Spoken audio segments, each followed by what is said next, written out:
into the Brawl house. The kick forward, the punch through, that's gonna be it! No way! This is what everyone is here to compete for. So without further ado, let's brawl! What's up, Brawl Stars Nation? Welcome back to the Brawl Stars monthly finals here in May for Latam South. I'm ready, set. That is Kung Fu Kenny. We got some absolute bangers coming up for you guys today. Kenny, how are you feeling about the competition ramping up today? I think it's going to be a great one. New format, new brawlers in play too. It's going to be a brand new world out here for us already. I'm excited to get it all underway with everybody at home and with you here today. It's going to be an absolute blast with you and with all of you guys watching as well too. Let's get a quick overview of that format to touch on it once again so we can prepare ourselves for this epic brawl ahead of us today.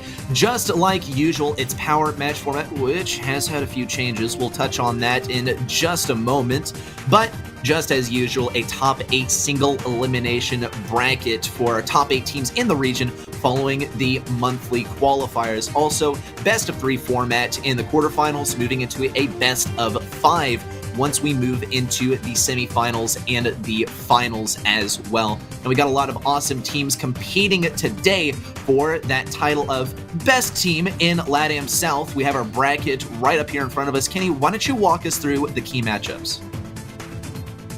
I think a team I'm really looking out for today is Chasmic Gaming. This is the team that I think has the most to prove this month, especially with as high of expectations as they had coming into the year. Of course, AC Milan Qlash, the leader of the region right now. That's a team that I think is expected to win here again today. And another team I'm looking out for, Renegados, are kind of my dark horses on that lower side of the bracket to make a run at a finals appearance with the recent addition they got as well. I think they have a really good chance. They were already doing some good stuff in previous months in third-party events. So those 3 teams are the ones that I am focused on, especially here today.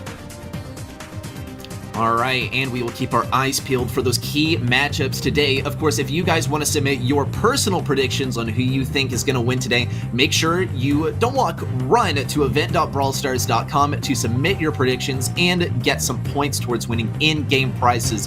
This month, I believe the pin is for Thorn, the Sprout character, so that is one that you're going to get to flex in all of your games if you get your predictions right. Now, I and Kenny are also trying to get our predictions correct for this month. We are betting, it's like a friendly competition to see who can get the most accurate predictions as well. So, Kenny, who do you think takes it in our quarterfinals? What are some of your key teams making it out of the quarterfinals? I think Chasmic Gaming is going to be one in this first one that's going to do a great job overall. Of course, like I mentioned before, too, AQM is somebody I'm looking for. I would go with Renegados as well. And those are going to be kind of my 3 that I'm super looking out for here today. I think they have the best chances. Again, AQM are kind of my front runners right now. I feel like they've been playing on a tier of their own so far. Chasmic, of course, has shown it in the past. They've got the potential, a lot of Worlds representatives, and I think they could make an appearance here today and do a great job. Yeah, definitely got my eyes peeled for Chasmic. Also, really keenly looking at AQM, especially as MSI is just on the horizon. We have one team qualifying from Latam South headed on to the Mid-Season Invitational, and that is, in fact, none other than AC Milan Qlash. So we really hope to see a good performance from these guys today, something really dominant so that they can really give the best representation for Latam South in the Mid-Season Invitational. This is how things are ramping up as far as points, qualifications for Worlds in Latam South at the moment. Of course, there are a lot of other regions going on at the moment too, as we talk about MSI. For Latam South, it's pretty much decided that AC Milan Qlash is headed to the Mid-Season Invitational, but other regions, we got Latam North as well as NA, and we have EMEA. Those regions are a lot tighter on who's going to be headed to the MSI as well. And of course, our teams are going to have to grapple with some big changes for the upcoming monthly finals. Make sure that you're tuning in next week to see how EMEA and NA turn out. But we have a sort of change to the power match format that is going to have some big implications on who gets the most points, who can qualify for the MSI, and eventually Worlds. Of course, we're kind of beating around the bush here. It's the 3 bans per team that is now going to be available in this monthly finals. Yeah, it's a huge change. I mean, it can be anywhere from 3 to 6 bans now on every single map. Each individual person will have an effect on the game, and teams can really strategize. They can make targeted bans at the opponents. They can just take out the ones they feel like are really strong. A lot of different combinations. We've kind of been anticipating a larger Brawl Stars pool in terms of what they can select, which I think is really exciting. I am super curious to see how it all goes down. It seemed in SESA and ANZ, which happened just a couple hours ago, it looked a lot like some 5 and 6 ban kinds of maps, and I don't think that would surprise me to see that here today either. Yeah, I personally found it quite surprising, but, you know, Kenny is a grizzled veteran of Power League and the competitive scene, so, of course, this was no surprise to him. He must have seen it coming from miles away. But, yeah, I think it would come as a kind of a shock for a lot of you who consistently watch the esports streams that we don't really see a whole lot of duplicate bans within the 6 bans that are allowed throughout the 3 bans per team. Let's talk about some brawlers that we've been seeing banned and picked a lot. Of course, the last balance changes have boosted some brawlers to the forefront of the meta and nerfed a few others. We don't see as much Fang or Eve as we used to. Eve is still pretty good, but I think 2 brawlers that came out of basically nowhere are Surge and Squeak. And I think some of us could use kind of a breakdown of why those 2 brawlers are so strong right now. Yeah, and that's a great point. I think, to me, Squeak and Surge are 2 top 5 brawlers, arguably the top 2 right now.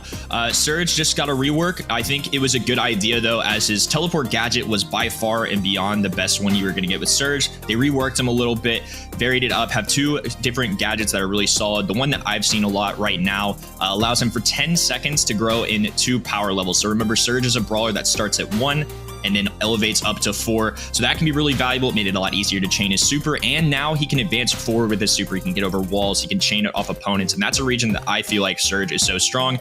And of course, Squeak got a buff too. New gadget rework as well, and now when he throws down his gadget, it can throw down a little sticky toxin, we'll call it. You know, in that little vicinity, you get slowed down, and even after you leave the area, it continuously slows you too. It lasts for about 20 seconds as well, so just think of it this way. For a straight minute of the match, you can isolate any area of the map you want. Think on Hot Zone, you can cut off opponents. There's just so many different ways you can use it. So for those 2 brawlers, I think they are absolutely insane right now.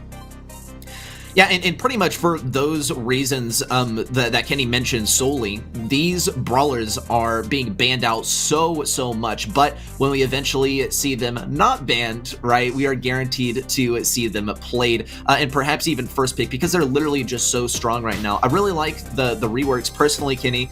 How we saw Surge, now he can go a short distance with the super as well, and we saw his teleport kind of phased out as well. I think that the super now being able to move you a little bit forward is still good at kind of filling that gap, where Surge is still going to be good at dealing with throwers, which we won't be seeing as much in competitive, especially since Surge is totally an option here. Another thing to consider is I mean, we still have other brawlers that are going to be viable here, especially on our first map of the day. Of course, we are going to be getting into our first quarter final as well, and this is going to be a banger. Kenny, you and I especially were honing in on this one because Chazmac Gaming, I think we expected a lot from them in the first few months of BSC this year, but we haven't seen them kind of at the level that we were hoping to. But of course, time will tell, and you know, players need a little bit of time to hone their strategies and things. We have the player cams up as well. Let's see what brawlers they pick and ban, Kenny.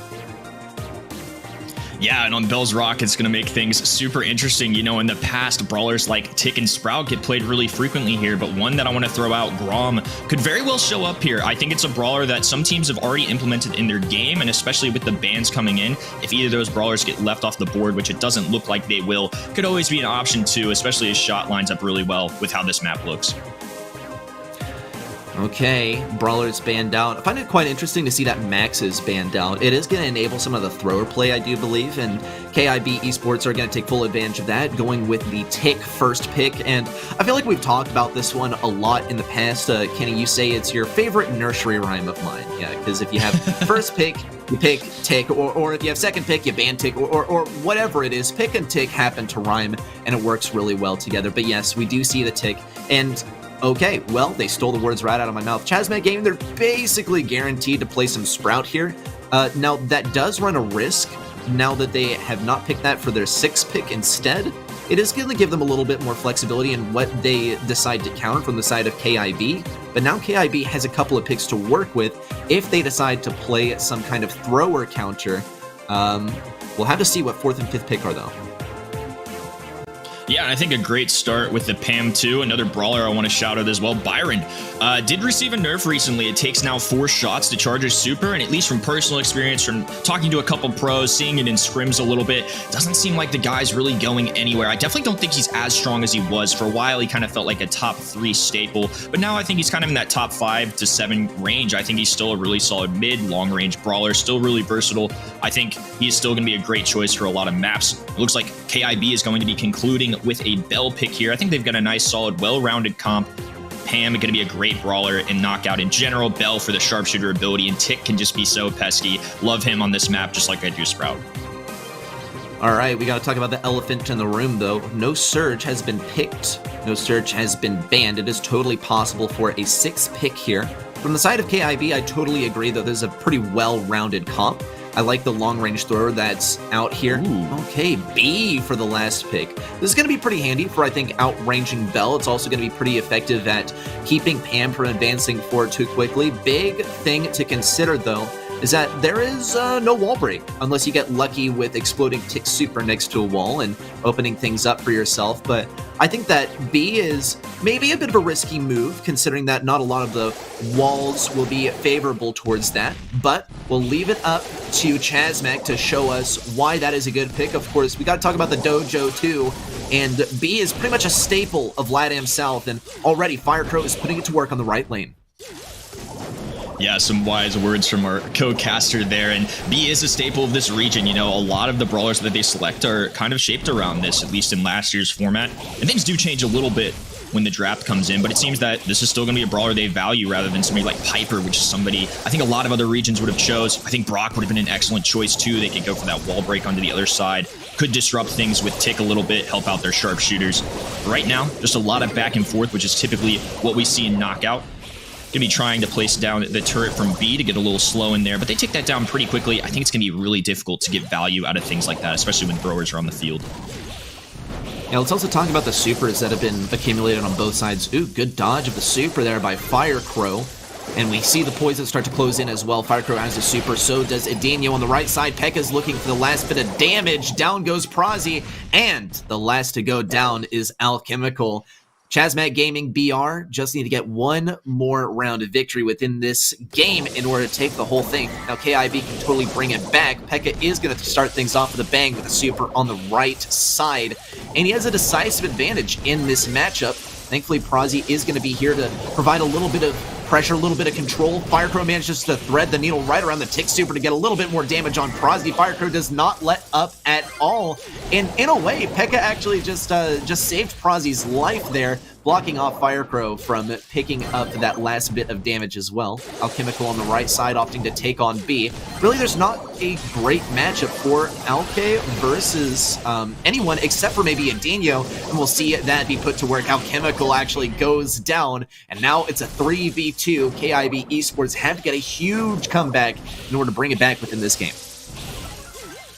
And down falls Bell, just Tick standing. I would be very shocked if he could do a 1v3 as the thrower. Doesn't look like they're going to get it. Chazmac Gaming BR taking game number 1. And there's Firecrow himself. Nice victory for them to start things off, and kind of what we expect here from CMG. This is the kind of caliber of team we're looking for to make a good run here, take a stab at being the first to take down AQM. And now we'll hop in to game number 2. Okay, Pekka taking the mid lane this time. Thrower v thrower. A marginal advantage for Prazi as he does have a bit longer range. We'll see if those lanes switch up at all either. Firecrow once again taking the Pam matchup. This is going to be great for Chazmac, horrible for KIB. Also with Exit going down, that's bad news. Here's a Tick Super coming in. Firecrow will manage to take it down. Also along the way, they did lose Sprout as well. So if a 2v2 is anything to, I guess, define as fair, here it is. Nope, quickly devolves in a 2v0. And Chazmac Gaming BR are one round away from taking this whole set. Yeah, new addition to the roster, P.E.K.K.A. got really aggressive there as the Sprout, and I think you can do that when approaching a tick, but you gotta be careful. Pam got in the mix too. Did all end up working out. Nice trade overall, putting him in a 2v2 spot. Great cutoff as well, as Brazi's gonna be stuck in here. They can't connect with him anymore though unless Sprout creeps up, and he's gonna heal so quickly. That's one of the things Tick can do super well. The shots raining in though. Fire Crow with the takedown, and now we see Alchemical all alone here going against the Byron and Sprout. They've sanctioned off each opponent, and now just Bell stands. And it's going to be a real tough battle. Impossible, if you will. Ouch, the spins already. I guess, look, man, if you need to strike fear into your enemy, that's how you do it. A healthy amount of BM there, but it is just set number 1. Hopefully they don't, taunt to get bodied, that kind of thing.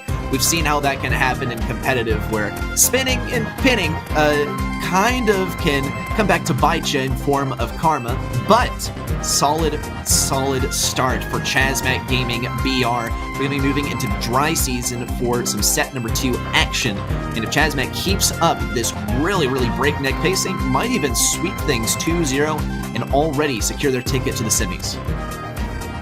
Yeah, and KIB have a really good standing in this leaderboard currently, too. They're not too far behind CMG. They could get disruptive here, too. This could be a big month for them, and I think this quarterfinal number 1 could have real ramifications for the region overall. Something we need to mention, Arena Casito, the current 2nd spot, not in this month. So that's a huge deal for teams that are in that 2nd, 3rd, 4th kind of range. And this is going to be a really big deal for both CMG and KIB, that if they took a win here, it could give them that little boost in points. This is out of the question for MSI for both these teams, but World Finals is the big prize at the end of the year. That's still something all these teams are working very hard for. These months still count, and this is a really big one, I would say, for both these teams. KIB gonna have to really step it up here, though. CMG was definitely dominating that first set a little bit. Yeah, and I can't even say it really came down to the picks a whole lot. I do think that B was actually a really good strategy to go with as well. I was a little bit guarded around it at first, but Firecrow really does show us how it's done on the B, especially when you kind of looked at things in action, in practice. You saw that the Pam was not really all that. The entire strategy with Pam in Knockout is to survive until the poison starts closing in. You have really good survivability in close range, but that's also where B is going to kind of thrive as well, as in those close range scenarios where she can get wall peaks versus Pam, who's just not really going to be able to complete that. Of course, another draft is awaiting us in set number 2. We are going to be playing on dry season this time. Just like in our previous set, we're going to be looking out for some of those key brawlers. Surge is a big one. Also Squeak, who's actually banned by both sides in the last set. Maybe some of the teams will get a little swell of confidence and think, we don't need to ban Squeak. We can get another ban in there and just rely on the enemy team to ban it as well, which sometimes leads to interesting interactions. Here we go, though. Set number 2, the draft is underway. I think Squeak is a must ban for me here, at least by one of the teams. If it's your first pick, you can go with it, but I think Squeak with this new gadget is so good. Remember, a straight minute of the game you can sanction off, and in a map like this where there's really only a couple different directions you can go, could be really valuable to ban. We're even seeing the bow ban kicking in here, which is somebody this region was already using a decent bit, especially AQM, and with the recent buff, doesn't surprise me at all to see that. Eve, somebody completely makes sense to me, in the entire side of Chazmac Gaming. Brock, somebody they may just not want to deal with. Maybe they want to get rid of a wall breaker as well. Mr. P can be pesky, and another one this region's known for. Tick, of course, can be solid here too. Yeah, I want to talk actually about the Mr. P ban just a little bit more in depth, because we actually see the first pick from Chazmac Gaming BR is going to be the Gene. And I think this is actually very wise, and it's a great use of having 3 bans total. Of course, no duplicate brawlers. We'll get that sorted in just a moment, but the Gene is going to be very powerful here without Mr. P in play. Mr. P pretty much can single-handedly counter out this brawler, and I think that Chazmac will really be able to thrive with it now. See Chazmac actually go with the Bell now for their 4th pick, 5th pick coming in as well. KIB can also follow things up with a counter if they so wish. No throwers are going to be very viable here unless you're KIB. No, never mind, actually. Chazmac are going to go with the Sprout here. And I think that totally makes sense, considering that KIB would be playing a thrower into a brawler like Gene. Chazmac Gaming are going to be playing Sprout into a Max. And I think this draft really does actually favor KIB. They have the Max, they have the Leon, they have Colonel Ruffs. They can get some serious aggression versus P.E.K.K.A. if they play their cards right and they don't get aggressive when it's not really warranted. I definitely think there are a couple matchups too, though, that CMG do get a little bit of a favor. I think the Bell being a long-range option is great. The bounce shots can go into Colonel Ruff sandbags, and P.E.K.K.A. on that Sprout can also basically eliminate those from being a factor at all, which is good to round that out. Gene's somebody that's going to struggle into the sandbags, and right now it's paying off so far. Blue Star on the side of Chasmic Gaming, and they do have the aggression early on.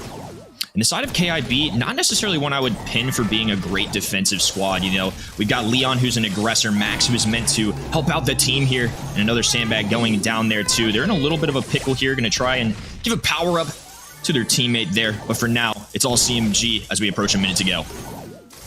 Okay, P.E.K.K.A. still trying to keep up the pressure. Here's the speed in from Exit, but it's not going to gain them a whole lot of ground, actually. The speed into Edinho with his pull ready to go is going to be a huge risk, and KIB are going to have to try and bait out that ability to be able to do anything. A bit of a wasted lollipop drop there. It was not able to keep Leon from getting taken down there. We're looking at a 4-1 scoreline, and Exit is slowed down as well. We will manage to get out of this as well. Prazi throwing down the last set of sandbags for some defense, but really what KIB needs to play here is offense, and it seems like Chasmic Gaming VR have held the backline so effectively, there's almost no chance of KIB pushing in unless they do it right now. Unfortunately for CMG2, they do have a wall at their disposal. Going to go down there. A nice pull coming in as well. The Max dashing forward, just trying to do anything. It's just desperation here for KIB, as now they are going to be facing a match point. And that is not what you want to be looking at on literally just your 4th game into this matchup. Alchemical, gotta get prepared, gotta stay focused, and don't let your focus or your concentration slip, as that next game could very well be a match point. Let's see what they do here. Already some sprays coming down as well. One of the new additions to the game. Can't really say if it's a balance change or not. Maybe you could use it for team communication. We'll see how Chasmic Gaming and KIB's team communication size up versus each other, though, as they're both fighting over that blue star to boot. KIB did manage to get it last time, though they did quickly lose it to Chasmic Gaming VR. We'll see Chasmic actually get the blue star this time, so they get to dictate the pace of the match. At least for now. Firecrow also throws down a nest egg, and that's going to pretty much nullify KIB's chances of getting a kill on the right lane from the beginning of the match. And to get that blue star too, P.E.K.K.A. with some masterful dodges, taking very minimal damage there, despite the Colonel Ruffs going into him. And again, this is similar to what we saw last time. You know, no kill yet for Chasmic Gaming BR, but they do get to control the pace like you mentioned, which is a huge factor in Bounty. They don't have to get overly aggressive. They can pick their spots, and it's left to the person that's down, the side of KIB, to really make some moves here. And they do have some aggressive options. They've got Max for the speed, and they've got Leon, who's a great assassin brawler, up close against somebody like P.E.K.K.A. Can do really, really well. But for now, looks like they're taking their time, and they may be just trying to strike at the last moment, get the kills they need, and just go away with the win. 40 seconds to go, though. They're going to have to make a move here sooner rather than later. Okay, not a whole lot of time on the clock, and Chasmic Gaming BR is totally geared up for a huge defense, though they are backed up quite far. They want to give themselves a little bit of distance between themselves and Exit, who does have the speed. 20-second mark is approaching. It's about to be drive time for KIB. We gotta see a super in from Exit, but they're really waiting till this final countdown comes down. Here it goes. Already a slow on Exit and a mark as well. Prazi and Alke can't get around that right side. They're blocked off. We might see a little bit of damage by Exit. He is going to get pulled and go down. Alchemical going to fall just as Prazi does, and that is all she wrote. Chasmic Gaming BR with a clean, sparkling clean 4-0 sweep over KIB, and they lock in their spot in the semifinals.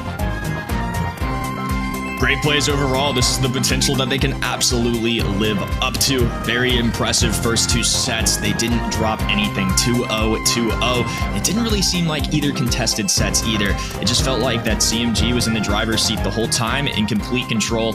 Great job to them. they are going to have a great chance at going to this finals, where in a moment we'll see if that'll be AQM. It may be, it may not be. Maybe this is the month AQM falls, but I definitely think they're doing what they're supposed to do. Again, huge month for them. They need these points to try and close that gap. It would be really beneficial if they could get a nice takedown and take a stab at this finals. Yeah, AQM is going to be a very real possibility, maybe even a probability. Of course, we are, I think, betting on AQM to win the next quarterfinal. You guys, of course, can vote as well on event.brawlstars.com to submit and let us know who you think is more likely slated to win the second quarterfinal. Of course, you also get to interact with some interesting polls every now and then. You guys voted during the last match to try and guess what Kenny's favorite brawler was, and it looks like 48% of you voted for Sprout, and only 33% of you voted for Gale. And Kenny, I feel like you have some choice words to share about that one. Kenny's totally a Gale guy.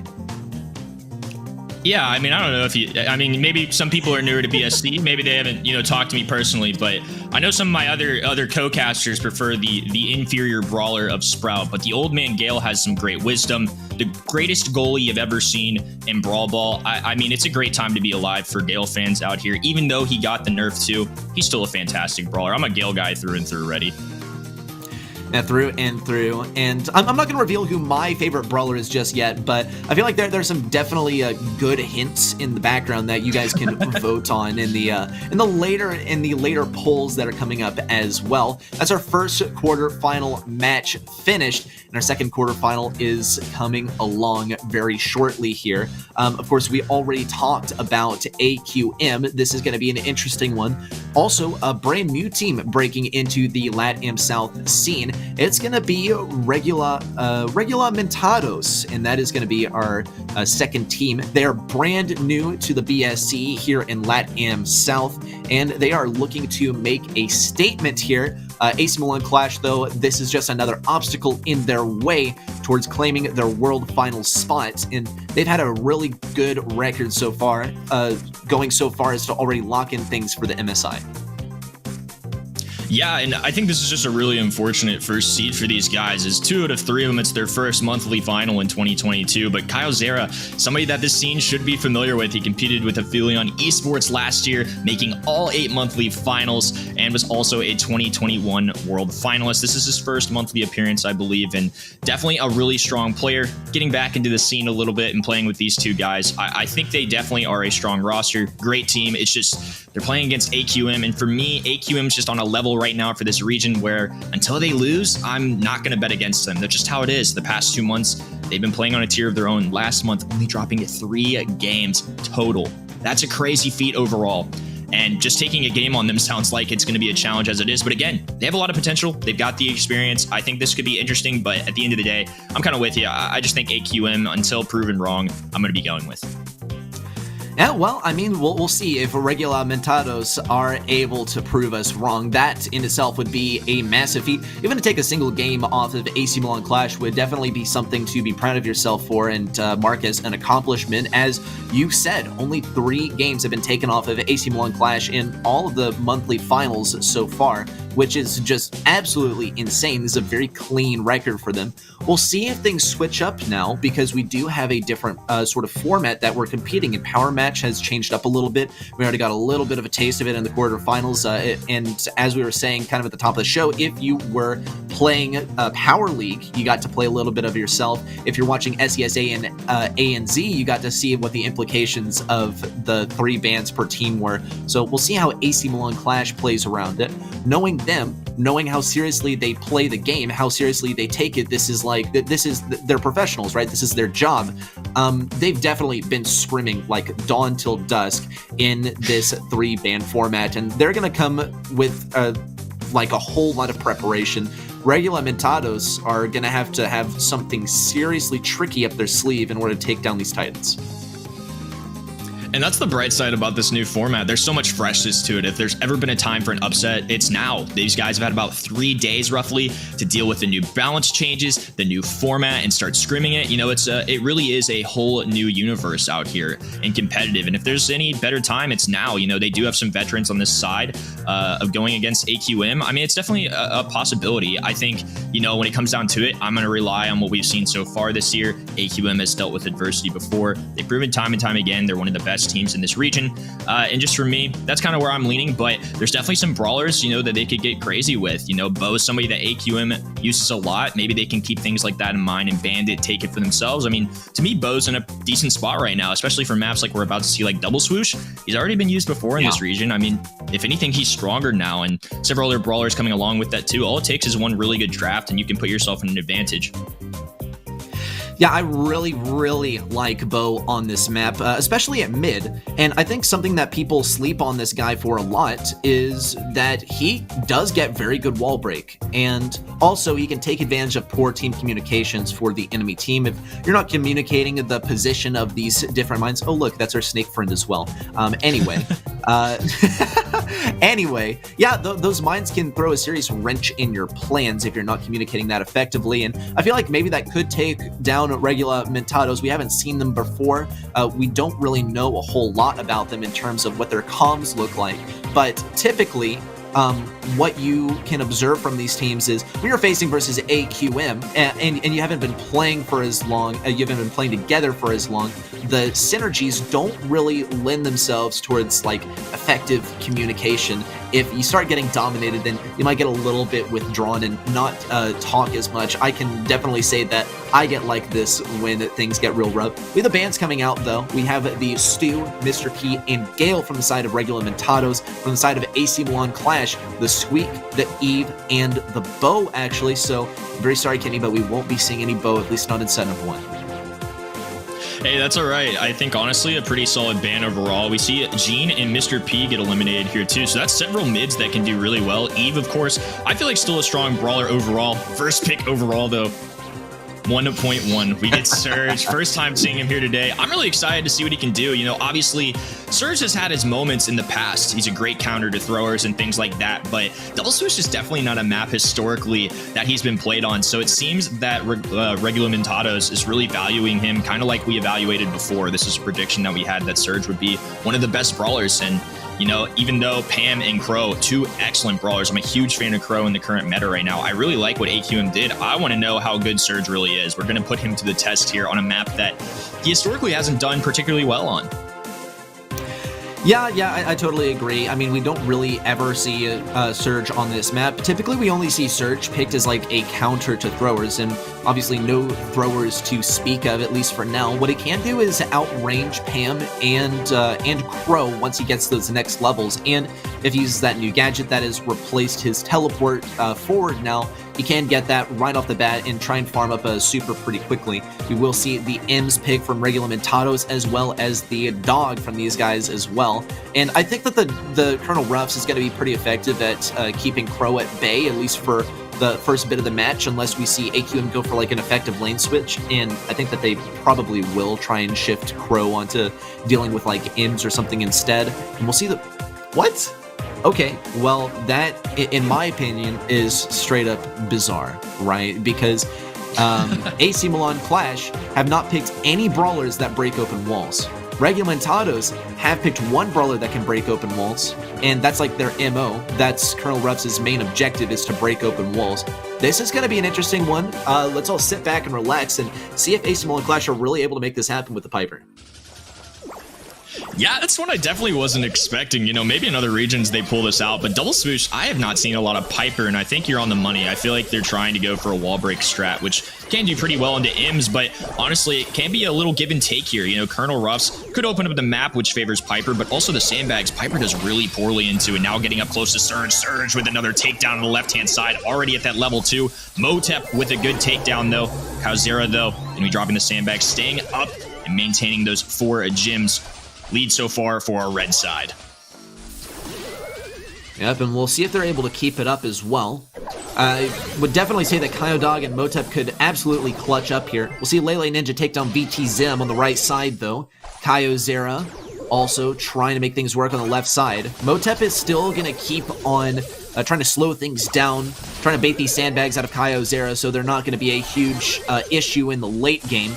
That's another thing to consider, is that the sandbags are going to be huge for dealing with not only KaiDog, but also Motep, as long as Regulamentados are able to play around it successfully. KaiOzera picks up the 7th gem of the game. KaiDog trades out, picking up another one. Here we see a big wall break, a jump in from Motep, and he's going to get punished so hard. BTZim won't stop, though. He has nothing to risk and everything to gain. KaiDog with a wall break as he jumps out, and now this is looking like a much better game for KaiDog and Motep around the left side.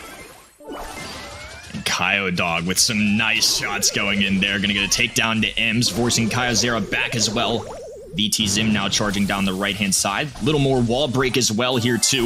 And things looking better and better for AQM. The more gadgets they can burn from Colonel Ruffs, too, the bigger advantage they will have. Nice teamwork there, too. Left-hand side takedown. And now everything falling apart here for Regulamentados. They will not have enough time to claim from the mid here, especially if KaiDog grabs one more. Attempted a shot here at Surge and a bounce away. 9 seconds to go. And all Piper has to do is just stand around. Well, this is wild. I feel like we haven't seen this combo in such a long time that I completely forgot it existed. Is Crow and Piper. It is amazing. If you slow down your enemies, you can basically just auto-aim as Piper and hit every single one of your shots. And I didn't have a whole lot of faith in the Piper to boot, but once we saw Piper get literally that first super, she was able to break open the only walls that makes Piper, I guess, suboptimal on this map, and it worked so well. Another thing to consider is that Regulamentados don't have any brawlers like Rosa or like Max or anything that can seriously surprise you, jump out of the bushes at you. We'll see, actually, though, great stuff on the left side from Delino. Motep will try and follow things up with a kill. He will get it in the end. And now he gets to hang out on the left side. AC Milan Qlash will be getting so much damage on Kaio and on Lele Ninja on the right side. Still, though, looks like control mostly belongs to Regulamentados, at least within their own bush. AC Milan Qlash, though, just do not relent for even a moment. Here's the wall break, and this game, I think, is going to start falling apart in favor of AC Milan Qlash. And Motep putting on a show so far. The gadget slowing Toxin, kicking in, and it allows them to slow down enemies. Lands those shots like you mentioned and hasn't fallen yet. KaiDog and Motep being a great combo right now, and it gives me some real backyard bull kind of vibes ready. Just a good throwback of that strategy that you mentioned, and it's working out here. You know, that's not one we see a lot of times in Gym Grab, but two brawlers that synergize really well, paying off here so far. 15 seconds ago, Motep charging forward and bouncing away, and now the side of Regulamentados are going to have to try and make something happen. Just KaiOzera on this left-hand side, Lele Ninja on the right, trying to push forward. It does not look like they're going to have enough time. A very solid set for both sides, but AQM walking away with our first one. Yeah, and I think neither of us expected anything less from AQM. I mean, these guys show us how you get it done, even with a Piper on double swoosh. I feel like, more than anything, this was a statement of, hey man, we are in charge and, you know, don't step on us, right? You think you can make it work versus the Piper? Think again, because we're AQM. Now, of course, we could see from Regulamentados a comeback in the next one. Ring of Fire is pretty well known within the competitive map pool for being a map that can cause some serious upsets. We've seen it in pretty much every single region across the world, that someone somewhere has like won a match because of a 1% advantage on Ring of Fire. And being hot zone, right, it is one of those modes that can really go either way. If Regulamentados get a single game off of AQM, it's gotta be here, and for their sake, it's gotta be in game number 1, otherwise they're headed to a match point. Yeah, this is a really big one here too, and again, this is one I'm kind of looking forward to seeing this month, as Lou got a little bit of love most recently. You know, when Siege fell out of the meta, that is where he shined the most as a defensive brawler, but this is the one map for a while that Lou was considered. I think for a long time, he's always been pretty good on this map, even for the current state he's in. It's just, there's always been better brawlers, at least in the draft format, but now, you know, we got a little bit of love, we've got up to 6 bans. I think he could really show up here and actually be a solid choice, so I think a lot of interesting things here too. Of course, course, if we don't see Squeak banned here, I would be shocked. I was playing this on Club League yesterday a little bit. I immediately went to it, and it paid off so well. Remember, there's only one hot zone here, so if you have Squeak, that's 1 minute with the gadget that you can cut off your brawlers on the other side. You can really sanction off where they can go. Overall, I think Squeak is the pick to ban here 100% if you don't have the first one. Yeah, I mean, brawlers that zone are going to be really important here, and I think Lou is like the, first brawler that comes to mind when we talk about creating a big zone that you can't really walk in, that you can't pass through, but Squeak also, now with that new ability added to his gadget, is going to be super good for it as well. You see these bushes towards the back line, you can use those to kind of spawn camp your enemy as well, but you want to play cautiously around them as well because there could be an enemy hiding there. You also don't want to let an enemy get in that bush on the right side of yours, especially if it's like a Rico or something, because once they are there, they're like a parasite. They're just not going away, and they're going to consistently get supers off of you and keep you from moving on to that point. Those are some brawlers that we want to look out for as well. We have some interesting things going on the player cams as well. Well, I mean, look, I get. Wait, is he also wearing the thumb gloves as well? That is literally just something else. You never want to sacrifice performance. You can put on the morph suit, but you can never take off the thumb gloves. That is just against the rules. Even giving us a show too. I didn't realize Spider-Man was not just a superhero in real life, but also in the Brawl field as well. And it looks like Spider-Man, they're going to be banning Surge, Lou, and Crow. I think overall some really solid bans. On the other side, of course, Squeak, Surge, and Eve, all very solid right there. And it looks like we've got a lot going on right now on both sides. We've got Spider-Man and a little bit of trash talk going down too. Meg pick number 1 though. And I think it's a really solid one. I think Meg's somebody with a new gadget that I'm really expecting to get a little bit of a rise in the meta. This is definitely a map that Meg has always done well on too. So definitely a great pick there. Pam on the other side though. Good staple for Hot Zone just in general. I like Pam a lot here. It's something that EMEA really implemented in their game plan. I think other regions have picked up on it. Ruffs, of course, a very solid pick. Somebody that I think stock has only risen since he didn't get a nerf recently. I'm loving what the doggo's doing right now. Now, what is the dog doing right now? Well, apparently he is dominating the meta.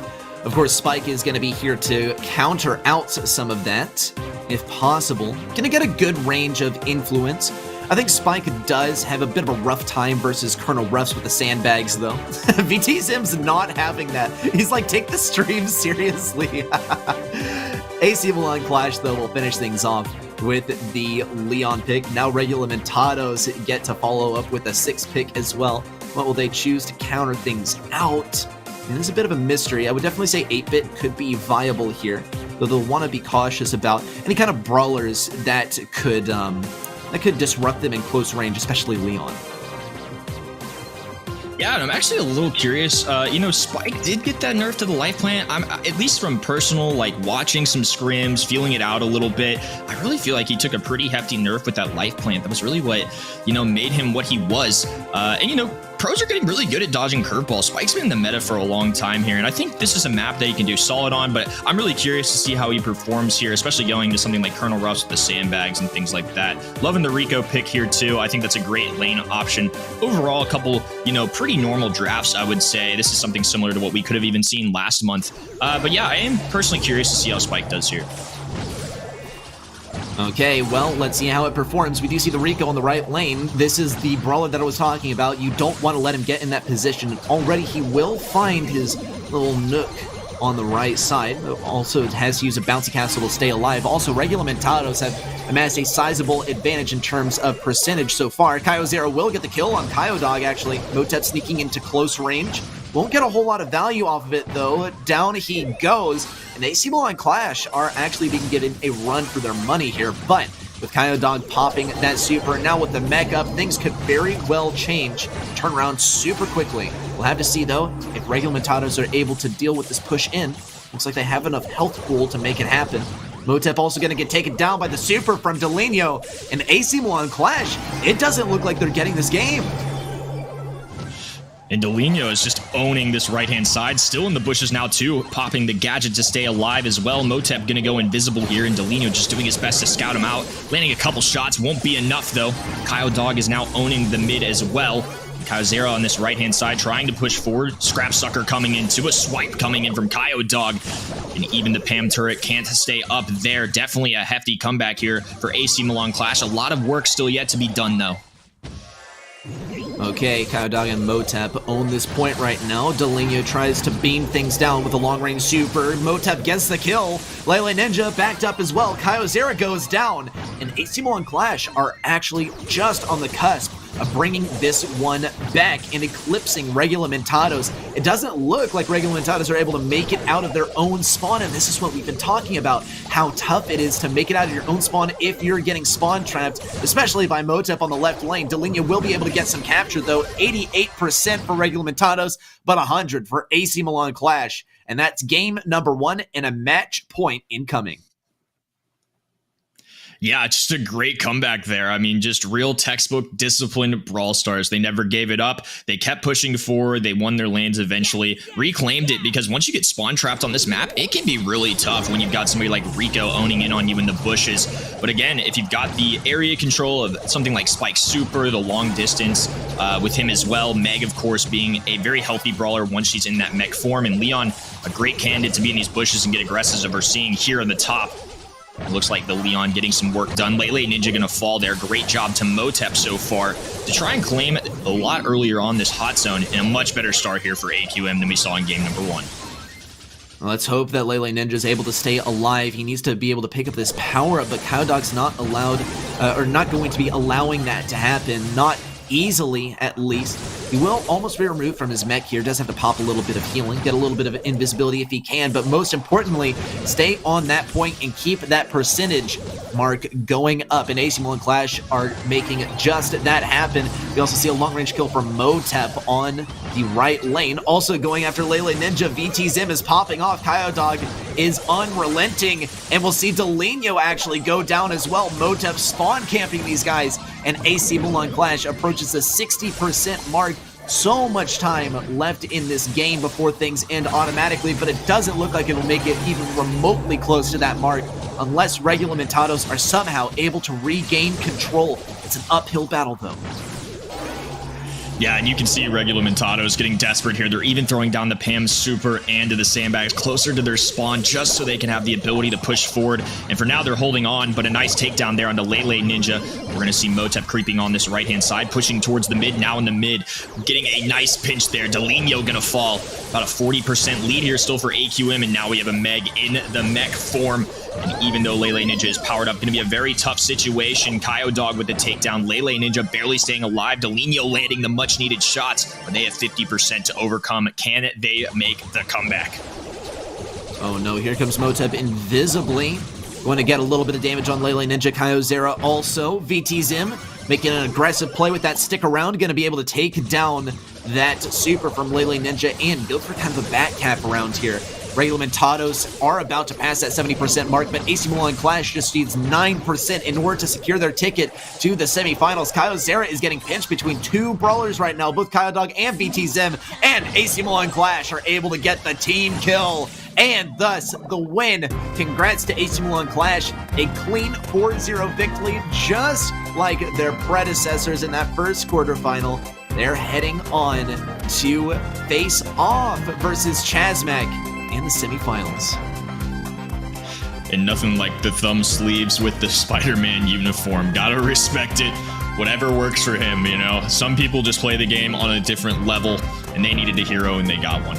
Really well played there. Again, I think exactly what we expected from AQM. 2-0, 2-0. I think second set, pretty solid. I think it was competitive overall to a degree. You know, nice comeback there from Regula Mentados. This is definitely a team, like I mentioned, they've got some veterans on it. They've got a little more experience under their belts now. In future months, I think they could definitely take a stab at disrupting the region a little bit, but AQM just doing AQM things so far today.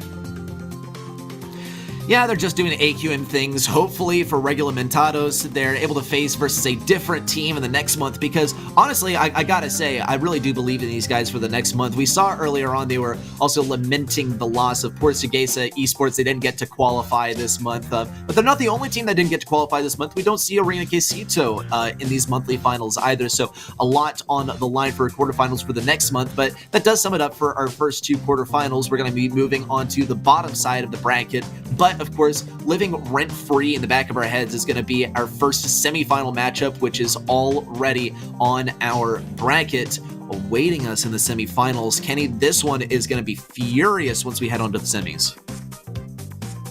Yeah, this is arguably Chasmic's biggest match of the year so far. This is a really, really must-needed win. And, you know, I was talking with other pros in the past, and this is tough, right? They are facing AQM in the semifinals. In terms of maximum points, it's going to be tough, but sometimes you just got to face your top opposition. If they get an upset here, they're not only hurting AQM, but they're also boosting their own points. They're closing that gap even more. And honestly, this isn't the worst thing in the world. There's definitely a positive mentality you can take to that. Up next, of course, we have Renegados taking on Zero Zone, which I'm really curious about. Renegados, of course, recently picked up Marcel, previously a CMG player and a two-time world finalist. And I was already a big fan of what Renegados was doing in third-party events in previous BSCs. So if anything, I think they just got a little stronger. Lost 2-1 to CMG last month. I mean, they've definitely got them in it to try and make a stab at making a finals here. They're kind of my favorites right now, I would say, coming out of the lower bracket going into this month.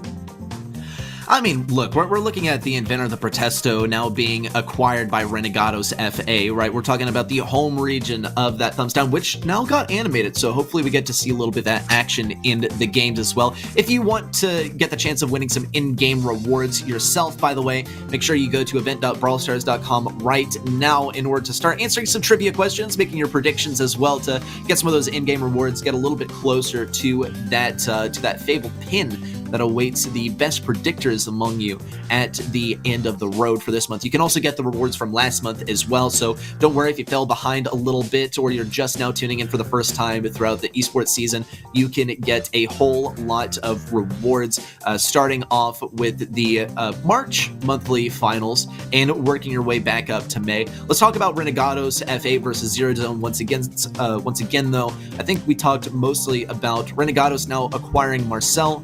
And also from the side of Zero Zone, look, we've seen pretty decent, pretty solid performance from these guys in the past. They've made it to numerous monthly finals this year. We've seen these players last year as well. But I'm going to side with you, Kenny. I think Renegados do have an advantage here because we've already seen them pick up a pretty good track record this year, but also now they're acquiring Marcel on their roster. Yeah, and you know, Zero Zone showed up in March. This is their second time this year. It's their same roster, except they added Wesley from 6 as well, another really solid team in this region. Great player. They added some depth too. They definitely have a solid shot here. Overall, though, I've just been really impressed with Renegados. They're kind of my dark horse candidate for taking a stab at this region based on what I saw from them last month. And of course, adding Marcel is a huge deal in personal opinion. Great player, obviously very experienced. Just adds to the reason why I think Renegados could be a really solid team here. As we approach Super Beach, we'll have to see it all unfold here, but a lot of excitement. Very good teams, both facing off here. This should be an exciting one. Okay, well, let's see what the three bans are from both sides. Renegados FA are going to go with the Mr. P, Stu, and Spike. From Zero Zone, it's going to be Squeak, Eve, and Surge. So, no duplicate bans across the board here. And don't get me wrong, these are all very strong brawlers, but I think you can see pretty deliberately they have navigated around brawlers that they want to acquire for themselves. Renegados especially now going to be picking up that Byron to start things off. Going to be a really solid mid, going to be good for enabling some higher health brawlers to get a little bit closer to the goal and secure some points here. Of course, you need to get at least 2 goals in this game in order to end things off, and no doubt Renegados are going to be trying to do that quickly. I think they'll probably pick up a Daryl somewhere in here. I think that'd be a pretty solid pick. For Zero Zone, though, they're already anticipating the tank play and going with the Bell and the M's sort of as preemptive counters. Bell's one that's really interesting me. You know, this is something I've noted in past months when we've casted this region. They typically rely on Jesse for spots like this, and that's the second time today that we've kind of seen Bell be implemented. And a lot of times in the past, I feel like Jesse's the mid that we would have seen in this spot. Similar bounce shot mechanic, except to get the turret out of Jesse. It's a brawler this region has really liked for a long time. However, it is often addressed because of Mr. P, so maybe that's part of it as well.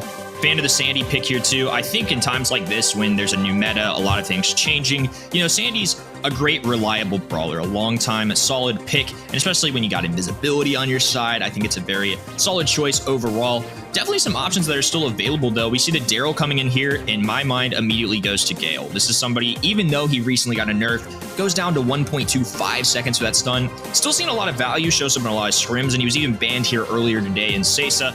Obviously a great tank counter, and I think would really provide an advantage for Zero Zone here if they took that with already having Ims, Wow. and it looks like that's what they're going to do. All right, well, looks like we've been pretty solid on our predictions on who wins each game so far, but we did get some good predictions on what the brawlers are going to be for this game as well. The Gale counter pick to deal with the Daryl here. I think that makes a whole lot of sense, and if anything, I think Renegados are going to actually have a pretty tough game ahead of them because no matter how much healing Daryl or Sandy gets from Byron, they're going to be faced versus a Gale and an Ems, and those supers that you inevitably feed by getting in close range versus these guys are going to be keeping you back even more effectively. Renegados have to be very cautious about this. If anything, their most powerful position is going to be when they are at mid on full health. So that means right after they've just respawned, or right now, we'll actually see Marcel kind of whiff that super in though, and that is going to cost Renegados FA majorly. Zero Zone now have free control over mid after picking up those couple of kills on aggressive brawlers, and they're going to try and strong arm this into their first goal. And Wesley already getting some time in for Zero Zone here, placing down the nest egg as well, which will only make things more difficult for aggressive brawlers like Daryl. Nice stun coming in. Dorito's gonna fall there too. Wesley connecting with the super. Byron gonna fall, and now things looking really good for Zero Zone. The stun coming in as well, and they dip the ball into the goal. Wesley getting the first one of this set. Great stuff for Zero Zone so far. Renegados have to fire back right now. There's not a whole lot of time left on the clock, and they got 2 goals to get here if they want to be able to take the win in the end. Jureg is going to move up pretty aggressively. He can't really pinch with Marcel to get Alonso. In fact, Alonso is going to pick up the kill. Wesley also helping out. No one wins their lane on the left side. A roll in, but the ball's in a good position to be scored. Zero Zone have to keep moving up, but they also don't want to feed the super to Jureg, so they'll just wait for Renegados to kind of creep out of their goal and see what they can do to slow these guys down. Remember that Zero Zone already has a goal, so they just need to stall things out in order to take the win after 40 seconds of defending. Byron doing a great job of defending here, really pushing back the Gale, even getting a tag here and there onto Wesley too, but now going to fall. 3 brawlers standing for Zero Zone. Marcel very close to the ball, going to elect to leave it there for now as Doritos is going to pick it up. They're going to try and put it more towards this mid, I imagine, to make things a little more difficult for Zero Zone to get a goal and also just place it a little closer to their own. And now they're just going to place it in that back left-hand corner. It's going to be pocketed for now. Push back onto Doritos. He's going to have to get to this ball and fast. Marcel, though, getting a nice takedown. Doritos could have an opportunity here. They're going to heal up Marcel as much as possible. Pass over to him. 4 seconds to go, and they dip it into the goal once again. 1-1, and overtime is now here. Absolutely massive comeback, and look, I'll hand it all to Marcel on that one. He got 2 kills in a row with the Daryl roll. Though he doesn't have that ability just yet. Here it comes. No one doesn't actually... What? How did that not stun him? What happened? What? What? Kenny, look, you're the one who knows, Gale. How did that not push him back? I'm not sure, but the Daryl roll was what was happening. I think it was due to his super. I mean, super close call and an incredible clutch there. Because honestly, in terms of the draft... I don't feel like Renegados won this. I do feel like Zero Zone does have an advantage here, and they're now going to lane the Gale up against the Daryl. And incredible plays here from Renegados for sticking with that. I mean, things were looking very poor for them. Get the goal at the last second, throw it up, and then honestly, in overtime, they have a disadvantage too. They have Daryl. I mean, Daryl can roll, sure, but they've got the long-range capabilities. They have the Gale to push back. I mean, just honestly, really well played from Renegados. They very easily could have lost that, and I think Zero Zone was winning that game for about 90% of it. Yeah, hard agree here. I think that this was like definitely a Zero Zone game until Renegados seriously clutched up, and I really do hand it to Marcel on a lot of those plays. I think that this was an extremely key acquisition for this team. We'll see Doritos gets a lot of heals in. Marcel isn't able to thread the needle around that fence post, and it is going to cost him. Doritos still manages to pick up a kill, but he's still invisible. No one doesn't have clear directives on where he is. Doritos does get the surprise. Will Wesley be able to prevent this from getting in the goal? Pass over to Doritos, and Renegados get this first goal in. A minute 25 on the clock, and Renegados has the advantage. They don't have the defensive capabilities of Zero Zone, but Zero Zone doesn't have the offensive capabilities that Renegados has mustered so far. We're already going to see no one go down on the left side. Marcel trying his best to keep things defensive up here. Alonso taking a whole lot of damage as well. Minute left on the clock. Renegados just have to stall things out, but it might even be in their best interest to keep on playing aggressively and try and get another goal, because they are just not really prepared for defense with their draft. And here, a huge shout out to him. He's been a great team player throughout this set. You know, just like we saw recently, Doritos was facing off, even stunned against the Gale, which should have been a takedown. He focused on his teammate when he needed to, landed the shots that he didn't. Rather than being in a 3v2 situation, they got to a positive transaction and traded. I mean, overall, heals coming in again onto Marcel there. Gonna get the takedown. It is tough to take down an Ims as a tank. But overall, you're a huge factor for why they're making a comeback here, and they just seem more confident and more poised. And I feel like that momentum shift is really going to make an impact, even though I do feel like their draft should have a disadvantage. It's all about how you play it sometimes. They're taking advantage of what they've got to work with, and now with 15 seconds to go, they're going to be defending this ball that's pocketed on the left-hand side.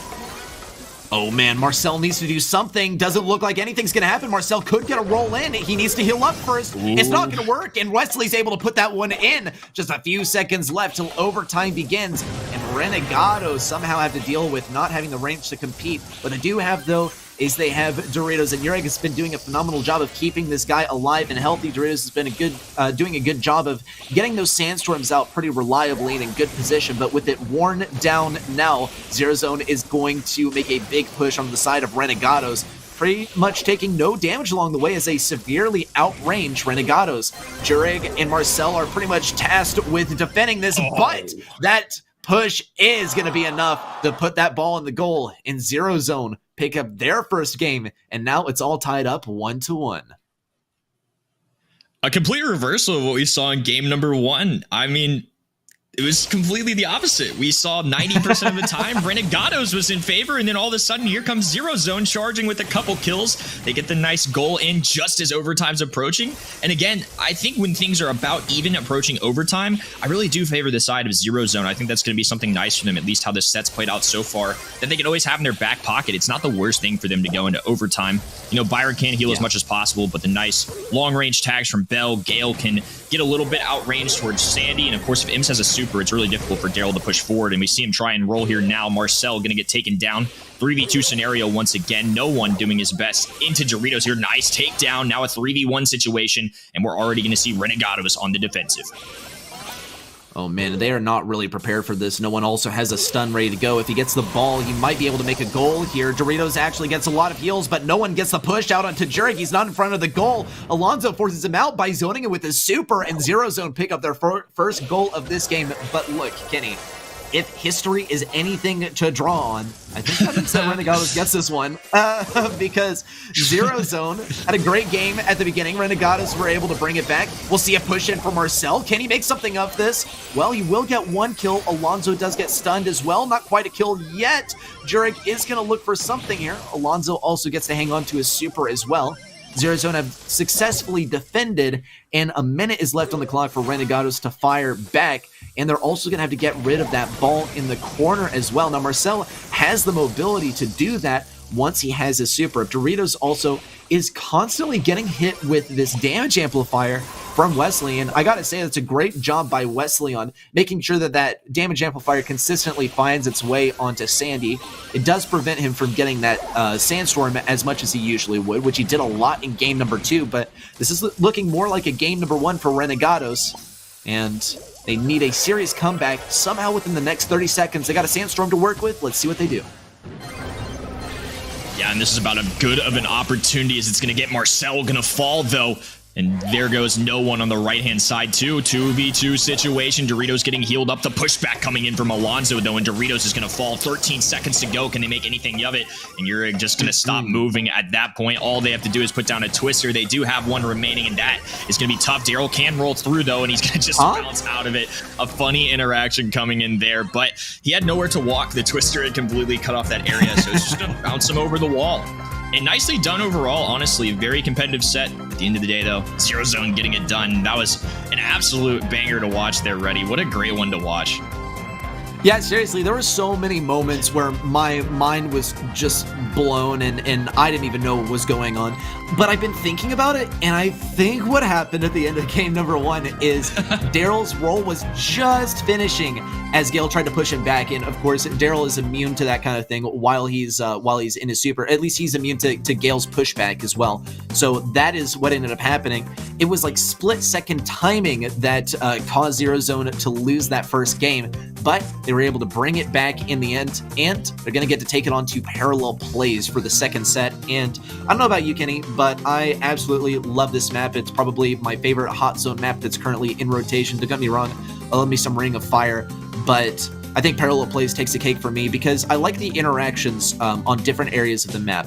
I feel like it's really hard to push out of your spawn and you can get spawn trapped easily, so you have to play carefully around that. Another thing is that you have a few different strategies that you can go for. You can either decide to try and capture your own point at first, or you can go immediately for the enemy point and then capture your own point at the end of the game. There are a lot of ways to play it, but at the end of the day, you want to play the one that's most versatile and the one that's going to get you to win. And with these new balance changes, that could be vastly different from what we've seen in the past.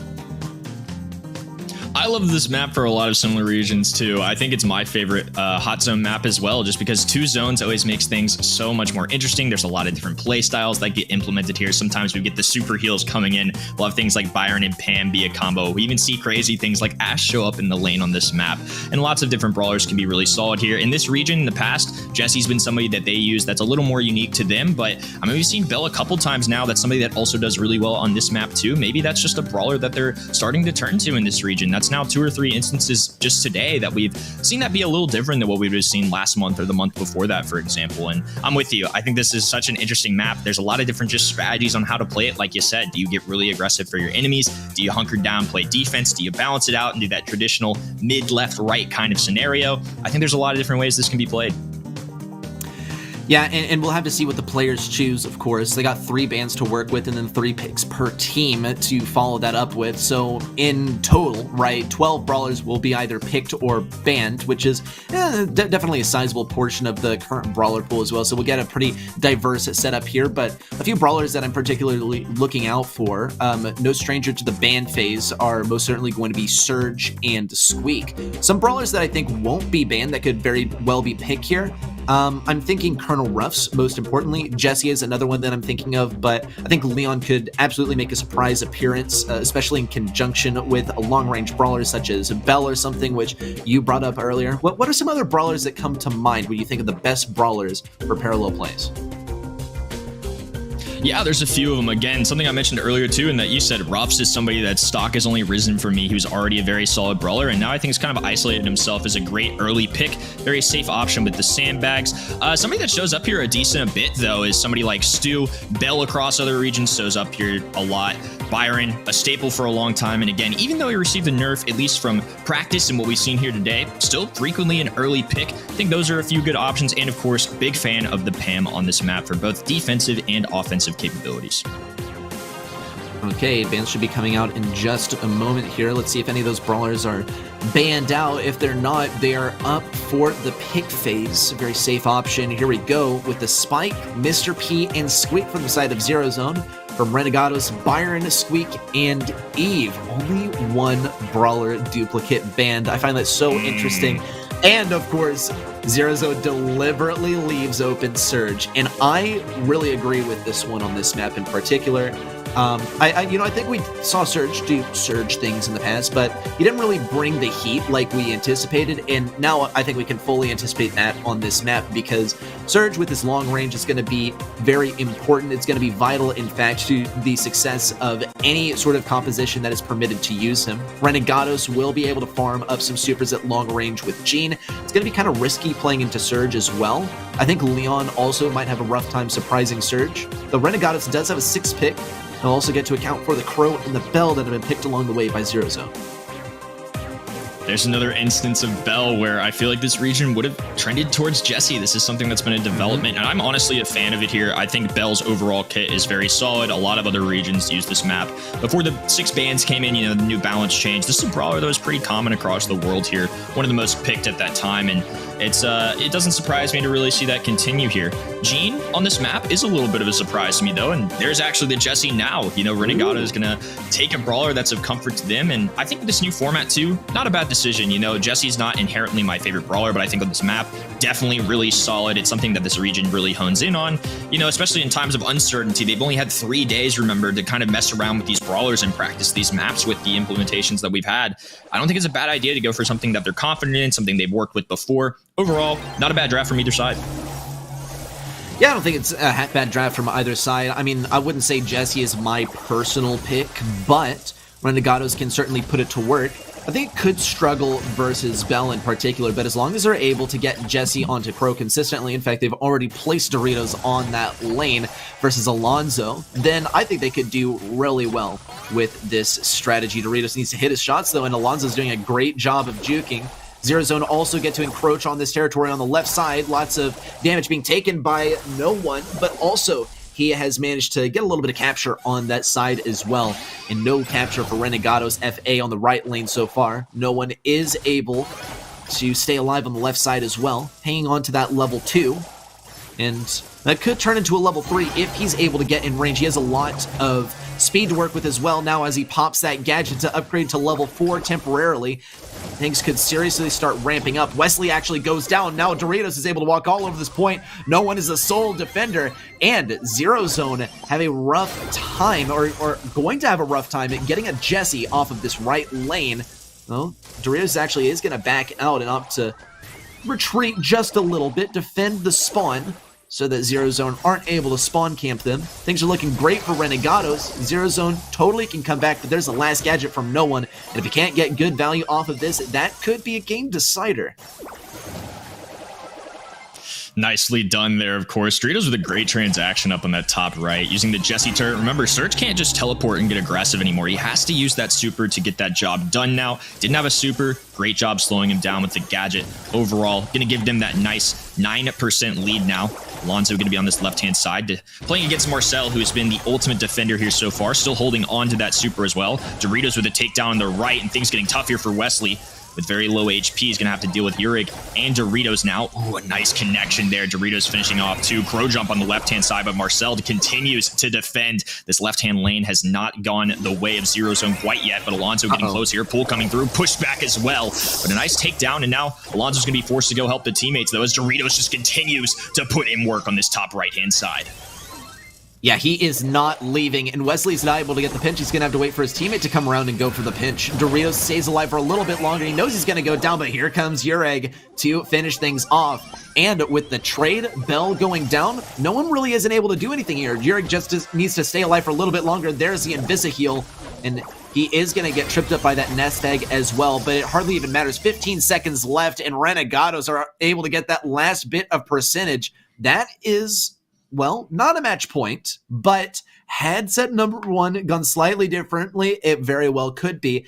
I think that this is a good sign for Renegados. I think we're heading to a set number 3. Of course, we're going to have to get through this game, or perhaps a game after it, to find out. I think Zero Zone will be a little bit better prepared to deal with the Jessie this time. They're not going to let her get close enough to that point to where she can literally just hide behind the wall and force another teammate to come by and go for a pinch in order to dispose of her. For the time being, though, Renegados have done a great job of defending their own point. Now they need to start moving on to the right point. With 1 nest egg on the ground, they probably aren't a whole lot concerned for an assault onto this point. Doritos does go down, though. We'll see Ureg take a whole lot of damage, but he is able to pick up some percentage along the way. Alonso, though, going to be making a strike towards the mid here. A little more control now for Zero Zone, but no one just hasn't been able to get that first super. And remember, while Surge is a really strong brawler right now, if you can't get past that first tier, it can be really tough. They're going to be forced to pop a gadget here. Finally getting a super charged up. Doritos trying to find a shot into no one, but the dodges are looking really good. 241 HP is all it takes to keep him up there. Renegado's continuing to take down their own hot zone as well. 54% to both sides. And now each side going to be looking to try and get onto the opponent's side to get a little bit of that percentage going in their favor. Okay, Marcel very well could go for a pull right now, but if no one does get in close range, he can get that super for free. And that is going to be a big cost that Marcel is going to have to grapple with. We'll see Doritos actually opt to go for kind of a mid lane, but also healing up that turret as well. Lonzo is able to help take it down along with Wesley. Ureg also throwing down the lollipop drop to maintain his position on this side. Renegados is operating at a very slight disadvantage, though. Zero Zone has captured slightly more percentage, literally just 1%. And, well, 1% can decide the game. We'll see Alonso jump in, get immediately punished, but no one sets up residence on the left side. Marcel needs someone to pinch with him, or perhaps not. Gets a pull as well. Man defense. Zero Zone, though, still have locked things down on the right side. They show no signs of slowing down, unless Ureg has to say something about it. Big kill. Maybe another one to follow it up. Doritos has to stay alive, but he's on super low health. Alonso and no one are able to dispose of both of these brawlers, but along the way, Renegados has accrued a 2% lead.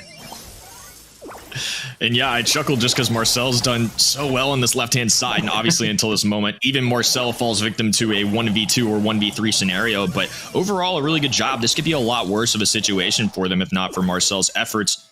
Really good takedowns overall, and right now, the side of Zero Zone really closing in here, 20 seconds to go, and somehow Renegados is going to have to find their way to the other side. Doritos now going to be forced to get aggressive. They are going to have to get a little bit desperate here.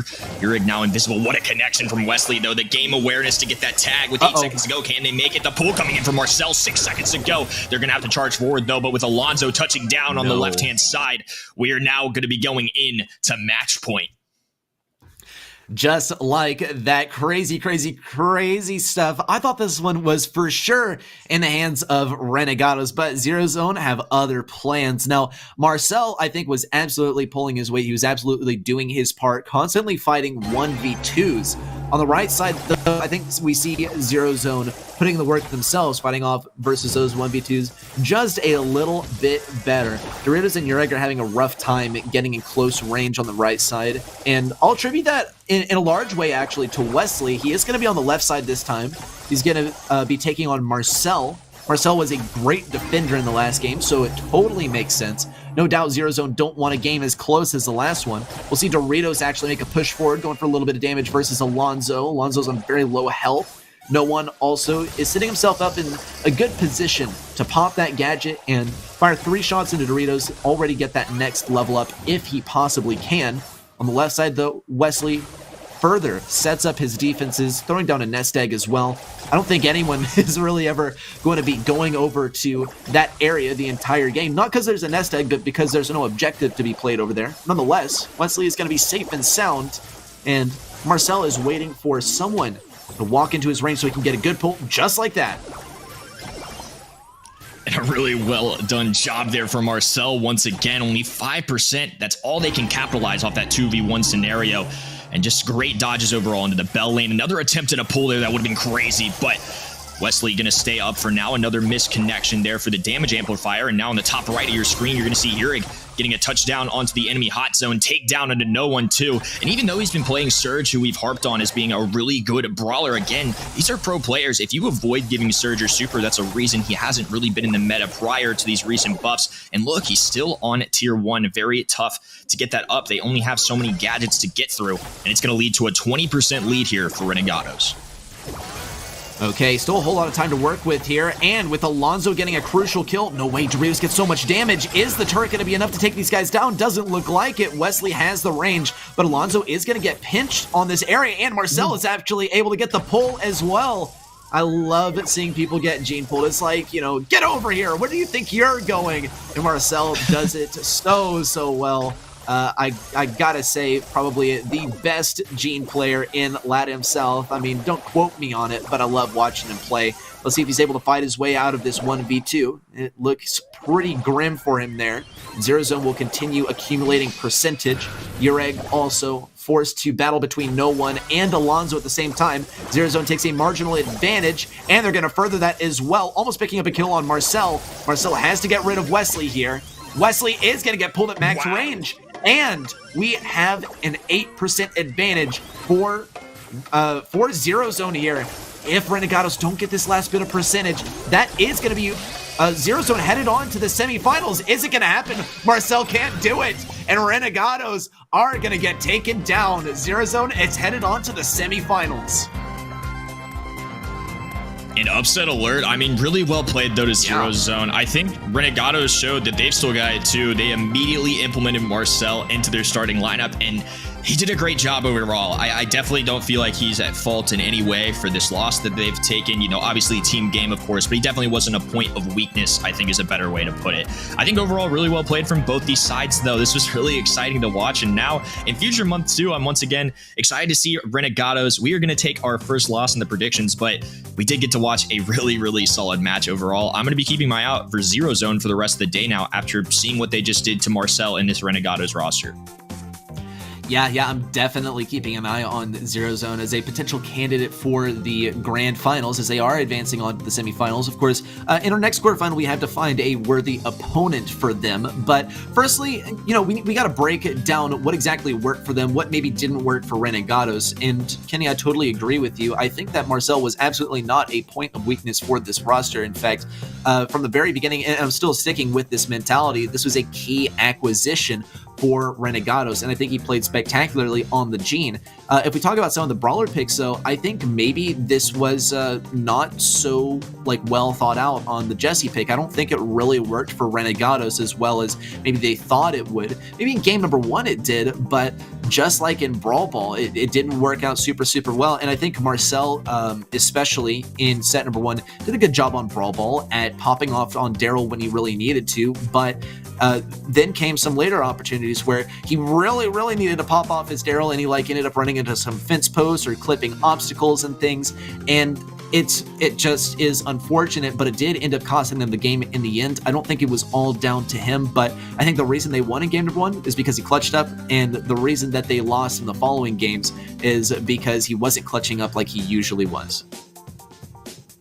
Yeah, and I mean, they are working with a new roster. It is, you know, even a change, even for somebody like Marcel, there's still some kinks to work out. And on top of that, they're now dealing with individual bans for each player. They're dealing with some new brawlers that are in the mix. I think overall, you know, it's a lot to take in. And this is a great month, like we mentioned, where upsets could happen. But I think Zero Zone just proved to me that they've definitely got them in them to be a dark horse candidate in this region, to really disrupt some things, to take down some enemy teams that are very solid. You know, Renegados has been kind of that, not necessarily in terms of seeding, but they recently became a roster last month. They're proving themselves. Now Marcel getting added in the mix. They've got a ton of potential too, but Zero Zone, I think, had some overall great drafts. I think to me, especially in set number 1, they had a strategy in mind. If you're going to go with somebody like Daryl, or that's the direction you want to go, I think you got to really ban out those anti-tank counters. They had Ems and Gale going against them. I think overall, just on paper, it didn't look the best. It was obviously a close set overall, but I think that was more a testament to how good of a team Renegados can be, even being down in the draft phase. And of course, last time, like we mentioned, Jesse wasn't our favorite, but I think Jesse's fine. It just didn't really provide them an advantage. And I feel like often in the draft, you're looking for those spots where you can counter your opposing brawlers or pick brawlers that are just really solid for the map. And I think Jesse's solid, but to me, they probably could have gone different directions. Again, paid off in game number 1, but for the entirety of the set, didn't necessarily work out in their favor. Yeah, hard to agree here. I think that I think that they played really well in the face of some really rough picks on the enemy side, but that's what you got to do. You got to play around with the fact that you have 3 bans to work with now, and it being such a fresh new concept in the scene. I think it's going to take a little bit of time to adapt to. It's only been in the game for a few days. We're moving on to the final quarterfinal, though. We saw how Renegados performed in the last one. Of course, they are not going to be moving on to the semifinals. We got to find an opponent for their opponent in a way. Empanados FA versus Unima Gaming. Our draft is getting started up right now, and looks like Unima Gaming is coming to the table dressed for success as well, banning out Piper, Max, and Crow to start things off. Empanados have a Squeak, Eve, and Surge series of bans.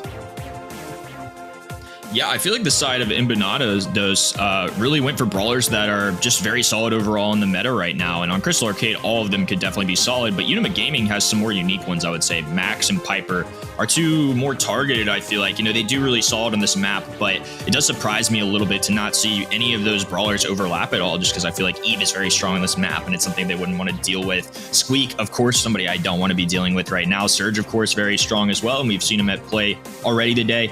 Overall, just very interesting bans coming in from Unima Gaming. It seems like there are just certain strategies they really don't want to face off against. Yeah, I totally agree here. And I think, look, that's the beauty of having 3 bans, is that you actually do have the liberty, you have the freedom to ban out brawlers that you simply don't want to play against. And you also get to play not just Brawl Stars within the current meta, but you get to play Brawl Stars against your enemy and ban out brawlers that they're pretty good at, which we did see with the blind picks and the blind bans a little bit last year, and we didn't see with the draft phase earlier on this year. So I do love having 3 bans to work with. It opens the doors for a lot more brawlers to enter the meta that wouldn't usually. We'll see Unima Gaming actually go with the Byron, Gale, and Tara. All of their brawlers have been picked now. It's time for Emban to go with their final pick, and it's gonna be Sandy, actually. Real interesting. I think that Ems is actually going to be a key pick for these guys, as long as Emban can get it on the lane versus Tara. And I think also that Sandy is going to be great for dealing with Gale. The only main thing that I could see that where Unima Gaming kind of succeeds over Emban, I like Byron as a mid better than I like Bell as a mid, just because he does have the ability to heal up his teammates. And I think for Tara, that's going to be absolutely key. We'll have to see how it plays out, though. Already, Sandy facing versus Tara on the left side, and King J does a phenomenal job of keeping that Gale to boot. Yeah, and I think that's totally a fair stance to have. Byron's been somebody that's been so strong in the meta for a long time. Both Bell and Byron, of course, can be very versatile brawlers. Great overall kicks. And now we see the side of Gale going to be taking this right-hand lane, while the Sandy one on the left side, the invisibility coming through too, going to immediately push Tara, though, finishes that kill there. And now we just see Byron standing forced back again, and Emban just continuing to pile up these gems. It's now going to be a 7-0 lead. Now we see Brobsk on mid, holding on to the 7 gems. He has to play cautiously, or he will get supered by Byron. But now Byron's position is revealed, and he's all slowed down. It is going to expire, and still, Bell is not really able to get any positioning here. King J is going to go for some value with the acid spray. It wasn't totally needed there. He definitely anticipated Brawl actually to stick on that right side a little bit longer. Good kill with a super by Brawl. And now Brobsk actually just needs one more gem for himself in order to get Emban a countdown. Plenty of time left in the game as well. Unima Gaming have not picked up very many gems. We see actually Brobsk pick up that 10th gem. Now they just got to go for a slow and steady retreat. King J is definitely going to help out with that as he takes down the right lane. Now it's all up to Emban to slow things down as well.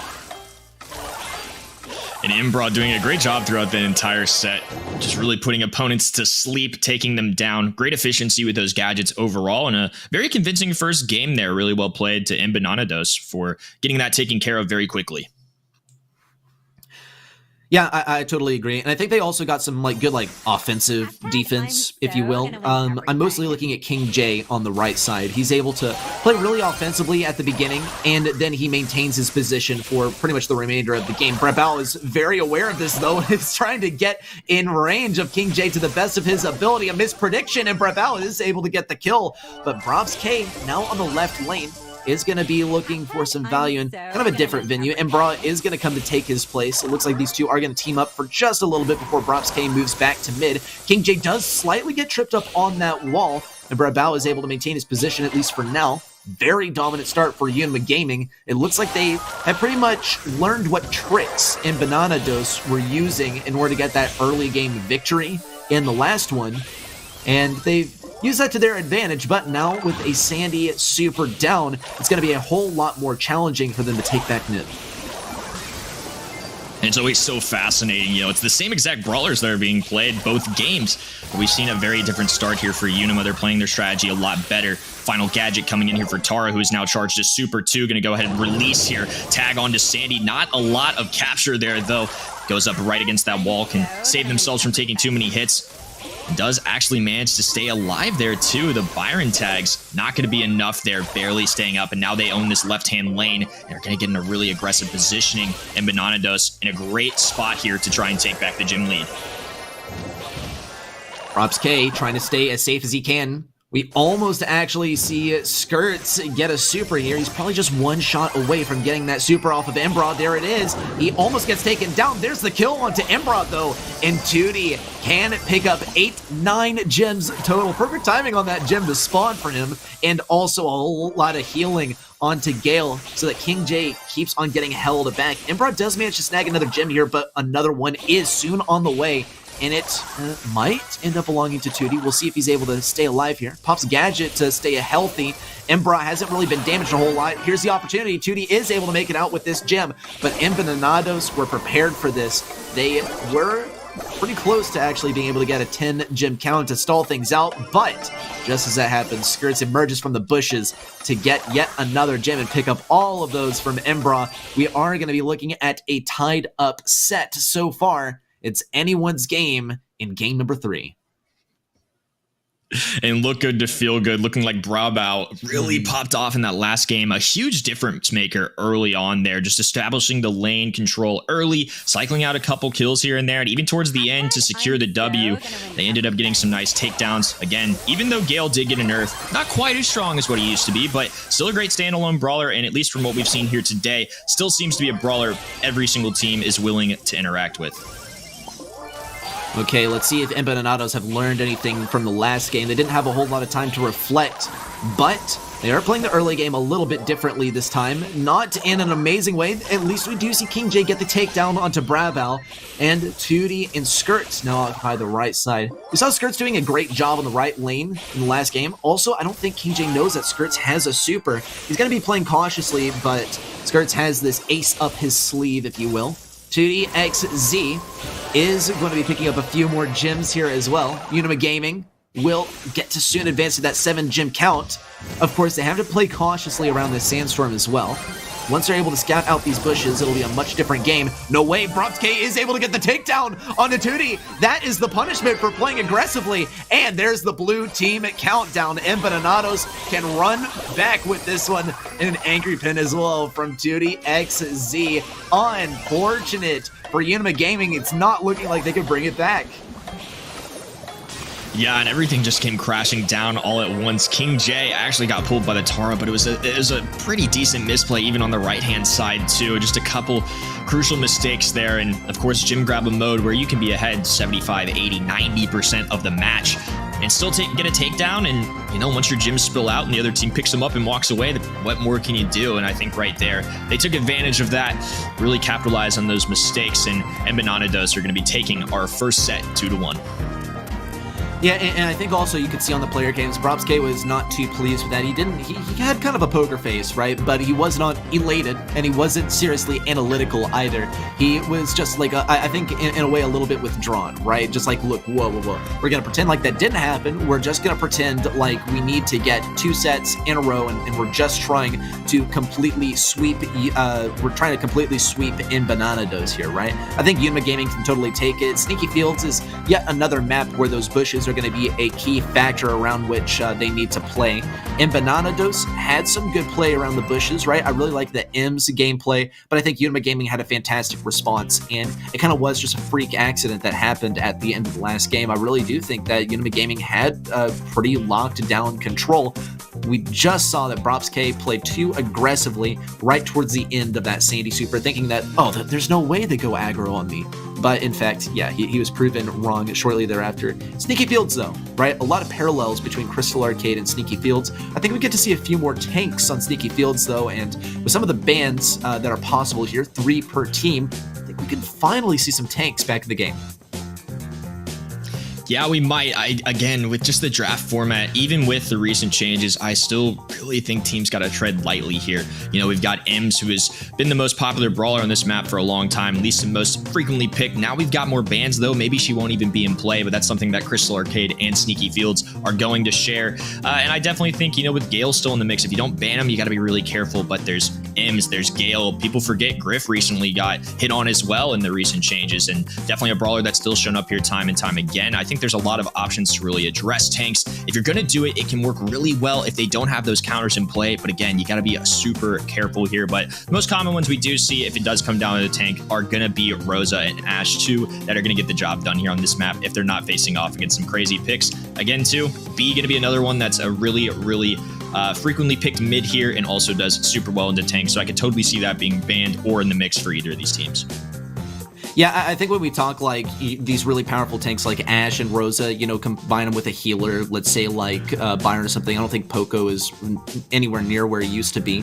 But like Poco double tanks, I mean, this is a certified Latam South Classic. The problem is that even 3 bans is not enough to make sure that you are safe picking these tanks. And you bring up a lot of good options, right? You got Ems, you got B, you have Gale as well. And that's just 3 of them. And you have a plethora of other brawlers that can deal with them like Griff or things like that.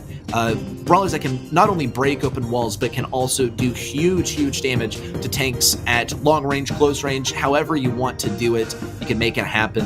So maybe we'll see a tank as a last pick if that opportunity is possible. And of course, I think that everyone's familiar with my absolute favorite brawler to play on Sneaky Fields. We haven't heard it yet this broadcast, so I feel like I should bring it up now. Shelly, please someone pick Shelly and just humor me here. Maybe Unima Gaming will be able to win with the Shelly. That would be a good way to make a statement. Here are the bans though. Eve, Squeak, and Crow from the side of Unima. From the side of Emban, we see the Sandy, Gale, and Spike. I think pretty solid bans across the board. No duplicates or anything either. Definitely possible to play tanks, but there was no Ems and there was no Surge ban either. As we see Unima Gaming pick that one up. What will they choose for number 3? I'm hoping for an Ems because I think she's a very good brawler on this map. I think that's a great one to point out too. Ems is going to be a very strong candidate on this map, and it looks like Unima Gaming going to be taking advantage of Surge not getting picked first overall.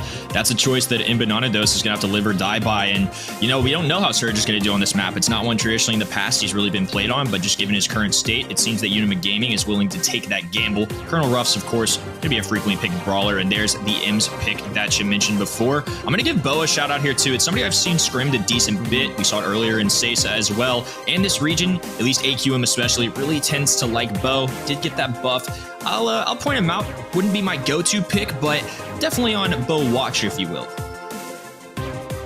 Yeah, I totally agree here. Bo is going to be a good brawler, not only for breaking open walls, but also for, you know, maybe getting a little bit of good visibility within the bushes or things like that. Of course, visibility gear makes Circling Eagle not as good anymore, but I would be thrilled to see some of that action. We do see Unima Gaming actually go for the B here. I think Emban, look, I like the Ems here. I'm not a fan of the Max, and I'll elaborate on that right now, I guess. Here's the thing, is speed gear boosts your speed while you're in bushes. It doesn't stack with Max's speed.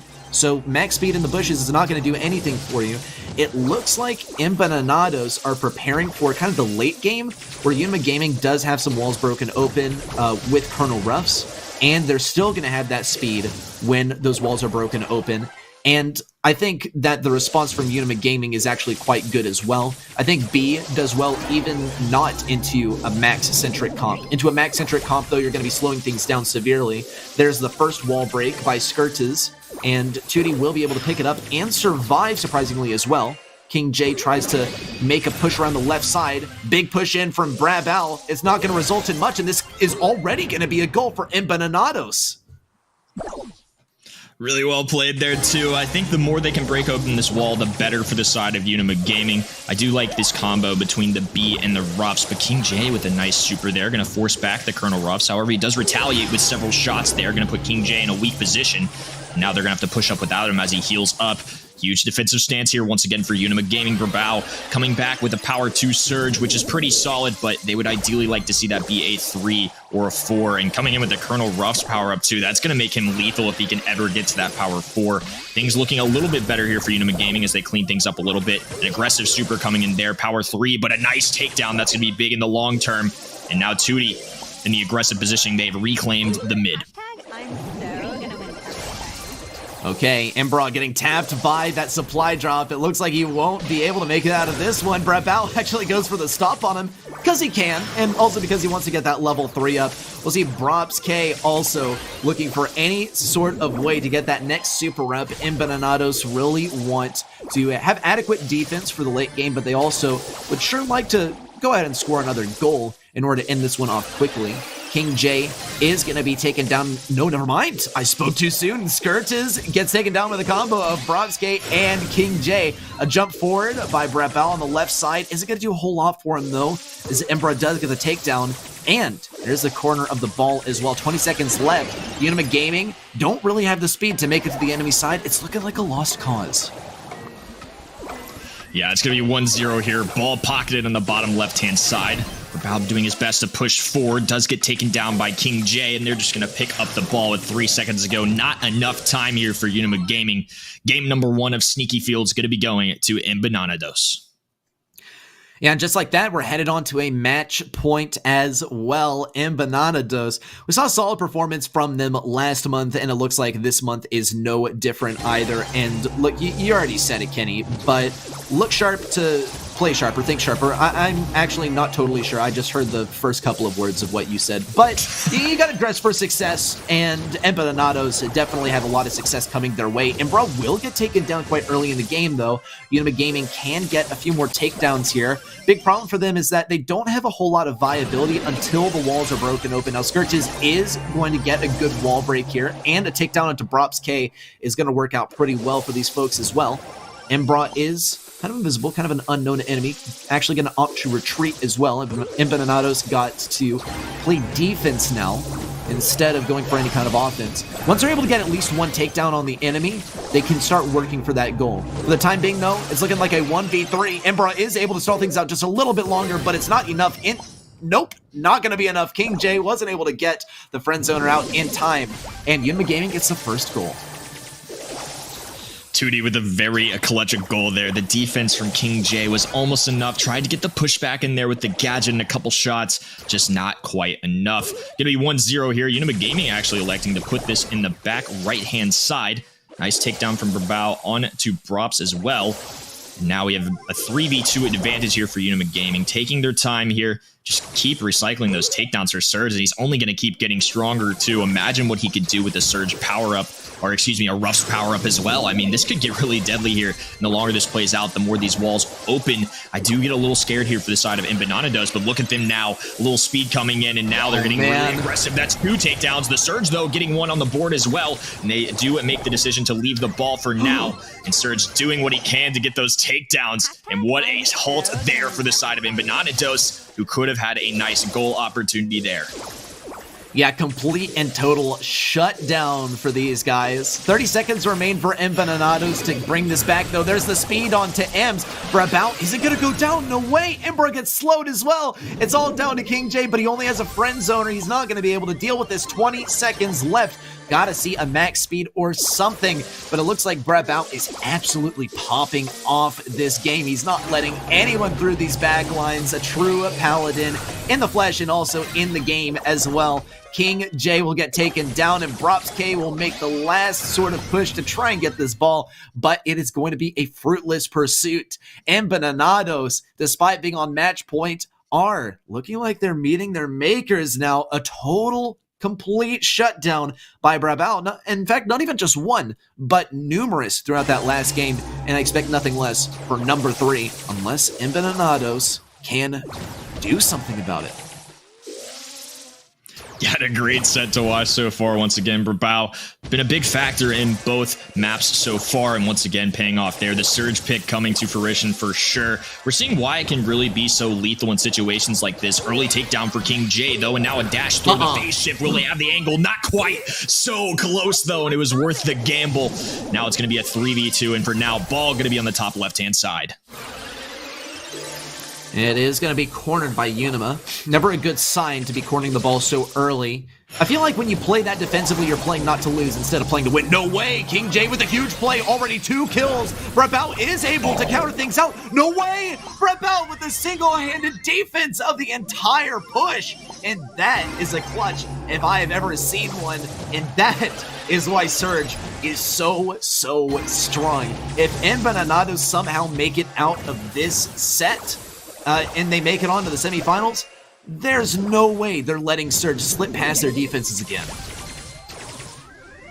I mean, I'm at a loss for words. Brawl just really putting on a show for us. It's so fun to watch, but I'm sure on the other side, it's so frustrating to play against. And again, this is something I mentioned before too. They had the opportunity to take Surge at 1.1 on the side of Emban, and I said, this is going to be something they're going to have to live or die by, and right now they are certainly dying to it. But however, there is a minute left to be played, plenty of time, and for now, Unima Gaming doing their best to defend this, making some decisions here whether they want to bring this ball out.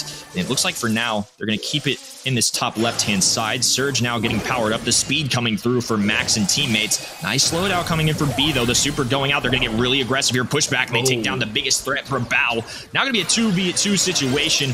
Nice super coming in for B, though. The phase shift not enough. Tootie with a takedown, and it's still 0-0 overall. 30 seconds to go, but Unima, well, now with B falling, it's pretty even once again. Oh man, and Brawl doesn't have level 3, but he will pretty soon. King J's next on the menu. No way. The friend zoner doesn't take him down, but King J's main attack does. Skirts is still playing defense over here around the ball, and Brawl might be able to take him down too, but Emban have to play extremely cautiously around Brawl on the right side. He's probably 1 shot away from that level 3, and then Emban will have a serious enemy to fight versus in overtime. There's the preemptive speed from K, and the ball is completely up for grabs, but no one wants to get it just yet. They got to take down some of the key players on the enemy team first. K will get slowed down as well. Skirtis can get a pass over to the right side, but still, Brawl is alive, and he does have a super to use if he wants level 4, but more than likely, he'll use it to get a little bit better positioning or a stun. Skirtis might pick up the ball any second now. There it is as he gets a takedown on a K. Now, a super in from Brawl. Pass to Brawl could do it. Pass to Skirtis, and the pass forward from Skirtis. Unima Gaming is going on to set number 3. And that's the first sign of any emotion we've seen from Brawl here today. Really nicely done. He had a heck of a set there. And again, I think they're going to be questioning not taking Surge at 1.1. He's just such a strong brawler. And he did a great job, too, in the overtime situation. That's a spot where Surge might not do quite as well. Remember, a big part of why he is such an advantage is he can maneuver around those walls with his super. He can land on enemies, and his defense was insane there. You know, I'm a big proponent of Gale for goalie, but Surge might be taking the throne here pretty soon. Who knows?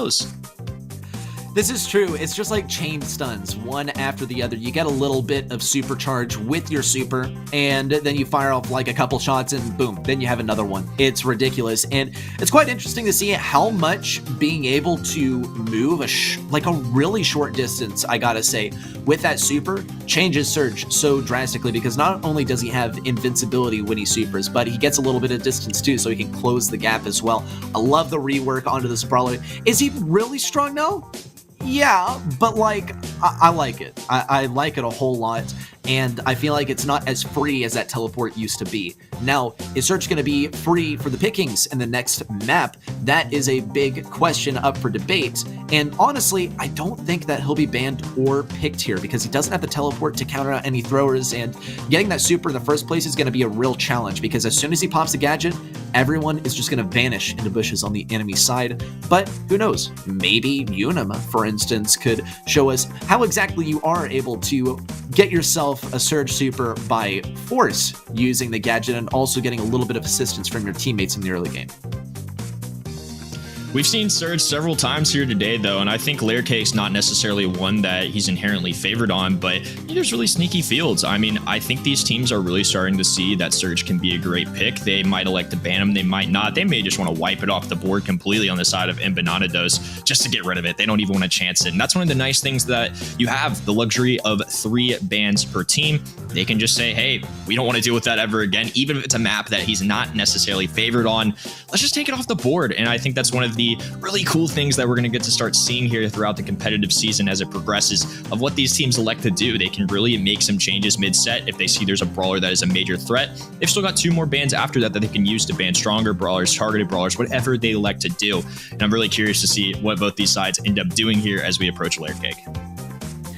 Yeah, Layer Cake, some of the brawlers that I'm looking at in particular, I think that Tick is definitely a brawler that could be banned here and is quite likely to be banned because whoever gets Tick is going to have such a huge advantage for the entire game. So if you have second pick, you're definitely banning Tick here. If you have first pick, you're not going to be banning it because you want that off chance of being able to pick it for yourself. I think Eve, this is one of the maps where she could actually be making an entrance as well. And we saw a little bit of Piper earlier on in the day, and I think that she's quite viable here as well. Some other brawlers that I would want to look out for, though, Brock, right? He's able to break open those walls for free, and as we stand, I think he's picked a little bit more often than he should be in some other regions, like NA, for instance, but we haven't seen any of him at all so far.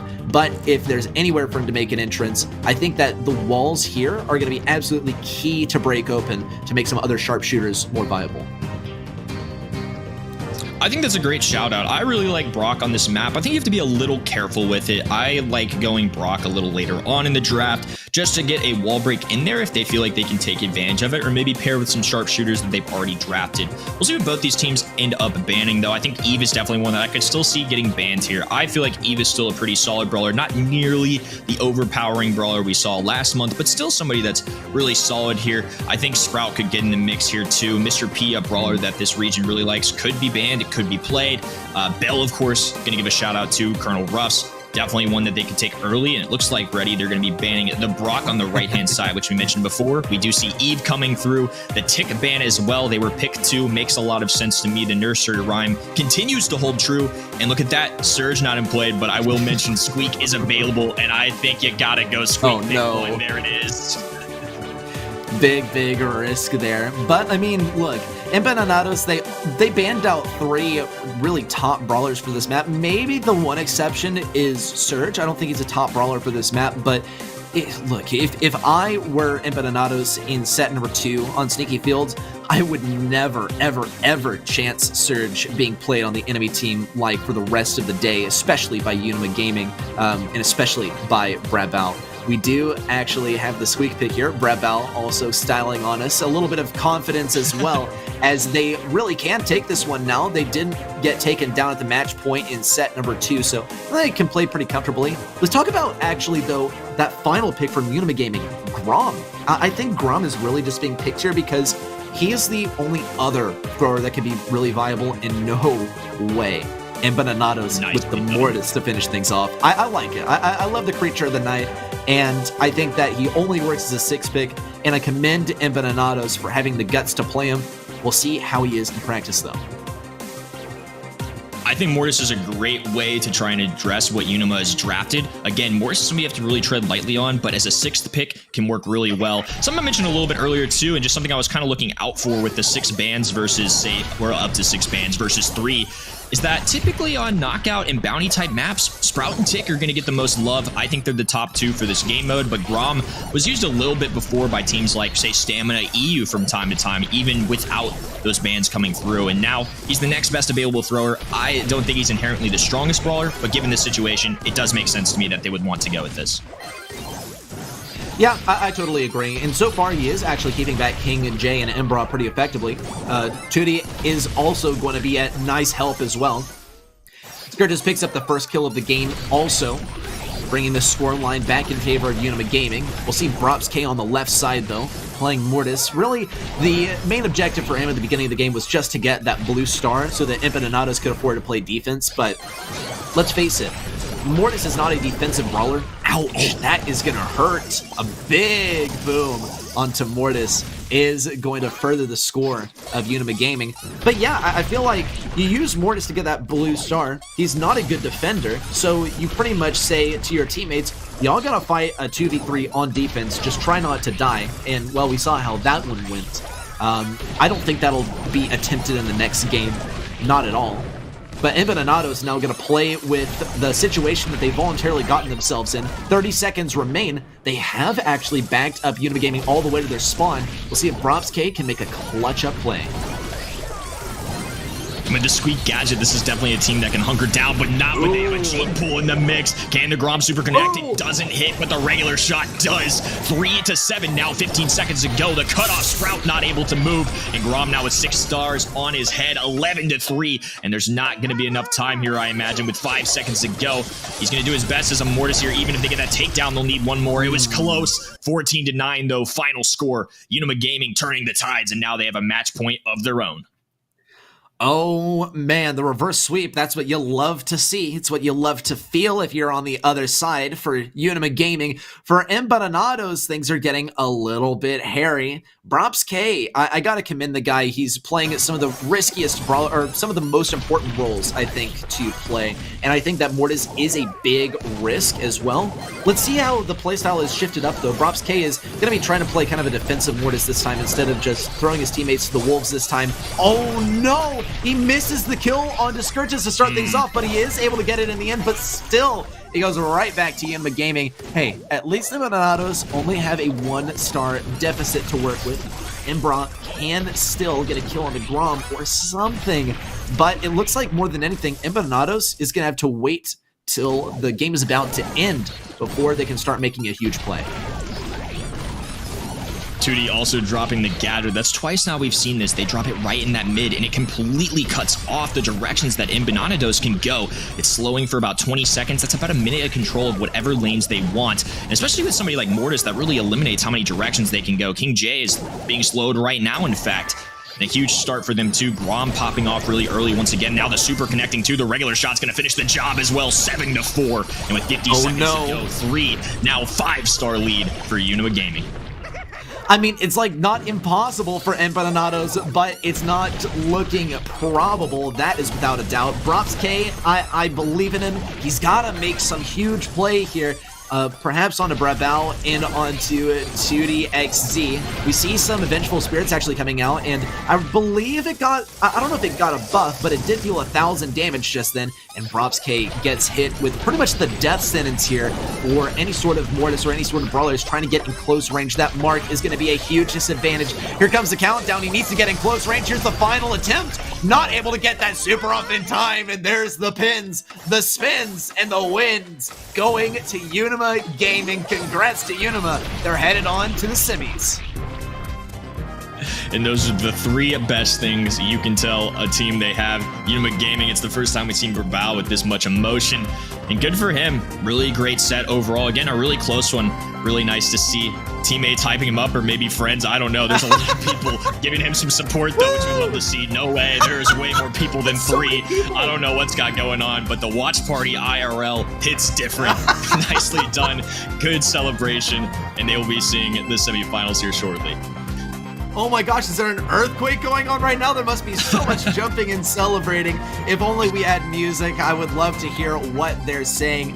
Probably saying, of course, congratulations to this dude. I'm still blown away by how many people there were in there. Were there like 7 people that just emerged out of nowhere? These were obviously not like the teammates either. That just blows me away. That's next level support. And not only does Unima Gaming have some cracked out players, but they have some cracked out supporters as well. Kudos to all of you who voted for Unima Gaming. I can't say the same for myself and Kenny, and actually voted for Emban this time, but at least Emban has a couple of fans themselves that are supporting them throughout this month, and of course the next one as well. So long to Emban for now, and hello Unima. Welcome to the semifinals. We got some great matches coming up in the semis as well, and our bracket has been shaping up in a pretty cool way as well. We'll get to touch on that in just a moment, but I think even our first semifinal, Kenny, is going to be an absolute banger, and this one I think we were waiting for when we even saw the bracket to begin with at the top of the show.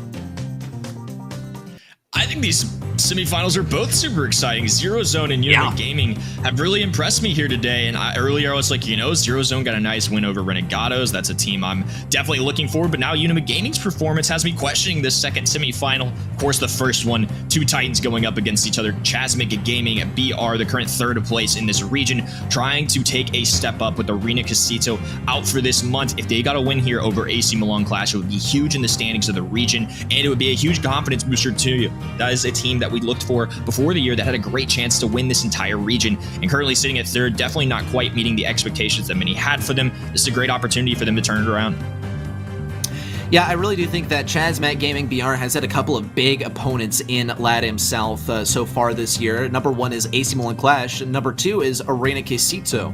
And I think we had expected some big things from Chasmac Gaming this year, and we're a little bit let down by the first couple of months. And Marcel also departed the roster to play for Renegados and did a phenomenal job, but ultimately was not able to make it to the next round. Chasmac Gaming, a bit of a different story as well, as they'll be facing versus AC Milan Qlash in the second semifinal. So we got all of our semifinals locked in, and we're preparing for our first semifinal of Chasmac Gaming versus AC Milan Qlash right now. But first, we got a quick break and of course, a quick break for us. Obviously, I need a little bit of a break as well. Maybe not you guys. We'll see you guys in just a few minutes.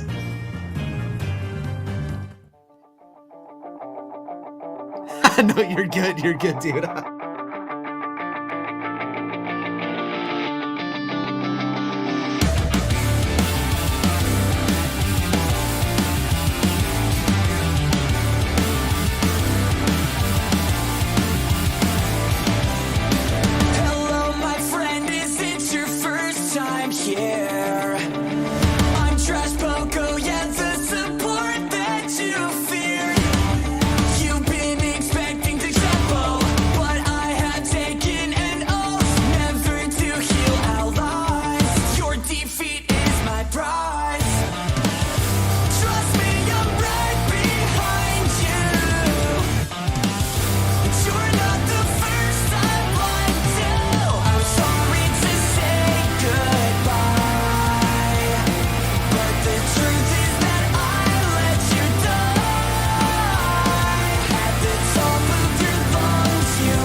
People often ask, how can I do become a World Championship winner?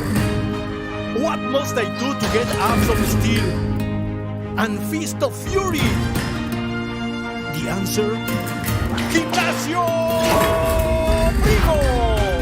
You will learn to summon strength, summon asteroids, and serve a spicy jalapeno knuckle sandwich to even the strongest of brawlers. Fight with el fuego in your heart. It will not be easy, but as El Primo once said, no pain, no gain, no glory. Gimnasio Primo. It's showtime.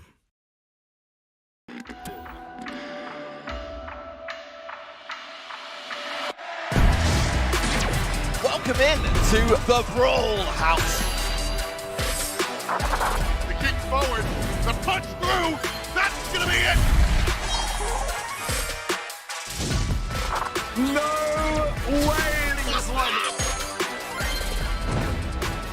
This is what everyone is here to compete for. So without further ado, let's brawl!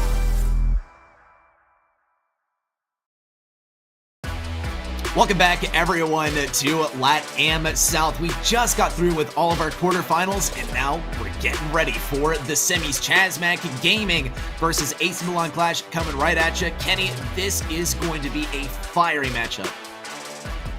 I'm super excited for this one. Both these semifinals matchups have really piqued my interest. This has been a really fun month to watch so far. That lower half of the bracket we just concluded. Both sets super awesome to watch. And of course, it's always a pleasure to see two titans of a region go at each other in the semifinals to see which one of them will emerge and make it to our grand finals. All right, well, let's see how the bracket has shaped up as well. Just to give a reminder to all of you out there as well. And also, let's reflect on some of our personal predictions, Kenny. Both of us, I think, we went for the exact same teams for our predictions, and we got a couple of them wrong, actually. As Zero Zone and Unima Gaming surprised us with a huge victory, each of them, over their opposing teams, Renegados and Emban in the lower bracket. But, of course, we were both right on the money for Chazmac Gaming BR versus AC Milan Qlash. Yeah, so far a little 50-50 for us, and that's kind of what it feels like to me for this semifinal number 2. I think both these teams proved a lot. They faced off against very admirable foes. You know, 2-1 for Unima Gaming, a little 2-0 for Renegado against Renegados for Zero Zone, and just overall very impressive from both sides. I mean, honestly, I could see either of those teams emerging. Again, this has been the storyline with this region so far, though. AC Milan Qlash on that upper half did defeat Regulamentados 2-0, Chazmac Gaming BR with a 2-0 win. And this is, again, Chazmac Gaming currently in third. No Arena Casito in sight, who is currently second for the region. Getting those 100 points would be huge for Chazmac Gaming if they can make it to these finals and get a nice win. Big momentum swing possibly coming in for this region, but I think I am predicting AC Milan Qlash here. Until proven wrong, I'm going to be picking the guys that have won it the whole way through. Last month, they only lost 3 games, which is an insane feat for any team across any region. They just seem to be the powerhouse right now, and that's who I'm going to side with. Yeah, and I completely agree. However, if there's going to be any team that can take some games off of AC Milan Qlash, it's got to be Chazmac Gaming BR. And we saw a strong start for these guys as well. Lots of confidence. They won a single set, and they were already spinning and throwing up some pins as well. And I think these guys are on fire, and they're seriously bringing the heat to this match. This is the main match they've been preparing for, no doubt. AC Milan Qlash, I think, is really the only major obstacle standing in their way for winning this monthly final, especially with Arena Quesito not being in this monthly final. However, our second semifinal could present some very real competitors to upset the grand finals, but my money is still going to be on either Chazmac or AC Milan Qlash. About our second semifinal, I really think that Unima Gaming showed us a strong performance as well. That's who I think will win our second semifinal. What about you, Kenny? I went with Unima Gaming too. At the end of the day, I'm going to go with the team that had 7 people in the room cheering them on. Nothing like a little support from the teammates. Feels like a pretty close one. Yeah, I completely agree. Very narrow victory. Did a good job, I think, overall. It could go either way, of course, but that one feels like a 55, kind of 45 match to me if I had to take a guess. Yeah, super close, like a marginal advantage in one aspect of it. For now, though, we got Chazmag Gaming BR versus AC Milan Qlash, and of course, we're starting things off on Dueling Beetles. I love this map, actually. I think it just makes sense to be in competitive because I feel like it is a very symmetrical map. That, and also, there are a bunch of different playstyles you can go for, and a lot of different brawlers that can be viable here as well. Mostly looking at the lane, looks like we no longer have Spider-Man competing from the side of AC Milan Qlash. Hopefully that does not give them any kind of gameplay disadvantage at all. We'll see what kind of bans they go for on Dueling Beetles, though. Some frustrating brawlers to deal with here. Definitely got to be thinking about Sprout, maybe some Spike, a little bit of Eve could be possible as well, but most importantly, Squeak is going to be banned out by AC Milan Qlash, and Chazmag, since they have first pick, are going to be leaving that one available for themselves. Obviously, they won't get to pick it since it is banned out by AC Milan Qlash, but for the first pick, they actually go for Stu here, and if I can predict correctly, I would say that AC Milan Qlash will immediately follow that with some kind of Spike or Colonel Ruff's pick. Oh, well, Colonel Ruff's is banned out, and we don't actually see any Spike either. Surprising. Yeah, I don't mind this draft from AC Milan Qlash. I am a little bit confused. I mean, Su's a great brawler, but typically not like a first overall pick, and I think his stock does rise a little bit. He's one of those brawlers that hasn't been top 5 for a little bit, maybe not the most dominant brawler as he used to be, but it is still a solid one nonetheless. And you know, when you have 6 bans in the mix, there's less brawlers to choose from. Maybe he gets a little more love here, but I think the Surge pick does pretty solid into Stu. I think Byron, of course, can be a staple of Brawl Stars just in general right now. Chazmag Gaming going to be picking up Bell. Again, another trend that we've seen here today. I feel like a lot of spots here, they would have taken Jesse as that choice, which, of course, in Hot Zone can be really solid too. So a little bit interesting picks here from CMG. We'll have to see what they do for pick number 5 and how they round out this comp. There's no Colonel Ruffs, which could help them out a little bit here. Several brawlers off the board that I think do really well in Dueling Beetles. Great bans on both sides. They're going to go with Leon. Okay, to break down the Leon pick for you guys, Leon is mainly picked for his Lollipop drop here, which is going to enable the Bell to seriously perform as well. And hopefully for the side of Chazmag Gaming BR, it will give him an advantage over that Byron pick from the opposite side. We'll see if AC Milan Qlash goes for anything that can handily take down the Leon. Actually, they're going to go for the Spike last pick, so they will, in the end, be dealing with this Stu. And I wonder why they saved it for last. I mean, I can think of a few reasons. Maybe they wanted Chazmag Gaming BR to feel safe in their Stu first pick, only to follow things up with a counter pick to finish off the draft. They also wanted to make sure that they got some crucial brawlers as well. With Byron and Surge being left open for the picking, they just immediately went for it, and then they started thinking about countering, which is an interesting aspect of drafting in the meta in general. You don't always have to respond to your enemy. You can definitely gain an upper hand with that, but some brawlers are just too good to give up the chance to pick, and AC Milan Qlash did pick them. They have not really put them to work yet, though, as Chazmag Gaming BR gets an early lead. Yeah, just really interesting strategies overall from both sides. I think the side of CMG implementing a couple of the turrets here, kind of that play style, which we've seen in the past be done pretty frequently before the draft format. This is a strategy that's worked before, but I am really curious as how this Spike interaction goes with somebody like Stu. Typically that life plant is a way to counter somebody like Firecrow on the Stu because it can take so many hits, but now with the life plant's health being really, really nerfed, I want to know if this is still a viable option to try and counter Stu, and it seems like AC Milan Qlash is betting on it doing that job. Okay, VTZM really trying to provide some pressure versus Tufa. We'll actually see Tufa completely switch lanes onto the left side. He's going to be slightly outranged by Kyodog, it looks like, in terms of actually reliable damage, but he is going to be an imminent threat on this side. Firecrow also keeping up the pressure at mid. Motep playing very cautiously as he is out of gadgets, but he will manage to get that level 3, and now things can start turning around in favor of AC Milan Qlash in a massive way. They are approaching that scoreline already accumulated by Chazmag Gaming BR. They will lose Motep, though, and that is actually going to be a massive loss. He will come back to the fight with a level 2, but he is severely weakened without that range. He's going to temporarily upgrade to level 4. He did have one gadget left waiting in the wings, and Firecrow is able to actually dodge out all of this damage so far, and Chazmag Gaming BR maintains their narrow lead.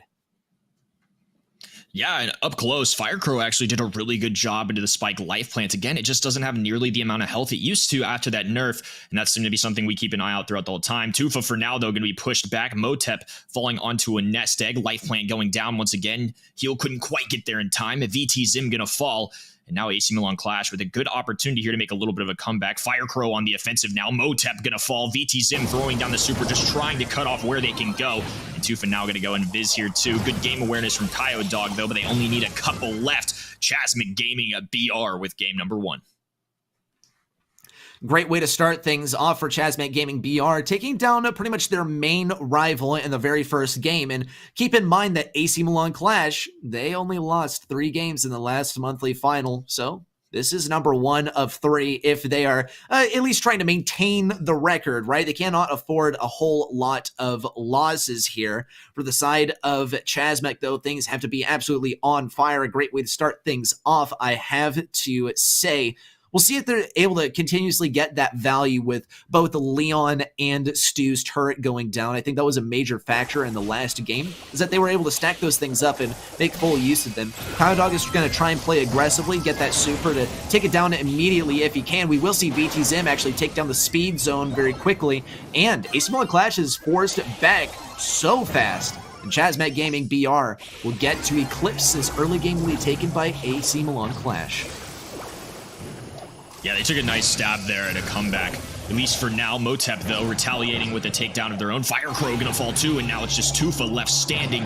VT Zim gonna go ahead and throw down this life plant. 1,750 health is all it has now, so just a couple shots can be all it takes, especially when you're going to somebody like Bell or Stu. Right now, AC Milan Qlash just climbing life plant, being deleted instantly too, not getting nearly the value I think they imagined, and I think it's something that I was kind of anticipating here today, not quite being as valuable. Spike, of course, still a solid brawler overall, and VT Zim putting it to work there with a nice takedown onto P.E.K.K.A. Now AQM with a super large lead of over 60%. Okay, Chasmic Gaming BR, it's a real uphill battle for them. They don't look like they'll be able to get VT Zim here. In fact, with the 95% mark approaching, it's the point of no return.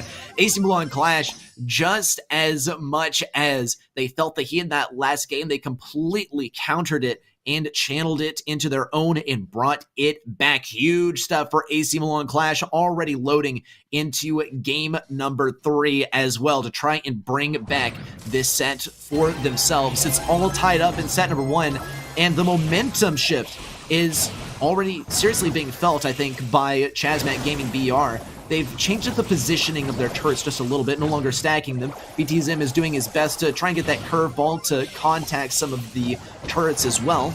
Most important thing is going to be taking down Tufa, though. VT Zim also getting slightly pinched. He won't go down quite yet, though. And Tufa has an Invisi-Heal available to himself, which he will be hanging on to as long as he can. Chasmic Gaming BR has a great advantage to start things off in this game. Yeah, and I feel like there's just been a shift in tones here for CMG for sure. Just a lot of pressure being felt. That second game did not necessarily go their way at all. And AQM now climbing back to try and take a stab at this one too. Tufa, though, touching down on it to the hot zone for now. Nice takedown onto Kaio Dog on the left-hand side too. Motep doing his best to scout out Tufa, but Firecrow there to help. Now Tufa going to be very close. Nice life plant too. I think that was good awareness. Recognized that Tufa was right there. And get the good defense going in there, but a huge lead right now for CMG, who are trying to take this first set. Okay, Motep trying to hang on to this right lane. He is going to get downgraded to level 2.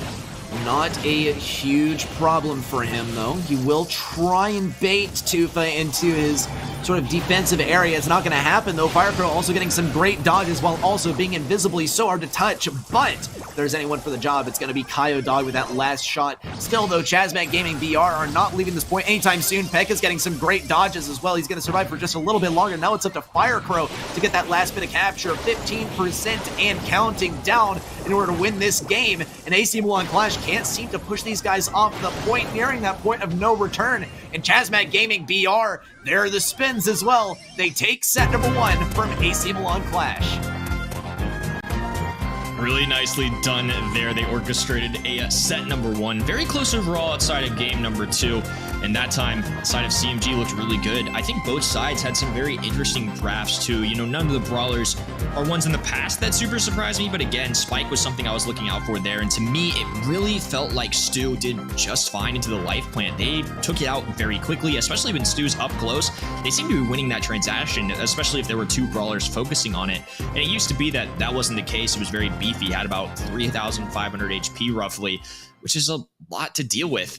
And right now, it doesn't feel like Spike's as strong to me. I think he still has a value in hot zone maps like that, just because of his super and things like that. But to me, especially after seeing that kind of play out, obviously we need to collect more data on it, but it didn't feel like the best pick to me. Yeah, and I think overall, like, AC Milan Qlash, they picked good brawlers, but they didn't pick a good comp, if you ask me. Because it looked like they responded to, they responded to Chazmag with only one brawler, and that was Spike. And as you pointed out, they got taken out so quickly because I think Chazmag very accurately recognized, like, this is the only thing that counters us. This is the only thing that prevents us from just playing these brawlers normally. And they honed in on that and were able to play things very effectively. Another thing, and I really do think there is such thing as, like, picking a good handful of brawlers, like some of the best brawlers in the game, but they just don't synergize well together.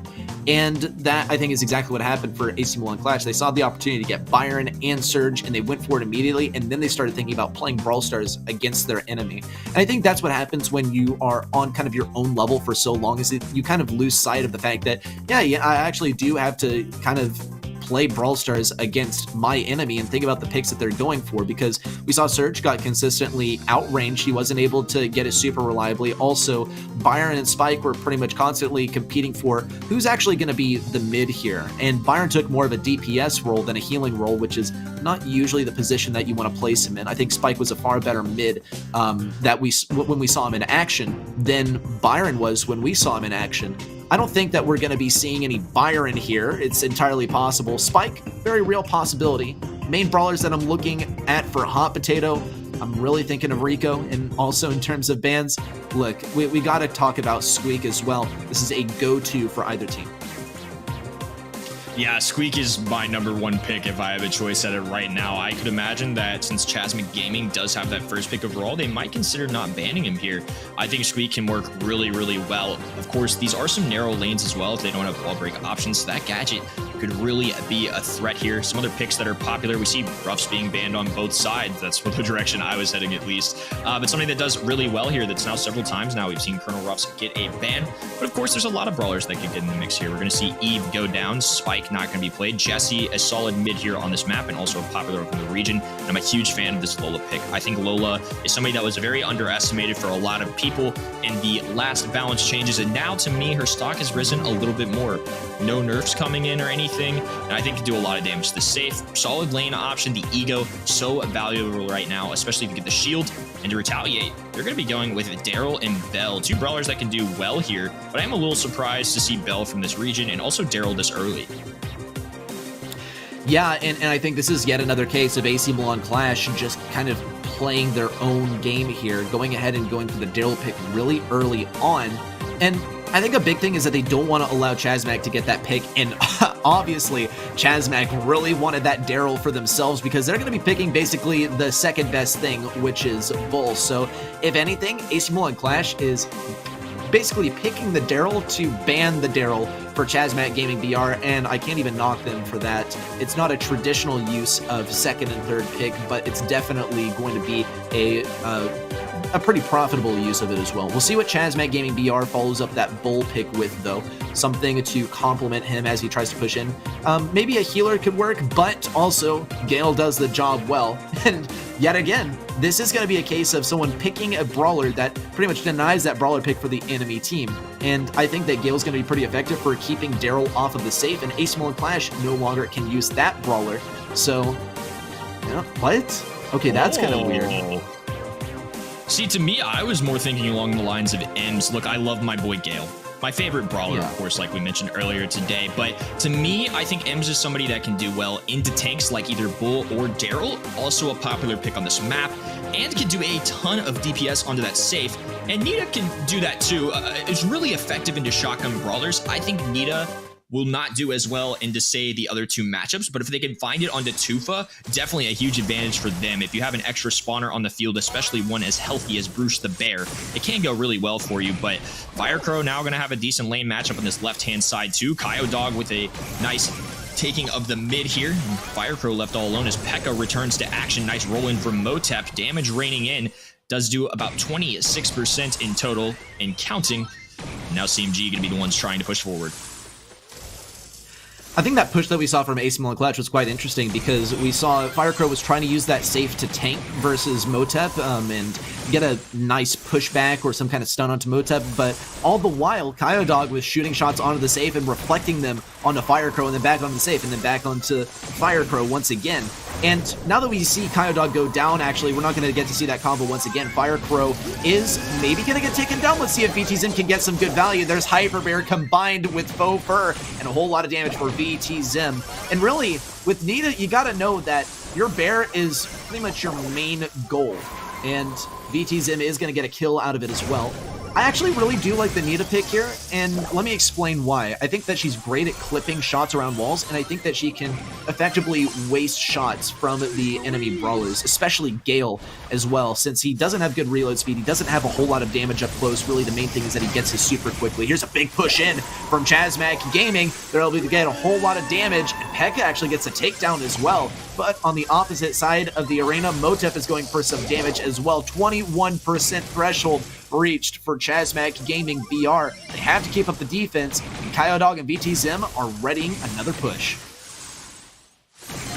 They're going to allow the Bear cycle out a few shots there, take some hits for them, and this Ego going to be putting in work with the shield. Motep going forward, but Firecrow with the instant stop there. Man. 2 to the left within, 3% left to go. Can they get there? And they do. AC Milan Qlash retaliating. They are going to be taking game number 1 of set 2. Once again, I mean, I like the Nita here. I think it addresses a few key things from the side of Chazmac Gaming BR. I think that it's great at clipping around walls. I think that it's great at wasting some of the shots of, say, Gale, for instance. And we'll actually see VTZM immediately go for Firecrow as well. And there's a bit of a lane switch up as well. Both of these brawlers kind of sticking close together.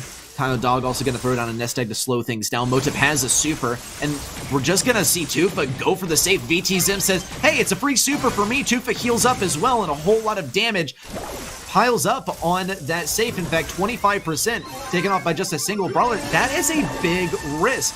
Was it a worthwhile trade-off? We will find out. We see the super from VTZim. That bear immediately goes down. Motep with a roll in. Down goes P.E.K.K.A.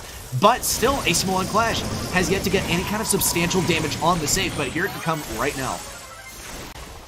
Yeah, and I'm okay with Tufa taking that transaction just in the sense that both of his teammates on CMG's side were able to defend pretty well. They were holding down that mid on their own. Why not cycle in 25%? You know, you do give VTZim the super, but it ended up being a positive elixir trade, as my good friend Ark would say.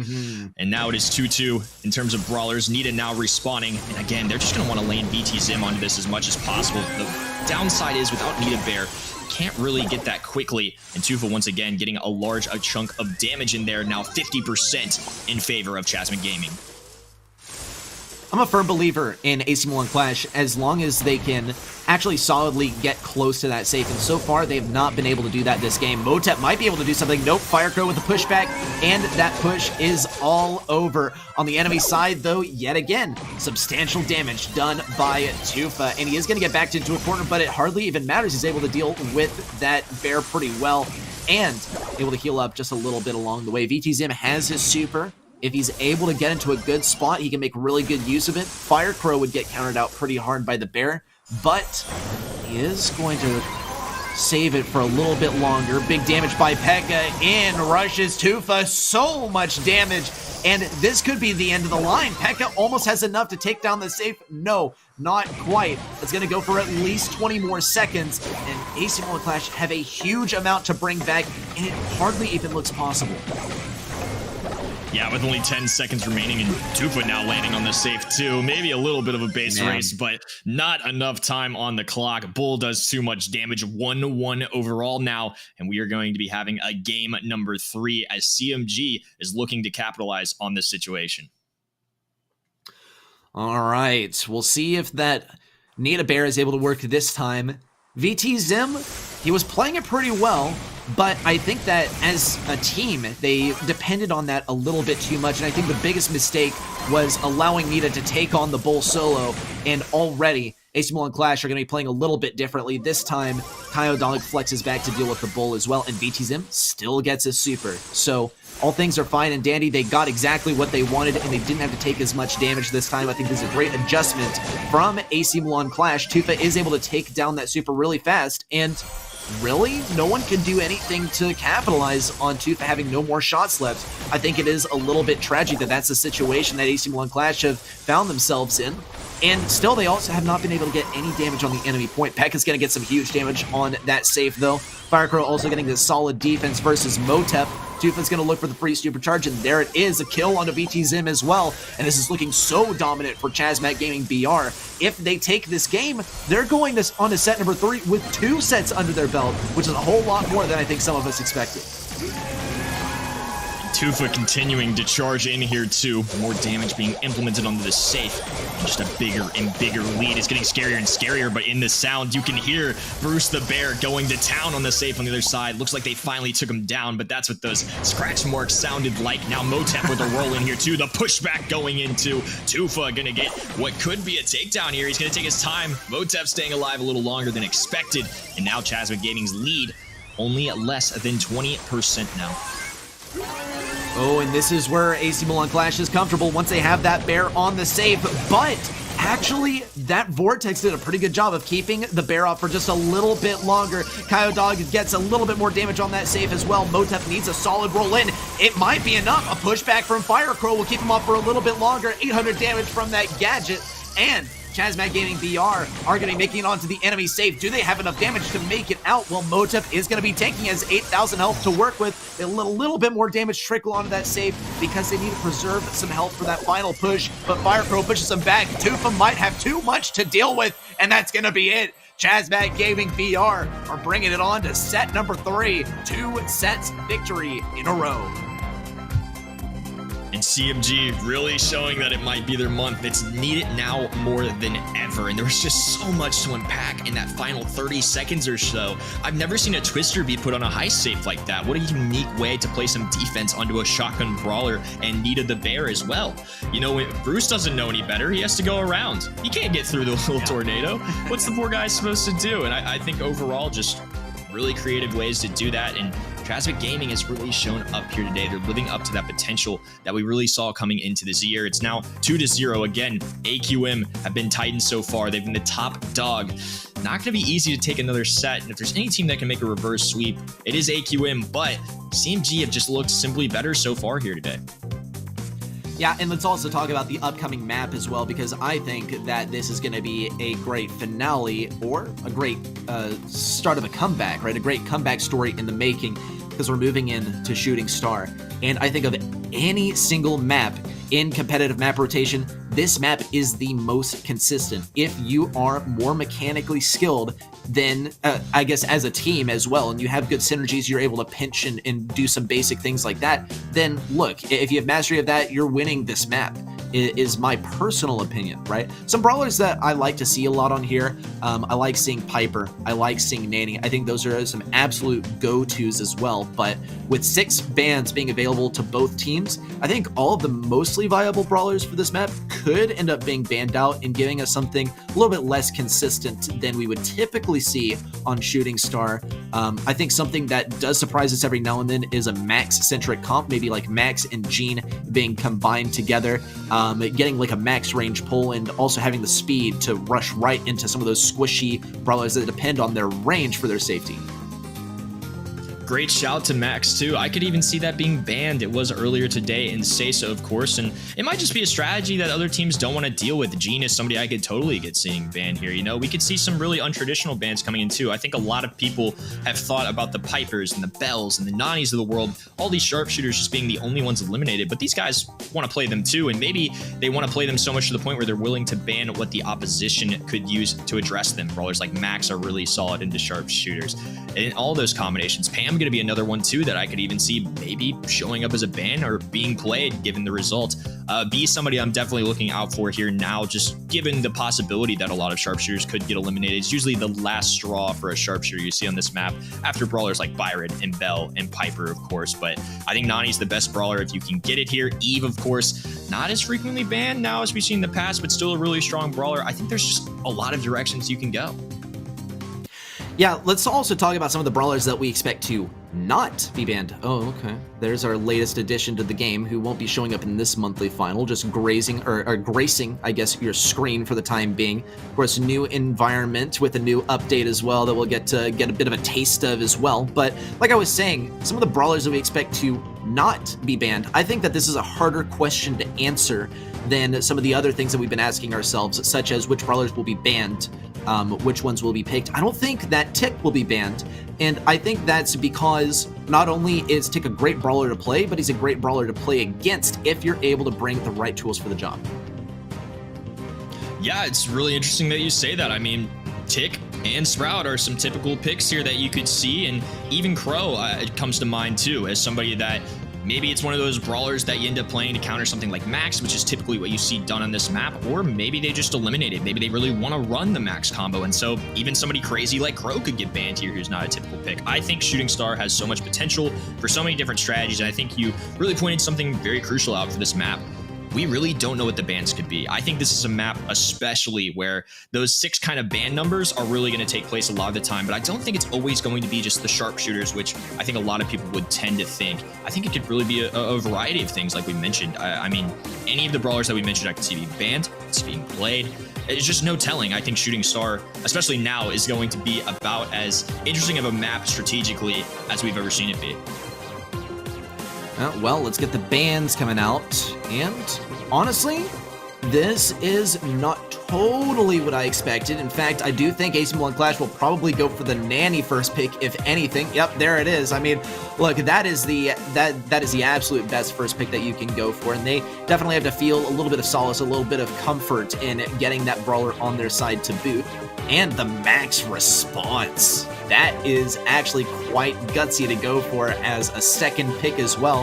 And I think the reason for that is because you can counter things out if you go for like a Crow or something, but you can only get so many of those slowing gadgets per game as well. Let's talk about another brawler that we have not seen banned out either is Squeak, and that could slow things down. We'll see if AC Milan Qlash goes for it. In the past, when they've simply picked the best brawlers in the game as opposed to brawlers that are good counters, it hasn't worked out so well for them.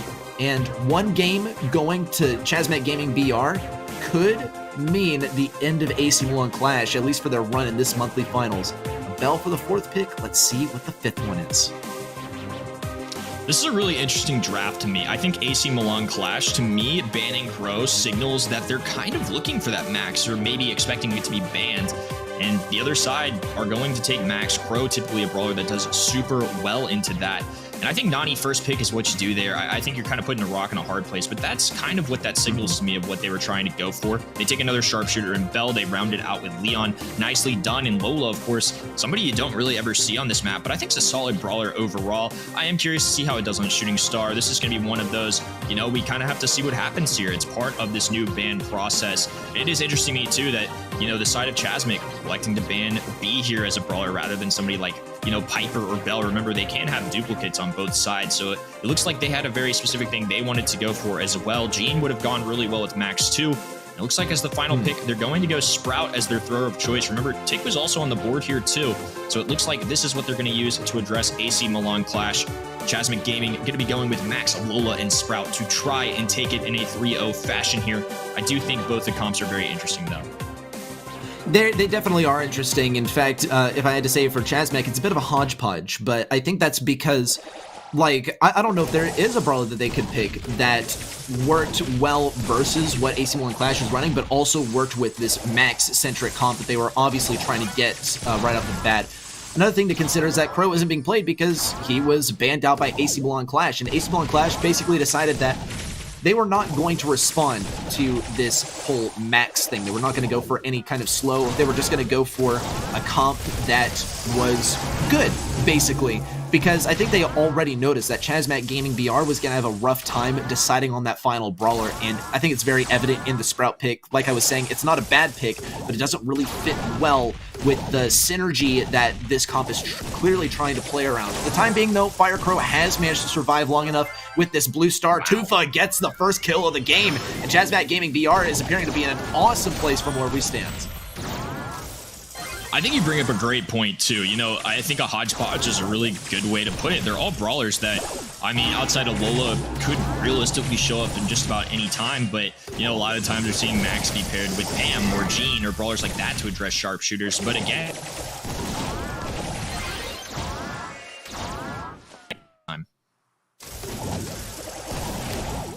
all right, Chazmac Gaming holding on to this advantage as long as they can. Here's a super in for Motep. He does have that Invisi-Heal active as well. Motep getting a whole lot of healing from that, but no positioning really. He is actually able to get around the right side. VTZim also pushing up around the right side. Speed is going to be vital for Chazmac Gaming BR to use as we approach the final few seconds of the game. Countdown is active. Tufa has a mark on him. Will he use the Ego to defend himself? Looks like he might even be able to get a kill on Kyodog, but that Ego's trapped in the same place. A bit of a misplay there, but there's not enough time for AC Milan Qlash to push in. Now it doesn't look like a little bit of damage, but the hedge is going to save Firecrow's life. And Chazmac Gaming BR are at match point. We get to see AC Milan Qlash for the first time this year really being challenged. They're down all the way to a match point, and this will be the ultimate reverse sweep if they can pull it off, but the brawler selections from CMG worked out there. I mean, very convincing win. They played it at a very steady pace. Blue Star once again being acquired by Chazmac Gaming BR, and we'll have to see if AC Milan Qlash can dig deep here and really make the comeback, but so far so good as Firecrow gets a takedown onto Kyodog. Yeah, and things are not going so good, though, in terms of positioning. Chazmac Gaming BR had to back up a little bit. No way! Firecrow's able to generate another kill out of that. And here's a speed from P.E.K.K.A. He's going right after VTZim, getting some good dodges as well. He took absolutely no damage in that interaction. VTZim has had a whole lot of points taken off his health bar. We'll see Firecrow immediately actually get the kill onto that lollipop drop as well. AC Milan Qlash have a rocky road ahead of them. If anything, though, they do have a peak that could make some things happen. Warp Blast as well. Firecrow's in big danger, but VTZim is going to take so much damage, and there's the kill as well. Tufa does go down in this interaction, but still, Chazmac Gaming BR has a sizable lead in form of 9 stars so far, with 45 left on the clock. And no real supers that could seriously change around the game. AC Milan Qlash is going to be in for a rough ride. Will we see a pinch on the right side? Looks like it. That's going to be the first of many stars that AC Milan Qlash needs to catch up, and 30 on the clock. AQM can take any 2 kills here as long as they get Firecrow involved with that, but if they fall, that changes things completely. Tufa with the takedown to Motep, the takedown from P.E.K.K.A. Oh my gosh, a team wipe coming through, and CMG making the statement we've been waiting for all year long, playing up to their potential, and with 15 seconds to go, they are just moments away from making a grand final. No way, and here are the spins. A tank by P.E.K.K.A. No Warp Blast for you today, VTZim. The Spider-Man just wasn't it. AC Milan Qlash, their confidence was completely shut down. Congrats to Chazmac Gaming BR. Like you said, Kenny, this is what we've been waiting to see all year long, and it's finally coming to a head. Chazmac Gaming BR is rising once again to reclaim their fame and their glory within this region. Congrats to these guys on on Chazmac Gaming BR. We get a bit of a glimpse into the AQM household. They are going to be going to the MSI, but they didn't bring the fire quite like Chazmac Gaming. I'm super impressed with CMG. I really start to question now what this region looks like. AQM, of course, going to be the representative. They simply will have the most points. They're going to be the ones going on, but that's a huge, damper on the mood for sure. A huge shot in confidence and a great time for CMG too. We're approaching about that halfway point in the year. We've got 4 months left to go in points to be acquired, and now CMG shows up. This paints a different picture. Arena Casino didn't even show up this month. CMG's now in the mix. AQM did not look nearly as strong here today. It wasn't just a loss, it was a 3-0 loss. And now these teams, AQM's expected to go against the best of the world. Will they be able to retaliate? Will they be able to come back? Who knows? I think that's something that's going to challenge them, and they're really going to have to overcome that mental struggle that I'm sure they're going to beat themselves up a little bit today, but you got to have a short memory in competitive esports, man, and definitely feel for them. But today was CMG's day. I think they have a really good chance to grab that grand final that we've been waiting for them all year long. And of course, we gotta find a worthy opponent for the Legend Killers here. Let's take a look at how the bracket has shaped up following that huge victory for Chazmac Gaming BR. Of course, it's a single elimination bracket in AC Milan Qlash. Well, we're gonna have to see them next month, or perhaps in the MSI, if anything. Zero Zone and Unima Gaming is coming up next, though, and look, Kenny, I think that this is going to be a colossal game. Neither of us were really sure which teams were going to come out of the lower side of the bracket following the quarterfinals, and we were both wrong in the end. So we're right this time, actually. Unima Gaming and Zero Zone both brought so much heat in the quarterfinals, and let's hope that whoever brings the most heat, the most fire, and the most passion to the second semifinal can take down Chazmac Gaming BR in the grand finals. You know, we did just watch CMG put on their best performance of the year so far, but I think the second semifinal could be really interesting too. Both these teams have shown up here today. They played super well against fearsome opponents in the quarterfinals. I think this one really feels like a pretty even match. You know, we both went with Unima Gaming here. We have to make a call at some point, but to me, it really doesn't surprise me either way. I think these guys are going to be pretty evenly matched, and this is one that I'm just excited to see unfold.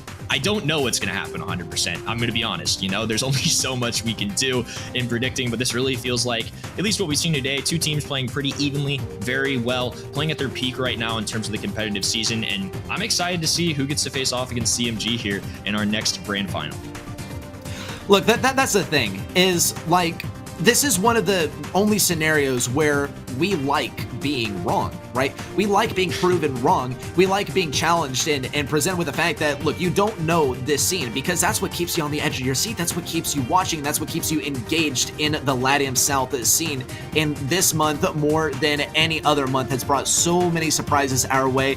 And I think it's going to leave us with sort of a cliffhanger following things. But of course, we're not at the end of the story yet. And perhaps this could be the climax, and the falling action is only impending. We got Zero Zone versus Unima Gaming sizing up here. Our first map should be coming in pretty soon as well. Let's talk about some of the bans that we've been seeing so far throughout the monthly finals that have not worked out so well. I think that the Crow ban definitely came back to bite AQM in the last one. Now, I think Crow probably not going to be banned out here or picked here even. Also, the Squeak ban, or the lack of the Squeak ban, didn't work out so well for the team that didn't have Squeak. And finally, the Surge ban is proving to be not as useful as we had previously thought. Yeah, I think Squeak's just been the guy to look out for today. I think overall he's, been impressive when he's on the field. Definitely being a factor every time he's been played. But, Crow being out of the mix is a good point. I think last time that could have been a little bit of a misstep. Maybe they weren't expecting the bans that they saw. Obviously when that was off the board, it did come back to bite him going in. Going what looked like they wanted a max combo. We're going to see a little bit of a different uniform here for the side of Unima Gaming too. This Latam South region has definitely impressed me today with the amount of excitement going on for both these guys, and very comfortable in the top there too for Zero's side. Now, well, we'll see which sort of attire gets the victory in the end. First, though, we got to take a look at the bans. Unima Gaming is going to be banning out Squeak, Sprout, and Eve. For Zero Zone, it's Surge, Rico, and Piper. All bans that I think make a whole lot of sense. I think that there are some kind of oversights in terms of a few brawlers, though. I think that Tick is going to be a pretty solid first pick. We'll see if Zero Zone decides to go for it, though. They're going to have to be cautious about what Unima Gaming could go for. And I actually really like the Byron here.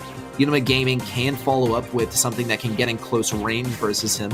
This is really one of the only scenarios where I would really say that I want to see a little bit of Fang, because Fang was so good at countering Byron out. but we'll actually see the Tick instead. Fang's still on the table, right? The thing is, he would get countered out really hard if he were picked this early, so still on the table for Unima Gaming. Let's see how Zero Zone responds to the Tick pick. Okay, yeah, that was pretty around a thrower, and a 5th pick on the Awakening. G going to be a great choice here. We still got some good options on the board for sure. We have things like Pam, which could show up. We've got Leon available as well, and they're going to actually go with Grom here with the Sprout ban again. You know, now that one of those 2 brawlers is banned on the thrower side, you have to make a choice. How much do you prioritize having a thrower here? And I think in a professional player's hands, even Grom can be put to work. I don't think he's the strongest brawler out there. I definitely would prefer both Tick and Sprout, but just given what was available, it seems like something they wanted to go with. We're going to see Nani come in here too. This is somebody that doesn't typically get played on this map, but a little more when watching scrims and practices. I have appear a little bit more in Knockout in general, just because, again, there's 6 bans on the board. They might prioritize that. It might be in the next tier of brawlers that are eligible to be played here. And again, some very interesting comps we've been seeing this month, and instantly that wall is going to be deleted by the side of Unima Gaming. They want to open things up for their Nani and Brock. Yeah, look, I got a love-hate relationship with Nanny on Gold Arm Gulch, or even Bell's Rock, for that matter. Here's the deal, is that Nanny's shot fans out so much that you need a wide open area in order to actually get the maximum potential out of it. Otherwise, you're only hitting like 1 or 2 of those projectiles and you're dealing like 1,000 damage at a time, which is just so subpar when we talk about sharpshooters. And that's why the combination with a long-range wall breaker absolutely makes sense to me. Also, another thing that I want to point out, which is quite interesting, is it just seems like throwers are kind of in a class of their own, right? You just need like a thrower. The best thrower is going to be Tick. The second best is Sprout. Third best apparently is Grom, right? It's like they have their own little tier list in their own category. Good stuff by Felipe taking down Wesley. An early kill is going to result in an early win for Unima Gaming to start us off in game number 1. I mean, the Nani head just came through so well. What a shot to get the double in there. That was crazy. And Felipe now charging forward as well. Looks like he's got his target set on Grom. Nice swerve there, though. Going to be charging this one up a little bit. Wesley going to be in trouble here, and they don't make the connection. Just some broken grass and a very narrow escape there for Zero Zone, who are already down 1 round. Okay, and Felipe once again is seriously pushing these guys back. And we will see, actually, the super from Skirtiz. It's not going to take anyone down, but it is going to kind of limit where Eptic can safely hide. Wesley also is hanging on to the super. He is not going to be able to push up versus Felipe. A good shot onto Wesley, but he's healed up so much by no one that's practically negated. Also, Eptic going to take this Tick super with the Watchtower, but down goes Skirtiz. And now it's a 2v2 with the poison closing in. No one going to be taking care of his teammate. They're going to have to dodge some Nani shots, though. Tickhead going to be connecting to the Grom Tower. Super coming through in Zero Zone. Now tying things up. Round 2 going their way. That was a big risk there by Felipe, and it didn't end up paying off. He decided to use a super when he was right next to the poison, and he ended up getting taken down entirely by the poison, and he didn't get the shot onto no one either. Now he's coming at this game with a fury. Round number 3 got to end off this round with a bang, but he doesn't have the position that he needed, and Wesley gets closer and closer, using these walls to the best of his ability in order to get closer to Felipe. He's going to have to back up now, though, as he has had to retreat, taking a little bit of damage. Also, no one had to get a little bit of healing on Eptic as well, which reduced Wesley's pressure on the right lane. Still a long-range slugfest going on at mid. Once that poison starts closing in, it's going to be a different story, perhaps favoring Wesley and no one, as long as they can keep healing each other and staying alive. Now the Nani head coming through. Wesley getting tagged. Not enough, though. No one will be healing Wesley. Nice connection there from Nani, though. Things are definitely getting scary as the zone closes forward. Gene get a fall, and now Nani approaching no one. And just Grom standing, and he goes down as well. Unima Gaming taking game number 1 of our first set. Okay, now we can talk about the new costume, right? For some reason, I don't think this one is a costume. I think it's like an actual uniform. We'll have to have some kind of confirmation on that. We've seen great costumes so far from Una, from Brawl specifically. I wonder if he has anything prepared for the Grand Finals. That would be the ultimate indicator of, yeah, we're going to the Grand Finals, what of it? we'll see if they make it there, of course, and we'll see if the comfort versus fashion battle results in one or the other very decisively. For now, it is game number 2 on Gold Arm Gulch. And so far, no decisive advantage. We will see a peek coming in, trying to go for no one. Big kill. He's bounced into the last mine from Brawl, and that is the first kill of the game. Unima Gaming is fighting a 3v2. Tough start here once again for Zero Zone. Felipe going to be taking advantage of this wide open bottom hand side here. And Brock with the built-in incendiary does help them zone off this map a little bit. Wall break coming through too, and even though no connection, the Tickhead gets the job done. Wesley now standing all by his lonesome in the bottom left-hand side. And he might even opt to just go for this little mission inside of the poison, not wanting to give too much supercharge to Unima Gaming. In fact, no supers will go the way of the enemy either. Zero Zone now get to come at round number 2 with a Gene super in their back pocket. No one's very close to Wesley, and by no one, I mean not no one, because he doesn't really have a whole lot of KO potential as Byron. Wesley is going to be hanging on to the super as long as he can, though, just waiting on this battle to get in closer range, perhaps tanking the Nanny Peep as well. Is it going to get any damage? Well, Wesley's going to get a whole lot of damage dealt to him. 1-2 tap by Skurch's crazy prediction, and this one might be in the back for Unima Gaming. Eptic is going to go down to the last hurrah, and now it's just up to no one to clutch this one out, but it's not possible, and Unima Gaming takes this set. I mean, that was an exciting set to watch. You know, a lot of the times in Knockout, I feel like you can sometimes see a little passive aggressiveness, right? You're going to take your time, you're going to charge up those supers, you're going to take advantage of it, but it just felt like there were constantly Nani heads in play, and it was just super interesting to see it all unfold. I know you mentioned you had a love-hate relationship with Nani, and I think when the walls are up, you're completely fair in that, but now that I've seen it paired with a Brock, I'm a big believer in that strategy. It worked out really well. Even with Tick in play, they had such area control between the Incendiary and the Tick mines. And then they have Nani for the sharpshooter abilities. You know, Byron is technically a sharpshooter. Gene definitely a solid long to mid-range brawler. But sometimes it just felt like Grom was standing there awkwardly. What's the guy to do? Again, I think in the tier list, it really feels like pros are putting him as that third best thrower on maps like this. And I don't know, I feel like they're missing Sprout there, obviously banned, but the Grom pick I don't think really came to fruition like they thought it would, and the Nani Brock strategy, I think I just became a big fan of it. It really felt like they took advantage of breaking those walls and did a great job overall. I think a really solid set there for Unima Gaming. Yeah, and I know we also say, like, you know, hindsight is 20/20. If there's anything that maybe Zero Zone could have done differently, they could have retired the Grom, perhaps, right? If you really just need a thrower, then yeah, I guess he's a fairly good option. But here's the deal: so many walls were broken open that they didn't really need a thrower. And I think that if there was a deliberate decision to not break open as many walls, that would have severely crippled the Brock play, and it would have crippled the Nanny play as well, to an extent that I don't think that there would have been any sort of issue from Unima Gaming breaking open all those walls, even if they were not playing versus a thrower, right? So I feel like, if anything, that is a pick that maybe could have gone differently for a Zero Zone. And I think they'll definitely keep that in their mind in parallel plays. Of course, that all comes down to a coin flip who gets that last counter pick. But throwers are not as common on parallel plays. So if that's anything to remark about, I'd say Zero Zone does have a better chance of taking this one. Of course, only time will tell. And of course, we'll have to get into the draft as well to see how that pans out for both teams. Yeah, and this is the second time we're going to see parallel plays today, and I thought the first time was really interesting. I think it was one of the more peculiar drafts that we saw. We saw both Bell and Jesse get in the mix a little bit, and a lot of really solid options overall. Again, got to remember Squeak's in play here. Surge is somebody that's shown to be pretty strong here today. This is a map that Gale, before this format switch up and things like that, was one of the most played brawlers. Byron, of course, still a favorite here, and Spike was somebody that showed up here a decent bit before. I would be more surprised if I saw him now, though, just given the life plants nerf.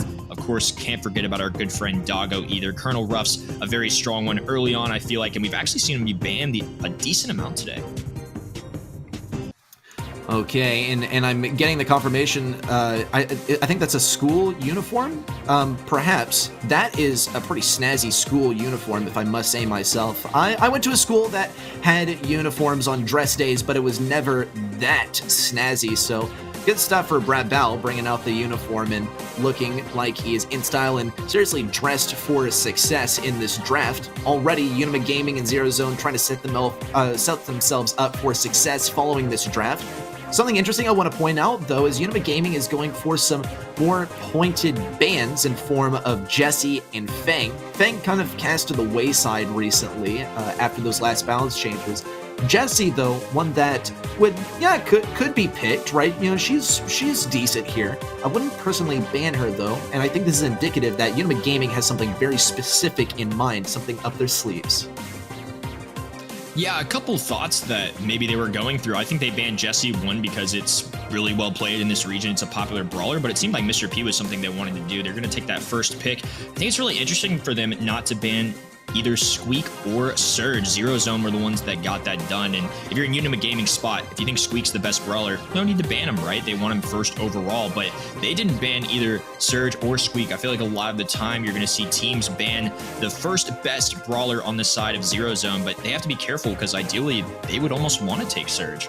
So really interesting, a lot of mind games going down for sure here. We're going to see Bell and Crow on the left-hand side for Zero Zone and followed up by Gale. Again, he did get a nerf, but I still feel like he's a very solid option. And hey, we're proven wrong. Here's a thrower coming in, and it's Sprout. Oh man, what is Zero Zone going to do to counter? Will they once again decide to go for the Grom or the Tick in order to counter, or will they go for something completely different? Maybe a Gene could work here, but I think that Unima Gaming is well prepared for this. They've already picked the Mr. P, so Gene would be really countered out by those porters constantly filing out of wherever it is placed, and we'll actually see the stew. And this one I can absolutely side with, right? Breakthrough is going to be great for dealing with Sprout. It doesn't give you your super for free, and he is going to still be kind of countered out by the porters for Mr. P, but I think that as long as Zero Zone are pretty consistent about getting rid of Mr. P's porter as soon as it spawns, especially with Bell, then I don't think it'll be too much of an issue for Zero Zone. I like the draft from both sides. If I had to pick one, I'd say Unima Gaming had the better draft. Let's see who has the better mechanics as we get into the gameplay. All right, kicking things off. Looks like they're going to be sending Stu on defense here. This is something a little peculiar that you don't see too often with him. Usually used as an aggressor here. They're going to be putting Crow in the mid as well, and Bell, the sharpshooter, be the one laning on the outside here, facing off against Gale. Going to take advantage of that ranged advantage. Maybe even get lucky and get some bounce shots. The breakthrough coming in as well. No one going to be taking down that wall. It's going to make things even more awkward for Sprout now, who's forced back to the Unima Gaming side. Brawl going to fall as well, and a great start here for Zero Zone. Felipe keeping things back on the right side. Wesley is not really able to pick up much ground here, with Eptic going for the pinch. Maybe, just maybe, they'll be able to do something. Look how Wesley has to use 4 shots on that one porter, though, in order to take it down. And look, Unima Gaming, they only got 3 of those in the entire game, but still. Meanwhile, on the left side, no one is getting a great spawn camp strategy. We'll actually have to see Brawl switch up lanes in order to deal with this accordingly. Skirt is also doing a phenomenal job getting some damage versus Wesley. All the while, though, Zero Zone has picked up so much capture on Unima's point, and Unima Gaming has done practically nothing to the enemy side. And that's one of the things that makes this map so unique. While Unima Gaming does have a 10% lead, now no one is standing on their own safe. They haven't quite touched down on the opposing hot zone yet, and they're able to reclaim theirs and make this look much more convincing. It should be about a 5 to 10% margin, I would say, when they cap this off for the side of Zero Zone. Nice takedown to Brawl as well. It's going to be a 2v2 scenario. The Sprout wall, like some good defense there, and now it's going to be a 9% lead for Zero Zone as they have established full control of their own hot zone. Wesley keeping things back. Brawl tries to push in. There's a nest egg waiting for him as soon as he dares walk through that corridor. I wonder if he knows it's there. He might trip it. He might trip it on purpose as well. There's a slow from Eptic, and soon after Wesley goes down, now it's up to Skirtis to try and get this push in on the left side. Good job at pushing back Eptic. Also, that wall goes down, but no one is there to take advantage of it. Zero Zone is doing a great job of keeping the pressure up on the right side, keeping Unima Gaming facing a 2v1 on this side. Meanwhile, pretty much nothing can be done by Unima on the left side. Unima does have a little bit of time left, though. They can't make a big push, and they're going to have to keep Eptic off the point. There's the kill by Felipe, but Wesley follows things up on the left side with the kill on Scourges, and this one is decisively going in favor of Zero Zone. I don't think that this could have been played better by Zero Zone, especially by No One, who did a phenomenal job of whatever lane he decided to take. Yeah, solid overall plays for sure. I think Zero Zone got a nice 25% lead, which is a pretty sizable victory, I would say, in Hot Zone. Eptic, nice little shake in his head there. Very happy with that. Not overzealous by any means, but it's always nice to get a game on the board here. I think overall, just a very solid job by this team. We'll see if they change things up in game number 2. Again, it is really curious to see Stu be on defense that first time, but it looks like they're going to change things up. No One now going to be playing the aggressor on this right-hand side. Okay, both teams capturing their own point to start things off. Unima Gaming are going to be playing Gale on the right side and probably sticking him there, keeping him there as well. There's the breakthrough, though. Brawl does manage to actually survive that, but Wesley is there soon after to complete that kill. Eptic also taking a whole lot of damage. He's not going to shy away too much, though. Going to kind of take the long way around to deal with Felipe. Also, Wesley just trying to hang on to this point, get a little bit of capture if he can. Already a good pushback by Brawl. That was actually mid-super by No One, so a wasted gadget for No One. Crazy. I don't think that was reaction time. I think it was a bit fortunate timing for Brawl. If anything, though, it is going to pose a small advantage for Unima Gaming as we stand. There is another wall. Scourges is barely able to walk onto this one fragment that's left. No way. He baited the gadget out of No One. That's the last one. That's 2 gadgets wasted by Zero Zone, and that could be enough to bring Unima Gaming to the victory.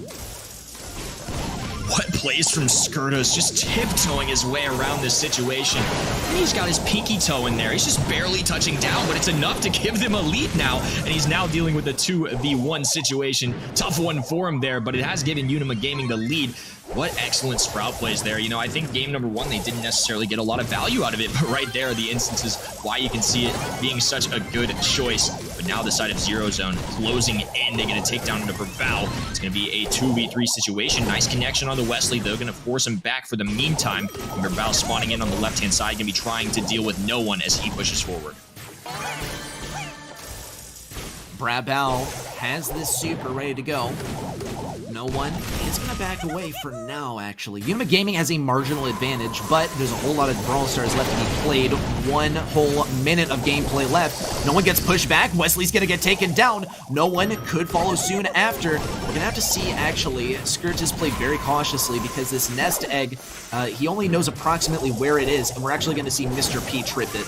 And this is actually the best case scenario for Unima Gaming as well. Down goes Wesley, and down goes Brawl in the same breath. Eptic is the next one to fall as well. Skirtis is trying to get away from No One, but it's not going to happen. But still, so much capture has been picked up by Unima Gaming, and it's almost looking like an impossible feat for Zero Zone to bring it back. Now, Eptic gets stunned. There's the kill, and Wesley's the last one who can bring it back with 15 seconds on the clock. But it's looking like an impossible task, and this could be the set point coming up for Unima Gaming. Very close one here, but Unima Gaming gonna have enough of a lead here to take this one. Another really interesting one, but we have to shout out the Sprout plays. Absolutely phenomenal work there, cycling those walls in and out with the gadget baiting supers and gadgets. I mean, what crazy performance there, and really taking advantage of the positioning, knowing exactly what needs to be done. Just barely touching down on the hot zone was enough to give them a marginal lead. Okay, Unima Gaming, 1 game away from taking this set. No, it's the exact same case for Zero Zone, and they got it done in game number 1. Let's see how they react in order to make it happen for this entire set. Skirtis is going to be taking the left side. No One is going to have kind of a rough matchup to start things off. Really, his main attack is going to be dodge versus Skirtiz. That's basically all he can do for now. And there's another cycle out of the super from Skirtiz. This one-man army approaches the left side. Felipe is going for a little bit more damage. There is yet another super used by Skirtiz, but no one shows him who's boss. And that's how you deal with the thrower, is using the breakthrough, and it's not getting baited out this time. No, sir. And no one is getting such good dodges versus Skirtiz that this is actually looking like a battle that could go in favor of Stu on the left side. On the right side, though, the Unima Gaming has captured their point already, and they're just starting to set their sights on the enemy point if they can heal up enough health to do it in the first place. Great takedowns coming in for Unima. They're going to hold tight on defense here, and Zero Zone still has not touched down on the Unima Gaming side, and now Skirtiz rushing onto the left hand to try and get whatever he can here. The wall actually going to cut him off here, and the gadget just enough for no one to slide through. Nice takedown there, and they'll continue to harp away on their own zone, and Unima Gaming didn't grab any chunk of the opposing hot zone. That was a very rushed play there for no one, and it worked out very well. Another standstill here as we have a 3v2 situation in Zero Zone, going to be moving forward. Okay, Unima Gaming, once again, playing defense, big jump in, and Eptic actually takes down 2 players. One more is on the menu, and that's going to be Brawl, a team kill for Eptic. Unima Gaming has 1 minute left to somehow bring this back. No one keeps it down on the left side. This is the spawn trap that we were waiting to see from Stu. He managed to do it in game number 1, and now he has to do it in game number 3 in order to take the victory. Brawl keeps on moving forward. Eptic also is forced to move back. Wesley similarly looks for the long-range control. Zero Zone just has to keep Unima Gaming in their own point. Big push in by Eptic. He is able to get the kill. Felipe barely stays alive, and soon after taken down by Wesley. And Brawl, the one-man army, marches towards the left side. No one is going to be keeping him back for the time being. Felipe files in soon after to try and take this one back. It doesn't look like it's possible for Unima Gaming to take this back. This one has to be going to Zero Zone. Yeah, with only 10 seconds to go, there's just not enough time. Great effort from Unima Gaming here. But Crow just put in work there, cycling those supers at great time to get not 1 but 2 kills. And you know, that is really aggressive spots they're putting himself in. He is falling a lot of those times, but if it gets you 2 kills, I mean, it's another positive transaction there. Eptic really contributing to the team there, giving them a nice win. It is now going to be 1-1 overall. Well, we anticipated a close match, and a close match we shall receive. That's set number 1 and set number 2 going to opposite sides. We're guaranteed at least Hard Rock Mine. And Kenny, look, I can't complain. I love me some Hard Rock Mine. This is like the classic de facto map of Brawl Stars. It's the ultimate test of who really understands the game on the deepest level, or on the most fundamental level as well. Of course, we're not there yet. We'll see who goes into that set with the advantage and the possibility of a match point. First of all, got Pinhole Punt. And we haven't gotten to see any Pinhole Punt yet today, so I'm looking forward to it a lot. You have this kind of ring of bushes around mid, or I guess as circular as a square can get in a game that is based on a 2x2 grid. But yes, Pinhole Punt with its little circle of bushes greatly favors brawlers like Ems, like Crow, and the like, that with 3 bans per team are, I'd say, pretty likely to be banned out as well. So what other brawlers, Kenny, you in particular, do you think could emerge as a result of 3 bans now being implemented in competitive? You know, if he somehow slid through, Squeak does actually really well on this map in general. Don't think that's going to be the case, though. Let's think about brawlers that maybe in the one-on-one situations don't really get banned. I expect to see somebody like Byron here. Crow could slide through the cracks, too, if teams aren't careful. Ems is somebody that is banned at least a decent amount / picked here. I think a very safe brawler overall. I like where Ems is at in the game currently. Leon in Latam South actually picks this brawler a ton. That could be a brawler that slides into that spot that maybe gets banned now that we have 3 options for team versus 1. And again, too, some that might come through as well. B, somebody that maybe in other regions doesn't show up all the time, or Jesse, but are definitely options here. And I do want to point out, too, we have seen Ash in this spot before, and now with 3 bans versus what we used to see, maybe we see him come in with a Byron or something crazy. I think there's a lot of options here. Eve, somebody that might slide through here too. Somebody last month that you definitely would not see make it onto the map just because it was banned. But since the nerf, I think a strong brawler might slip through the cracks. Again, 3 individual per team, but sometimes they overlap, and those are a few brawlers that maybe we could see be a little different here today versus what we saw last month. Yeah, I think Pinhole Punt is one of these rare occasions where we actually can get a pretty good grip of which brawlers are going to be banned out and which ones are going to be picked and kind of traded back and forth between teams in the draft phase.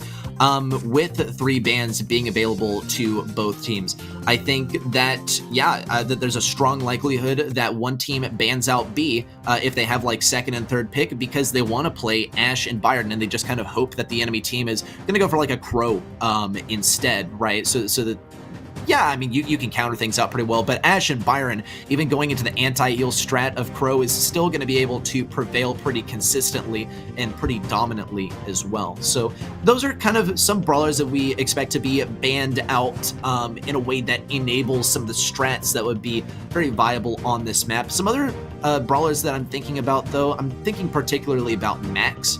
I think Max could be great at getting brawlers to the enemy side of the map with, a whole lot of health. Not relying on the bushes too much. She can also be pretty frustrating to deal with once she's all sped up in those bushes, even if she doesn't have her super.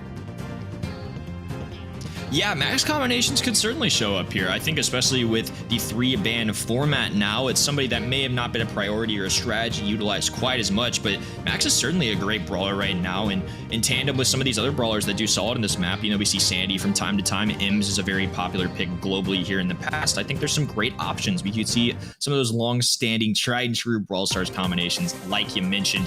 We'll see.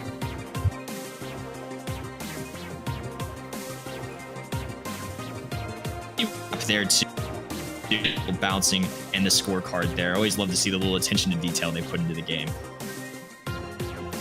It is all quite fun and nice, and we'll get to see a little bit of that later on. For now, though, we have the bans rolling out from both teams. Zero Zone banning out Mr. P, Ruffs, and Byron for Unima, Crow, and Eve, and Squeak. I think Unima Gaming, look, I talked about the Crow ban, some kind of counter to the Byron and Ashe that could be coming in, maybe. Well, Surge is going to be picked here, which could be pretty handy at dealing with that, and Kenny, you're right on the money. We will see the Leon pick, a very common pick in this region, and they will also be going with the Bell too. And this combo, it's pretty straightforward. You're basically just throwing down the lollipop drop and relying on the sharpshooter battle going your way because an enemy sharpshooter can't really see you. We'll see how Zero Zone decides to cope with this, as Zero Zone actually can get some pretty good damage onto the lollipop drop that Bell would be standing next to if Surge can contact it. There's the Gene pick actually from Zero Zone. You got one more brawler to combo with it to finalize their comp. Gene's somebody that we haven't seen at least too much on this map. It's definitely not a bad choice by any means, and I think it'll actually deal pretty well with this sharpshooter combo. Looks like they're going to be using Spike to address it as well. In the past, Spike has been a very solid option going into the invisibility factor of Leon, and again, this region really prioritized Leon in this map. They're going to get an early pick out of it, and I like how you mentioned too. It's a great synergy to run with a sharpshooter like Bell. You take advantage of that invisibility, and the only thing harder than dodging a pro player's sharpshooter shots is when you can't see it coming. So I think some great options here. Clearly, Zero Zone is preferring the Surge here. They value it a lot, and honestly, going to be a pretty great option here. And we see Sprout once again coming in for Unima Gaming. This is clearly a brawler that they really like. Not something that we typically see from other pro teams on this map, but again, we've been surprised before. It's something that on maps that traditionally don't use throwers has worked out, and I think just based on what I saw last time, I was very impressed with the Sprout play. I think it could work and is a great counter in this fight. I totally agree, and I think it is also quite gutsy to play that into Surge, and it's also quite gutsy to play it into Gene, who can pull you. I think it's a heavy reliance on the lollipop drop as well. Skirtis is going to avoid a lot of damage. Eptic is going to get the kill in the end onto Skirtis. Here is the pass to Wesley. It's not going to be enough to get that goal, though, and the ball ends up getting cornered as well. Lollipop drop also used to survive a little bit longer. Is Barbell going to be able to get good value out of it? Does look like he's able to get one kill. Not going to get the second as Wesley takes him down. Eptic also going to be looking for a safer position within these bushes as Felipe gets pinched super hard, and Skirtis is all alone on the right side. No one could look for the pull. I don't know if he will. Just might. There it is, actually, and he combos with Eptic as well to get the first kill as they rampage towards the enemy side of the map, looking to lay their hands on that ball as well to get their first goal. Yeah, nicely done. Zero Zone with a lot of control so far. Brawl just taking his time here. Does have the invisibility. I'm imagining trying to figure out when to use it. I'm curious to see if any of these guys are implementing the visibility gadget here. I feel like it could be very valuable on somebody like Gene. Nice takedown from Brawl, though. Also popping in invisibility here. Wesley not quite capitalizing the super. Does power up a little bit, though. Nice shots coming in from Brawl, though. And another takedown on the other side as well. Skirtas and Bell win their lane as well. And now Unima Gaming for the first time with some more dominant control. Zero Zone on the defensive. Okay, and we don't see any kills from Unima Gaming quite yet. There's the hedge. It looks like it was to lock down Wesley into the goal, but is going to do just the opposite. Pops him out. Brawl is able to get a kill off of it, but no one follows up with a kill onto Leon as well. Skirtis also trying to keep up the pressure on the left side, doing his best to deal damage versus Eptic. He almost got the kill there, but it looks like Eptic is going to be able to slip out of the cracks, and the nest egg slows down no one just enough for them to get that kill in the end. Skirtis gets that last bit of damage, and he looked for the kill on Eptic as well. Mutually assured destruction on the left side. And Felipe has to get this last bit of damage on Wesley in order to ensure safety for his teammates as the clock ticks down. That bush at mid seems to be a huge factor in the success of Zero Zone in the early game, but since there have been no goals so far, Unima Gaming will be able to bring this one into overtime with a slight advantage in their favor. Unbelievable. A good pull by no one, but Skirtis barely survives. That last bit of damage is going to come out, but Felipe fires back, and here's the possibility of a juke shot with the super. Brawl is moving forward. Will he be able to get the kill? No, it barely doesn't go in the corner. Unbelievable. And this could be a game-deciding factor. Unima Gaming have to keep up the pressure. Really unfortunate miss there. Felipe with an opportunity, and unfortunately just to the right of the goal. This is the opportunity that Zero Zone needs, though. 30 seconds to go. They have a couple supers on their side. Sprout is truly going to be tested here. Gonna throw down the wall. It's only gonna give them 3 little spaces there, but it is enough to at least protect him for now. But Wesley gonna be approaching with the super. Nicely played there, and like you mentioned before, Surge gonna be a great way to try and deal with Sprout, especially when there are no walls in the field. A few supers on the side of Zero Zone. They're gonna be marching forward. That's a takedown, a pull coming in onto Felipe, and now it's a 3v2, and they only need one little shot. Wesley will not match what Unima Gaming did. They're gonna get a goal. Zero Zone with the epic comeback. I really feel for Unima right here, because that should have been a goal. It looked like they were trying to get that ball right in the corner of the goal, and it didn't even have to be precisely in the corner of the goal. It just had to go past Wesley, and that small whiff shot cost them the entire game that they worked so hard for, especially throughout the domination that Zero Zone is able to muster as long as these bushes are up. So if Unima Gaming is able to make it to overtime once again, I really think that they could have this one, but especially with the Sprout versus Surge interaction towards the late game in the last one, this is looking like it's way more possible for Zero Zone. In fact, they'll get a team kill and a goal to start things off. I don't think overtime is impending unless Unima Gaming gets some crazy offense here within the next 2 minutes. Yeah, Unima Gaming definitely. Tides are turning. Zero Zone taking advantage of the momentum, and they just gotta have a short mentality. But the nice pull onto Skirtis is gonna make it tough as Wesley has a super, a power 3 surge, and I think tried to get a little fancy with the 180 dunk. Couldn't quite get it done. We're gonna be playing a little longer here, at least in this game for now. We do see a power 4 surge, and they are still looking really good to take down this set. Okay, Eptic has to lay down the control here on the right side. Once he's able to get that super out, he will seriously be able to lock people into their own spawn. Brawl is on very low health, and here comes the emergency wall from Skirtis. Zero Zone pretty much retreats here, though, as they don't want to give any value to Sprout so that he can farm up that wall once again. It's proving to be such a pain in the butt for them right now. No one is going to be looking for his next super as well. Wesley hanging on to his next upgrade also, despite being marked at the moment. We will see him go down, but he does take Brawl down in the same breath. Also down goes Skirtis. Looks like Zero Zone will be able to hang onto their position here. Felipe does get a kill, though. This very well could be a comeback for Unima Gaming. They're going to have to be very cautious about dealing with Wesley, as he does have a super. He's already level 2. They addressed it very well. No one been a big pivotal factor of this so far. The pulls have been immaculate. Both games, just constant kills cycling in and out, as we saw just a little bit ago. Wesley going to kick the ball over. No one pocketing it in the bottom left-hand side. They have some pretty good aggression going down. Wesley, though, somehow staying alive for a moment, but finally falling there. And with 15 seconds to go, Brawl going to be creeping down this left-hand side. They do get the takedown, the slow coming into Spike, though, and there's no way they're going to be able to grab the ball quickly enough. The pull coming through, too, and Zero Zone holds strong. They will be taking our set number 3. They will have a 2-1 lead. Huge stuff for Zero Zone, and just like that, it's on Hard Rock Mine. And look, at so many times, it looked quite decisive for Unima Gaming. I really thought they had it in game number 1, but I think that single whiffed goal also kind of altered their mentality as well. They were absolutely on fire. They were rolling with it. They did have kind of a rough Sprout pick into the Gene, which did pose some major issues for them at certain times, but they were still able to get the W in the end. But game number 2 was such a different story. That was Zero Zone through and through, no doubt about it. I couldn't really have seen it going any other way besides a victory for Zero Zone in that perspective. Now, though, we got to shift our focus to Hard Rock Mine. This is a vastly different map, and the draft phase is going to be extremely different as well.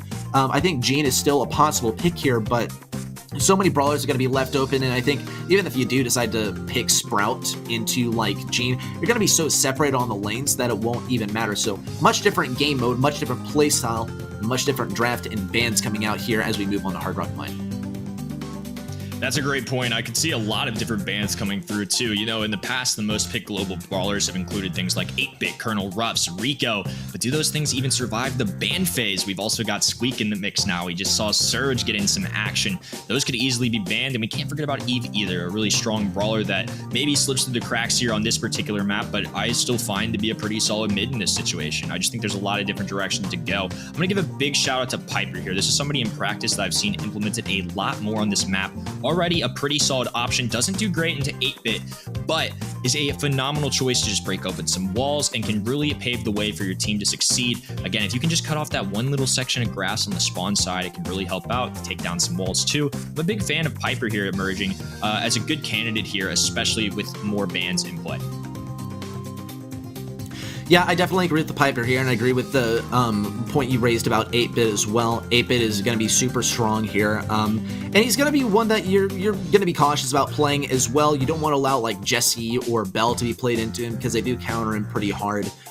If you're playing 8-Bit, then you can also pretty safely assume that the enemy is going to be picking something specifically to counter it, as well as maybe like a Pam, regardless of whether it counters anything out or not. She's very solid mid, and just having a turret being played into an enemy turret to give you a little bit more survivability, a little bit more clout and pressure at mid is definitely going to be a winning strategy as well. Some other brawlers that we definitely have our eyes on, at least for the bans, because I really cannot see these brawlers being picked. Rico, I think, is probably my number 1. When we even had one ban, Rico was getting banned out by whoever had that first pick, because he's a frustrating brawler to deal with, especially if he's able to get on your backlines. It's a similar story to Ring of Fire. Once he's able to get into your backlines, he's so difficult to get rid of, especially if you're playing a brawler like Piper or something. Yeah, Rico has definitely been frequently one of the most picked and banned brawlers globally in the past. New format, I expect nothing to change. I can easily see him.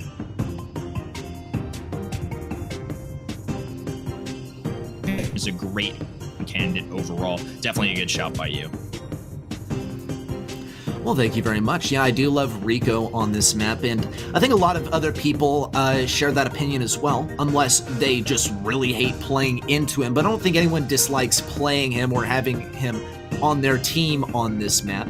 So that's one that we will be considering a bunch. As far as brawlers that could counter out Rico, maybe Surge. I mean, he doesn't have to teleport anymore. You can still jump over walls, but you're going to be hard-pressed to find a brawler that counters him besides Sprout. And I think that if a team thinks they have a chance of getting Rico on their side, they're absolutely banning out Sprout in this map. We'll get those bans rolling out in just a moment, though. 3 bans per team. What are they going to be? You also mentioned Eve is on the table, which is one that I'm going to keep my eyes peeled for. We haven't seen a whole lot of action from her, as we have seen her banned practically every game. And there's the Rico ban, actually, from Unima Gaming. A similar ban from Zero Zone as they ban out Colonel Ruffs, who get some ricochet action in there as well. Also the Squeak ban and the Surge ban from Zero Zone. Unima Gaming with a Fang and the Max, but the one they forgot was Eve, and she's going to be a great lane brawler. Yeah, definitely an excellent option here. They're going to elect to go with a Byron in return, which of course is going to be a great mid here. Somebody else I would have been looking for in this region too is Mr. P. That's the guy I was kind of looking for here. And I think they're honestly going to be considering using him as a lane option. I think having the spawners here is going to be great and actually a really good choice into Piper. So that's interesting. I imagine the way it's shaping up right now is Piper is going to be trying to find a Byron mid matchup, because if it's going into Mr. P, it's definitely not going to be as good of a time. But very similar lineup so far. A sharpshooter for each side into an extra set of spawners with Mr. P and Eve. Pretty even right now in terms of the strategies they're both trying to implement, and to finish things off, they go with Daryl. Again, I'm immediately on Gale watch, just because he's such a hard counter into tanks right now. I think it's a very nice matchup, and definitely one that can be solid with as many walls as there are. Of course, Piper could take them out here and there, but I think overall Gale's going to be an excellent option to kind of address the Daryl pick. Yeah, I'd say that it's a pretty solid option as well. Zero Zone had to choose very carefully as well, because there are a lot of good counters out there to deal with brawlers like Daryl and stuff, but they are lacking a little bit in range, and Tara definitely, I'd say, fits that mold. She is going to be able to do pretty well on lane, I think, if she's able to get into the enemy bushes. Kind of a similar thing with Rico. Tara's just one of those brawlers that's literally so good when she's hiding in bushes, and obviously when she has that super as well, she's going to be so much more difficult to deal with. And I think that, I mean, this is a no-brainer. Zero Zone are absolutely going to be getting Tara onto the Daryl lane anytime they can. Bit of a misprediction, actually. Both teams trying to get the Daryl away from the Tara, and Zero Zone trying to get the Tara away from the Daryl. We'll see Felipe actually probably shoot the first shots over here. Wesley surprising him as well, going for some of those shades as well. And we'll see Skirt is pretty happy with his interaction that he has early game. Wesley already shifting over to the right lane to take the spot of his fallen comrade and get that first bit of supercharge. Nonetheless, Unima Gaming has done a phenomenal job of getting the first few gems as well. No one is going to go down. It's all up to Eptic to pick these up, but it looks like Brawl is a little bit better slated to pick these up. Unima Gaming's going to have to be really cautious here. If they're not careful, they can get overwhelmed by the number of spawners that can go down. Wesley has the gadgets, plus anytime they use the super, there's going to be a shade coming in too, plus the Mr. P spawners. I mean, Eve with the slow reload speed, Piper's a single shot brawler, Daryl as a tank doesn't do quite as well when there's more brawlers going into him. When you've got those extra things helping you out in the field, it can certainly provide some trouble. I definitely think there's an opportunity here for both sides. They definitely have some win conditions going both ways that can pave the way for them getting a win. Right now, though, it is going to be Unima Gaming with a 7-3 lead. Brawl being really cautious right here. He's just one tap away from getting taken down by Eptic, but he's not about to let that happen. Neither will his teammates either. Skirtis picks up the last few gems that they need, and Unima Gaming will be on the defensive now. And we will see Wesley make some serious ground on the right side. Also, all these gems get dropped. It's all up to Skirtis to hold down the fort and hold on to these gems. He does have an escape mechanism, right, to give him a little bit of mobility. He has high survivability as well. You wouldn't want this to be the gem carrier unless you had 10 gems total, right? And with the clock ticking down, it doesn't look like he's going anywhere. Not into the middle of that black portal either. Skirtis narrowly surviving. And that is going to be this game going to Unima Gaming. They're not going to a match point just yet. That was a great fight there from Mr. P towards the end. Very close to getting the takedown that they needed, but overall, Unima Gaming securing game number 1 there. They're going to be trying to hold off a little longer and force this to a set number 5. This time, all 3 brawlers on the side of Unima Gaming going to be just starting off in the mid here. They're going to be working as a unit to try and take down this Tara, which is going to be really nice for Skirtis, who arguably has the toughest time into the Tara. Roll now going on to no one as well. The slow coming in too from the gadget, and Skirtis popping off really early on. Unima Gaming claiming the mid very early with a swap of lanes. There's one little flea spawning on the right side. Wesley shrugs it off, though, and makes his way over to what's going to be his home for the majority of the game. As long as he has any say about it, he is going to be hanging out in these bushes as long as he possibly can. Big wall break for Piper, actually. I wonder if that's going to be more of a blessing or a curse. Of course, that is up for debate. We'll see Wesley and no one actually slowed down here quite a bit, but not really a huge issue either. And a big amount of damage onto Eptic. He heals it right up again, though. Unima Gaming have the advantage in terms of gems, but really what they need here is a big push, some crucial kills in order for Brawl to be able to pick these up, and that they shall receive, actually. Felipe leaves this gem on the ground, perhaps for Brawl to pick up. Doesn't want to risk it, doesn't want to give it to the enemy team. Brawl can also play around the positioning of this gem. No one's not going to pick it up either, actually. And we'll see on the left side, Skirt is in a furious showdown versus Wesley, which is going to ultimately result in his demise. Brawl has to get a kill here, but Eptic is not going to let that happen easily. Neither will Wesley as he pops the super. Felipe actually dodges it out, still does not make it away with his life, but the positioning from Skirtis and Brawl is just enough to secure them the countdown and potentially the entire set.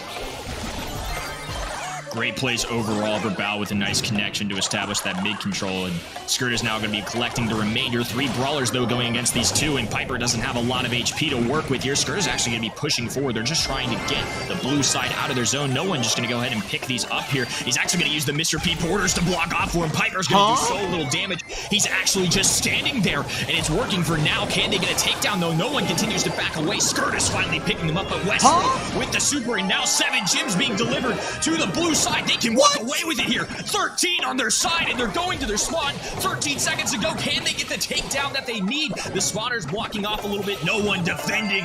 And what a great turn of events here for the side of Zero Zone. I don't think I've ever seen anything like that.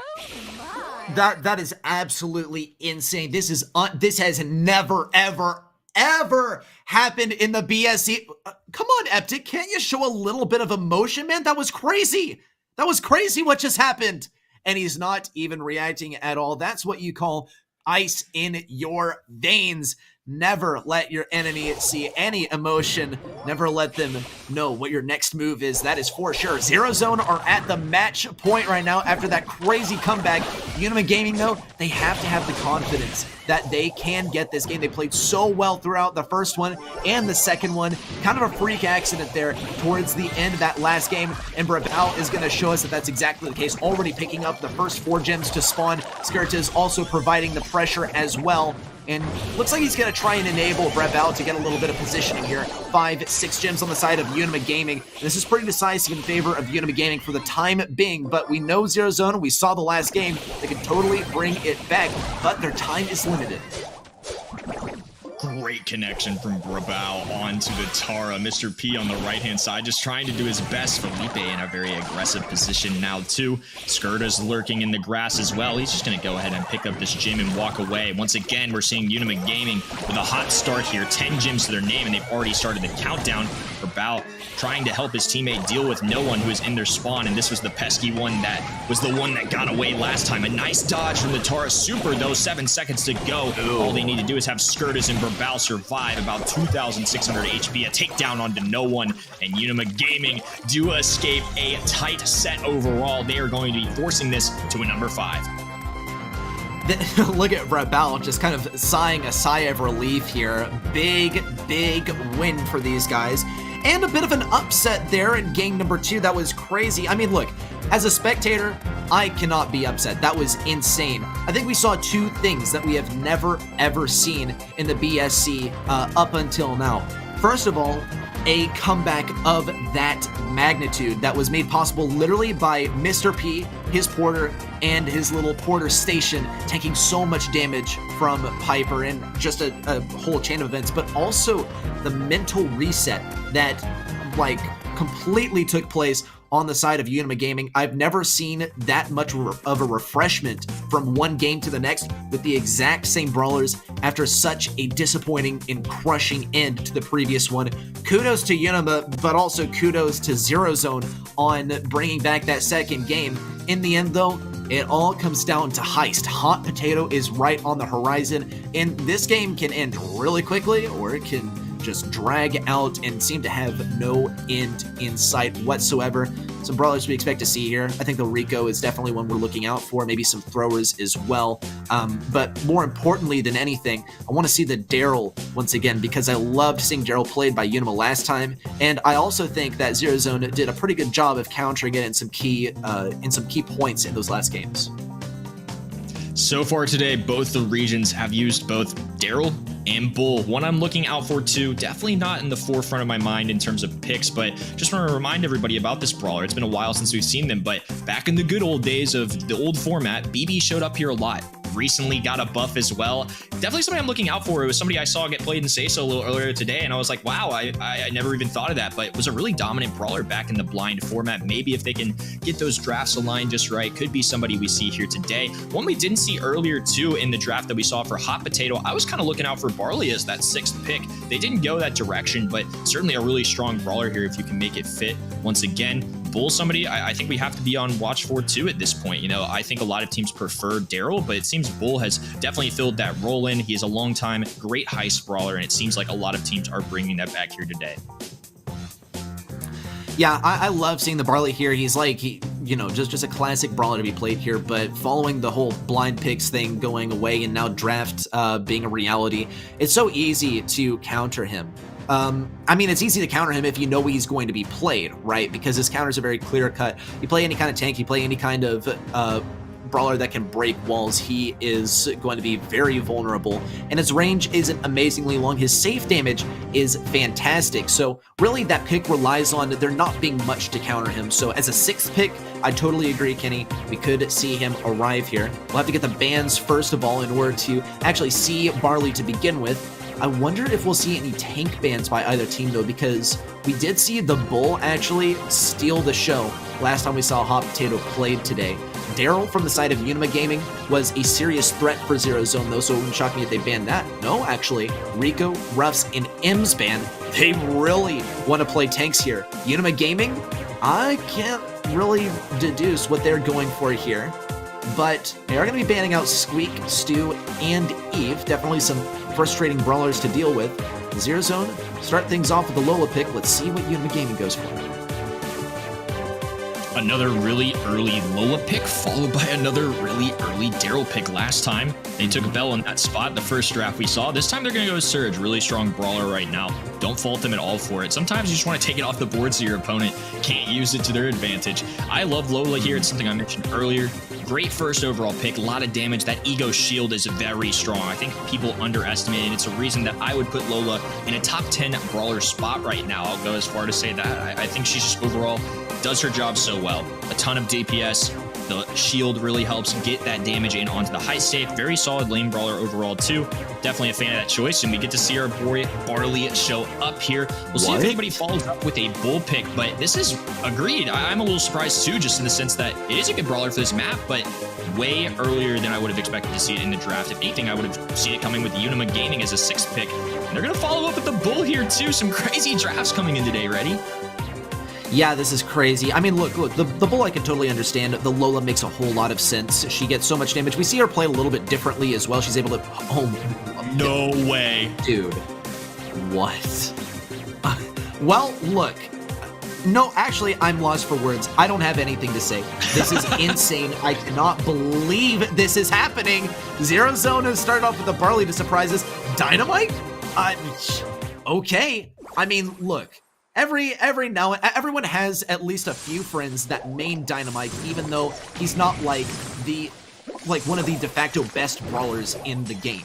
But a good player on Dynamite can absolutely steal the show. Already, look how much damage he's doing. Already some wall break as well. No one is going to be trying to stay alive. Felipe also going for some serious pressure. He's got to get the pinch between himself and Skirtiz in order to get these two on the safe. Though we have started off the game with a little bit of damage for Zero Zone onto Unima's safe. 2 minutes on the clock. Big kill for Skirtiz. And Eptic goes down. Felipe also goes down as well. Wesley is a supreme survivalist here. As Lola, he will get the kill, and here's a whole lot of damage coming from the combo. Unless Felipe has something to say about it, there's the kill once again. It's absolute pandemonium on the screen, but one thing remains constant. That's Zero Zone's heist safe health, as no one has touched it until now. And I think it's a great mention that, you know, Skirta's running the Dynamite. It can be really solid in a professional player's hands, and fortune favors the brave, right? You gotta risk it sometimes as a brawler they seem confident with, and to me, you just don't go Tick or Sprout or Grom here. I think your next best choice really is Dynamite, and he can be a great one-on-one brawler if you're... Gaming, getting a nice defensive effort. And Eptic is not going to leave this high state alone. He's going to be getting as much damage as he possibly can, but now he has to opt for some defense. We'll see Brawl actually go for the kill. 126 health left on Eptic, and a minute left on the clock as well. If Felipe can get a solid roll in, that is going to be a game decider, but here's the super in from Eptic. Skirtis has to make it to the opposite side of the map. Eptic is going to try his best to keep up the defense. No one needs that final bit of damage, but it's not going to be enough, and Wesley's able to get the final shot, and Zero Zone are at match point. Brawl got to bounce up and down a little bit, got to keep the blood pumping, got to keep his head in the game. It was a great last game. It was a very near victory for Unima Gaming. From where we stand, though, Zero Zone has been playing really well, especially in the face of some serious counter picks, especially for Barley, which have proven to be all but ineffective. Eptic is still able to reliably get onto the safe, and he's already going to be getting that inaugural damage onto Unima Gaming safe. And a nice stun coming in here too for Skirtis. No one left to evade a couple more shots. Heals himself up for a little bit. Wesley with the takedown of Felipe. No one with the takedown of Brawl. And Zero Zone harping away at the safe. Eptic doing a nice job. Barley can do a hefty amount to a high safe. No one also just gonna be able to take his time here, dodge some shots, and remember that Bull Super can just charge through a wall at any given moment. So far, so good for Zero Zone, but Skirtis puts a pause to that. Eptic gonna fall here. Brawl is a great brawler right now. It's gonna be tough to deal with all that HP with Bull. However, Daryl comes to the rescue there, and now all three brawlers for the side of Unima Gaming will have an opportunity to try and push forward. They're gonna need a lot of damage if they want to make a comeback here.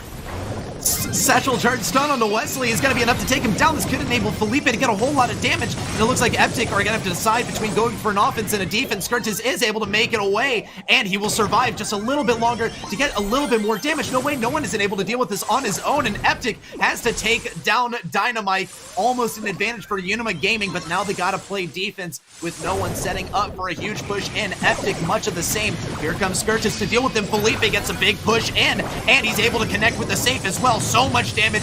There's the super, or rather the gadget as well. 23% left, and Brawl has to power through Wesley. A jump in, not enough damage to take down Wesley, and no one is forced to use a super. So much time left, but it doesn't look like that clock is going to get to reach zero before we find out who is headed on to the grand finals. Eptic with a super in. Brawl with a jump forward. He's going to get taken down, and so much damage rains in. Zero Zone's going on to the grand finals. That, honestly, Reddy, might have been the most exciting match we've seen all year. And I know that's crazy to say, but just crazy drafts, crazy plays, super exciting moments. I mean, what a time. Latam South, even though AQM did automatically qualify for MSI, we've definitely seen some contenders show up here for today. My picture of this region has definitely changed. Brawl holding his hands close to his face there. They should still be proud, though. Obviously, a great match overall. One of the most thrilling and exciting ones we've seen this entire competitive year. Yeah, you can see that Brawl is very intensely ingrained in this game. He's very, very connected with the games. That definitely has some emotional ramifications, getting so close to heading on to the grand finals and falling just short. Unfortunate for them, but they should still feel very proud that they made it this far, especially versus a roster like Zero Zone as well.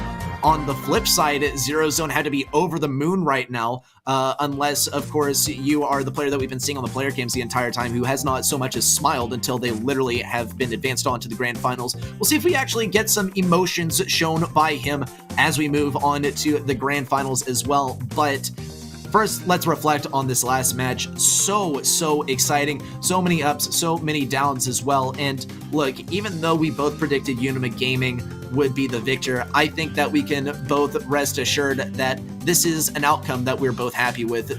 I mean, look, if either team won, we would both be satisfied with the result, because it's been an absolutely brutal battle, and so much skill and so much motivation, so much energy, so much determination has been shown on both sides of the arena. I'm totally okay with being wrong in that spot. And I mean, like we said before, it was literally a coin toss for us. It was about as 50-50 we felt going into it. And I think both teams proved that. Very even matchups. And I mean, I'm going to be looking out for these teams in future months. Zero Zone honestly could be a good shot at taking down CMG here. I don't feel 100% safe that CMG wins this. I don't think it's out of the range of outcomes that Zero Zone can do it. I think CMG, of course, has the most potential. They've shown it in the past. They've been a really great contender in previous years, even making some World Finals for their players, but Zero Zone, it could be their month too. They've had to absolutely grind to make it this far. It's been tough matchups all around.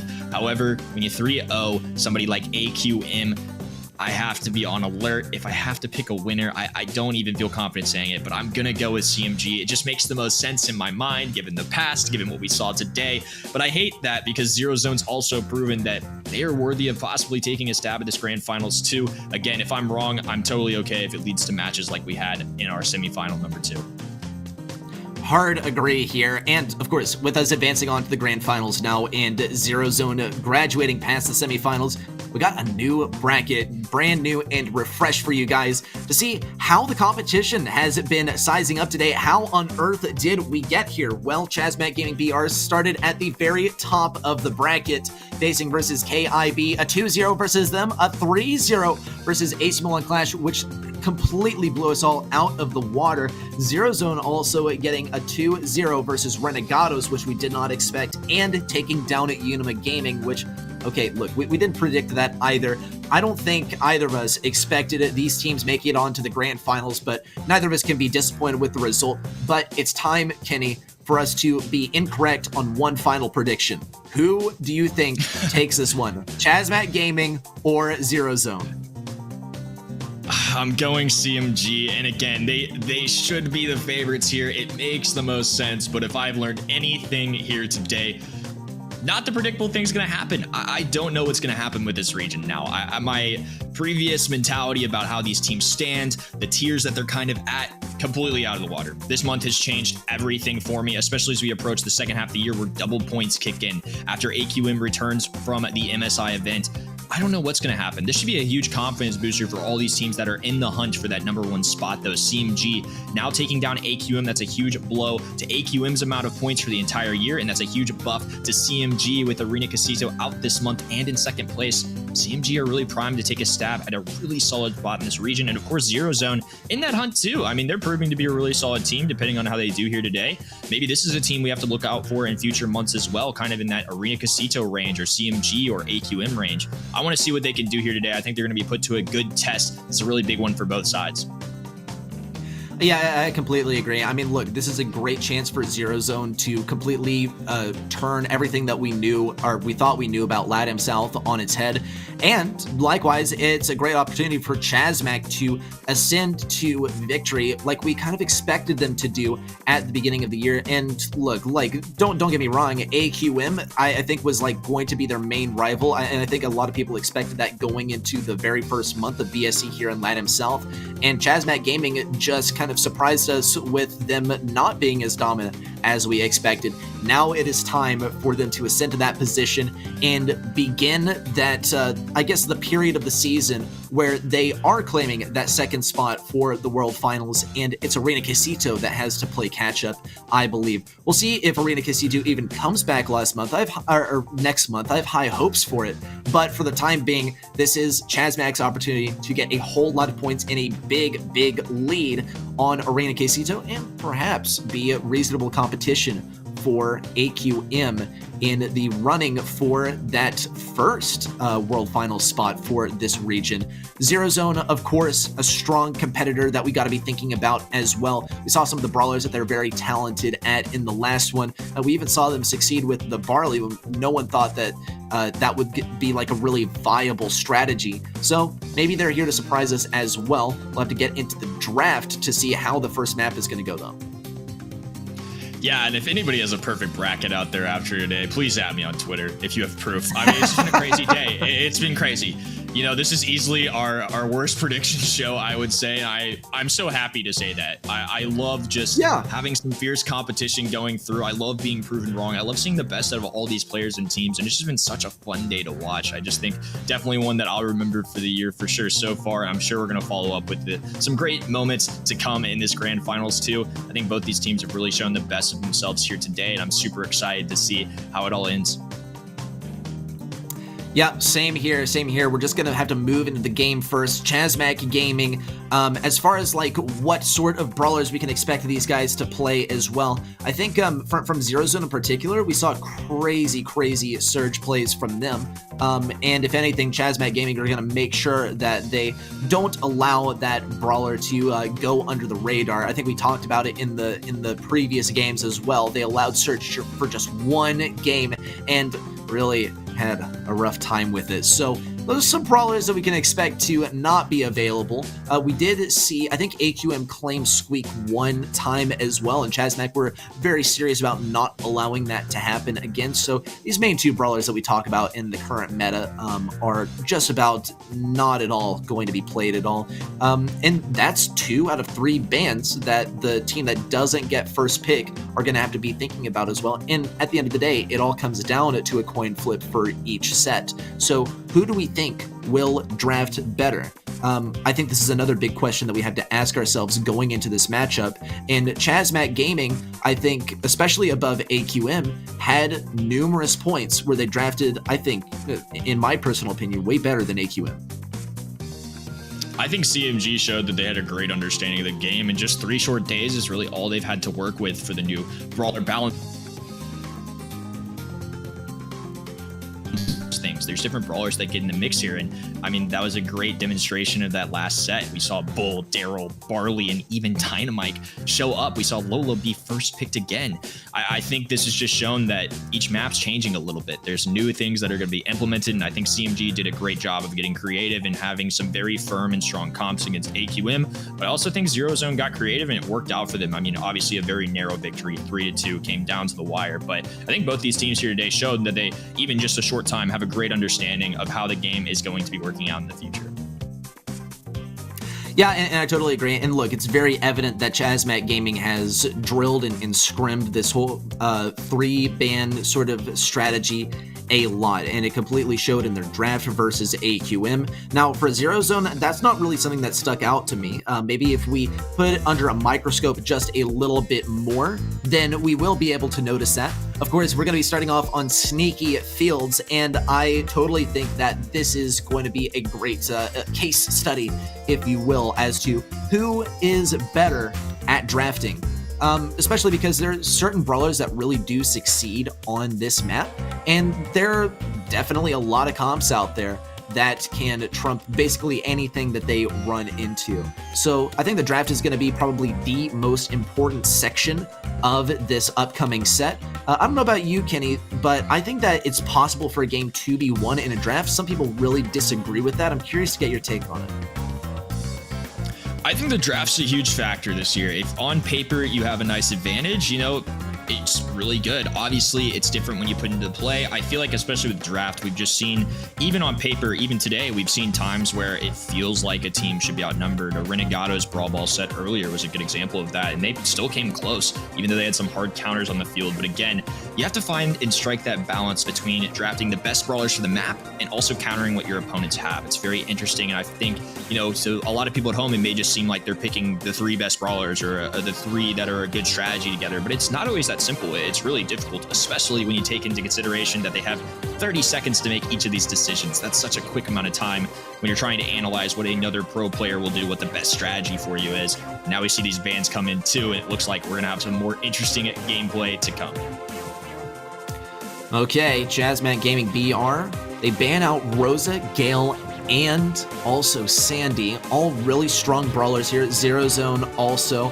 They have second pick, but I find this kind of curious. I guess as a team with second pick, you do want to be banning out the most powerful brawlers so that the enemy doesn't have access to them. That is the advantage, I suppose, of winning the coin flip, is that you get to pinpoint more brawlers that you want to get rid of because you do have the power of having a single brawler to pick first. Though Zero Zone have gotten a couple of really good brawlers on their side, already getting the Byron and the Spike as well. It's up to Chazmac Gaming BR to pick something that they're going to follow that up with. They did ban out one tank and a couple of brawlers that can give some serious problems to tanks. Something that wouldn't surprise me, though, is if they go for like an Ashe or something. We'll see the Leon pick as well. Okay, well, it's always kind of funny to see one just straight up leave their chair. But I guess if you've already decided which brawler you're gonna pick, it's not really necessary to stay there the entire time. Fifth pick is on the way, and it's gonna be an Ems. How on earth can Zero Zone answer this, Kenny? Yeah, it's a really interesting approach they're going to have to take here. I saw Rosa and Gale too, and I honestly, if this was in the NA region, I immediately thought Gale too, brother. I 100% agree. It's just when Rosa being a great counter into Ashe, Gale being a great counter, they set it up, but Latam South, of course, doesn't really pick the Ashe too often. Ems was still on the board too. I could have easily seen that being an Ems and an Ashe in a different region, so I'm right there with you. Sixth pick coming through, though. We forgot Surge is still available. It's really interesting. I think the only ban that I'm a little shocked about is the Bell one. It really seems to be a brawler this region has started to use a lot more. I think Surge could definitely bring some good value here. They're going to elect to go with Spike here too, which again, I think the verdict's still out a little bit of how he stands in the meta right now. I think he's very solid into Crow and into Leon as well. I think it can definitely work. But again, that light plant, not necessarily as hard of a counter into some of these brawlers as we once thought now that it's been nerfed. Yeah, if I had to give my best guess, they just really didn't want to face versus Colonel Ruffs and then a long-range brawler in that kind of strategy. We will see a whole lot of speed for these guys. Look how fast Edanio is. He doesn't even have any sort of speed power up. He just has the speed gear, and being in the bushes gives you so much of a boost. He will be moving right up in the face of Alonso, almost getting the kill. There's the Invisi-Heal as well. He's able to walk in here. A team kill, and Chazmac Gaming BR, just like that, are going to score their first goal within about 30 seconds of the game starting. To their credit, though, Zero Zone do have a super on Wesley that they can work with. And if that lollipop drop goes down, Zero Zone can absolutely fire back. Down it goes. Alonso has a lot of healing to work with, but it's not going to be enough to push through. Edanio, a pass up to Edanio, and there's already going to be the goal for him. Little dribble to the backside there just to show off. And Chazmac Gaming BR, just like that, have taken game number 1, and they are feeling real good about it. And I actually lost screen there for a moment, but it does look like game number 1 went towards the side of Firecrow in his roster. Really well played, and even though Surge being a great brawler and Spike not necessarily being as strong right now, it looks like it's paving the way for CMG. Is now Pekka getting a strong start once again. They're going to have a wide open goal here. Alonso going down. They can't quite block it. Nicely done there. 1-0 to start off for Chazmac Gaming. Okay, Pekka almost getting a kill onto Wesley. There's the pinch from Firecrow. No one is able to shut down Firecrow, but here's the pass up to the left side. Pekka is on very low health, so he can't push in just now. Edanio might go for it, though. Almost gets it in. Wesley is there to block things off. Edanio, though, lasers down this life plant. Alonso is going to try and hold up his own on the left side. Edanio does get into an aggressive position. Perhaps a pass up to Edanio. No, super isn't going to reach him in time. He didn't pop the super in time and thus went down. We'll see if he actually does have that super. Maybe he popped it right before he went down. He'll be coming back on the left side as well. And he does still have the super to work with, which is a nice ability to have, no doubt. No one also going to be the last member remaining over here. Firecrow narrowly surviving with a nice amount of health left. He is going to be trying to stay alive and also trying to find a good position in order to slow down Surge as he approaches once again. A nice push once again from CMG here. Firecrow is going to be still standing at the top here, already a 1-0 lead, and all they need to do is throw it in for the goal. Got to be a little more careful now, but timing works out. 2-0, and Chazmac Gaming to start things off are taking down a fierce opponent of Zero Zone in a very quick set. I mean, look, you got to hand it to Chazmac Gaming BR. They have 3-0'd or 2-0'd every single opponent that has come their way so far. That is a big water bottle. I mean, I guess you got to stay hydrated if you are sweating that much on Brawl Stars. You know what I'm saying? Kudos to Firecrow. I mean, what a key player in the success of Chazmac Gaming so far. And his namesake Brawler Crow, I think he did a phenomenal job on it as well. I also want to point out just the movement of these guys. Actually, no, let's talk about the Leon play from Chazmac in the last game, because I think one of the biggest things with playing Leon, one of the biggest obstacles that you have to overcome when you're learning this brawler is that his attack kind of fans out as well. But Chazmac, they just have a way of playing Leon to where it's as if he's literally just shooting in a straight line, and he's able to, rather they as a team are able to take brawlers down so quickly and also find that position remarkably fast. It honestly blows me away, and it wouldn't shock me they pull that out on Flaring Phoenix for the next set. It's going to be our first time seeing Flaring Phoenix for the day, but we've seen it in previous months as well, and we're pretty familiar with some of the brawlers that are great here. Just we don't have Fang or Eve really to worry about anymore, but if I were Zero Zone, I'd definitely be looking out for the Leon. Yeah, it's definitely a brawler that they've made us aware of, and it was really interesting to see it play out. Just so masterfully done. They've got the movement down to combine with the shots and fan it out just right. I think that's a great point and something we definitely need to celebrate on their side. And, you know, this is Latam South. A brawler you could look out for here is Bo. It's more something that AQM's done, but again, it's somebody that's on my radar at least because I have seen it practiced several times now. It is a map where he's appeared before. You know, we've seen things like Boa Tara and other combinations work out really well in the past in game modes like this. If they want a really, you know, kind of passive-aggressive or a more defensive approach, definitely somebody they could look out for. Of course, Tick, Gene, Sprout, Byron, all some very common picks in the previous months that could very easily show up here again today. Okay, we're moving into Flaring Phoenix. You got a whiff of the map right there. They have a few bushes to work with, and also a wide open mid. Some little lanes to fire through there as well, but there are some key obstacles that are likely to be broken open by a few different brawlers. Colonel Ruffs is one of those. He is going to be banned out here. Also, I find it quite interesting that Grom is going to be banned by Chazmac Gaming PR. They do have the first pick, so they know that whatever thrower that they pick, or if they play into a thrower, that there's not going to be a really solid response to it. And with Zero Zone banning out Tick, it wouldn't shock me if they pick up Sprout somewhere along the line. It wouldn't synergize amazingly with Piper, but it's still playable. On Flaring Phoenix, you are kind of playing your own lane the majority of the time, so synergy is not as paramount as it would be on other maps, especially like Sneaky Fields, a completely different game mode, but still heavy on the brawler synergy as we saw in the last set. Zero Zone are going to be picking up the Sprout though, which I find quite interesting. It doesn't work amazingly with the Piper, but Chazmac Gaming BR won't really be able to respond to it actually, because they don't have a Tick to speak of.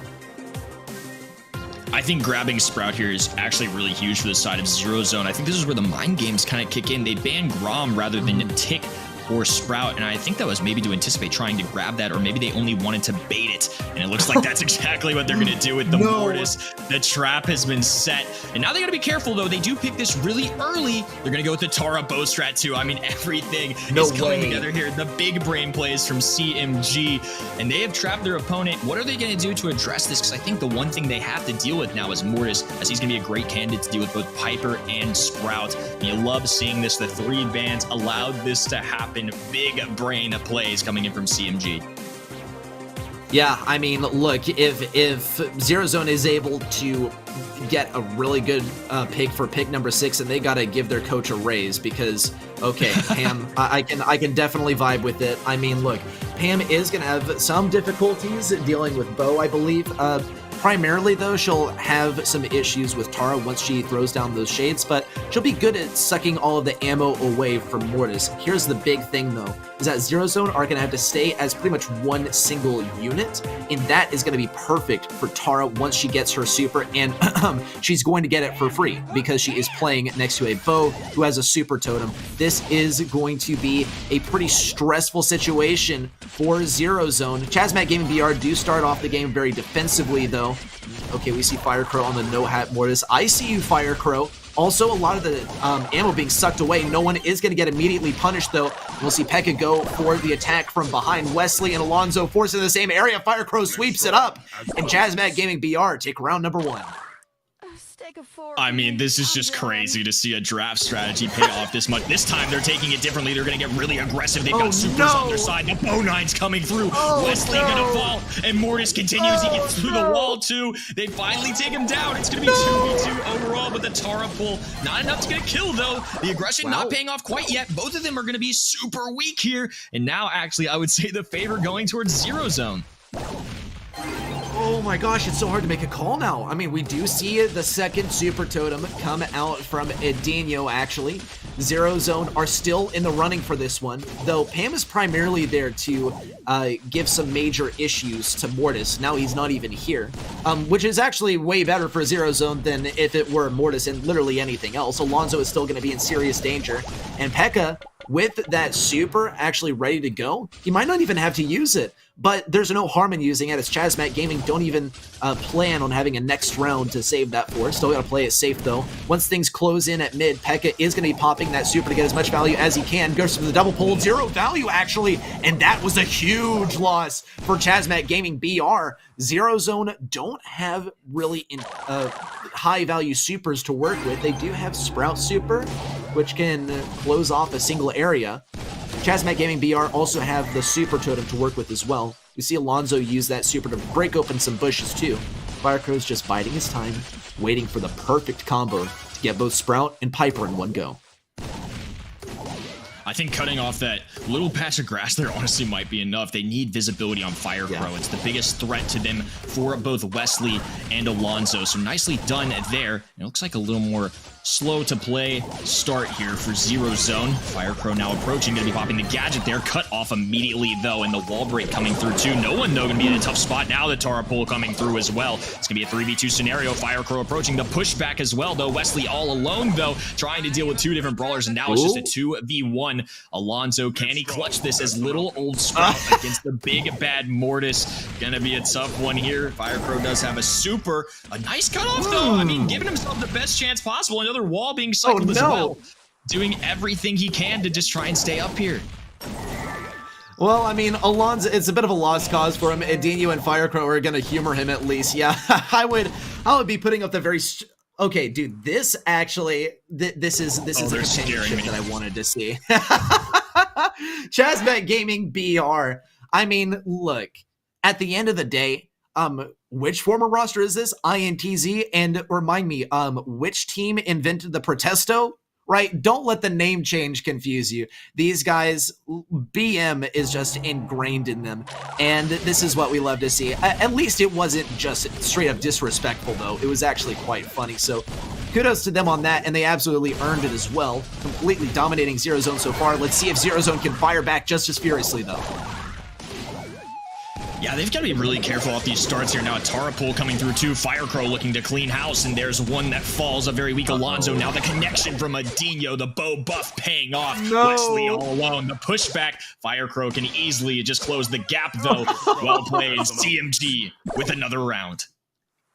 He so could have gotten the kill with the super, but he wanted to preserve it, and along the way, he also managed to bait out one of the auto-aimers from Piper. We'll see maybe a big play from Firecrow. He chains the super together. He's not going to use it quite yet, though. Has to evacuate, actually, as the healing station goes down, and he gets taken down by Alonso. That's a good bit of revenge for Zero Zone there as well. And P.E.K.K.A still has a super to work with. As long as Zero Zone sticks close together, P.E.K.K.A could make a major play. Now, Zero Zone is acutely aware of this, and actually we see Alonso keep P.E.K.K.A at bay very effectively, and Daniel get taken down as well. And P.E.K.K.A might look to make a game-changing play. We'll see if he goes for it. Nope, not going to get any pulls here. Zero Zone did a fantastic job of staying out of range of Tara there and not allowing him to get any value on that pull. That's a decent gambit there from P.E.K.K.A. They do have the bow totem, does charge it up, I understand that, but when you miss all three brawlers, can't cycle anything out of it, it does put you in a tough spot, especially now that Edinho is all alone. They finally get the Tara pull though, but now they get the value, but no one actually stays alive here. Firecrow gonna be going through, Edinho gonna be weak here, but they get the takedown on Sprout. Chazmac Gaming with now a 2-0 lead after a great draft. They clearly had a strategy in mind, and it's paid off.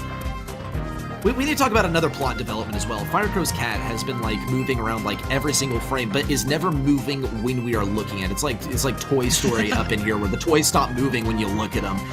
Interesting developments going on in the background, but also in the foreground, total domination by Chazmac Gaming BR. Zero Zone, they're at the end of their rope. They only have a few sets left to work with.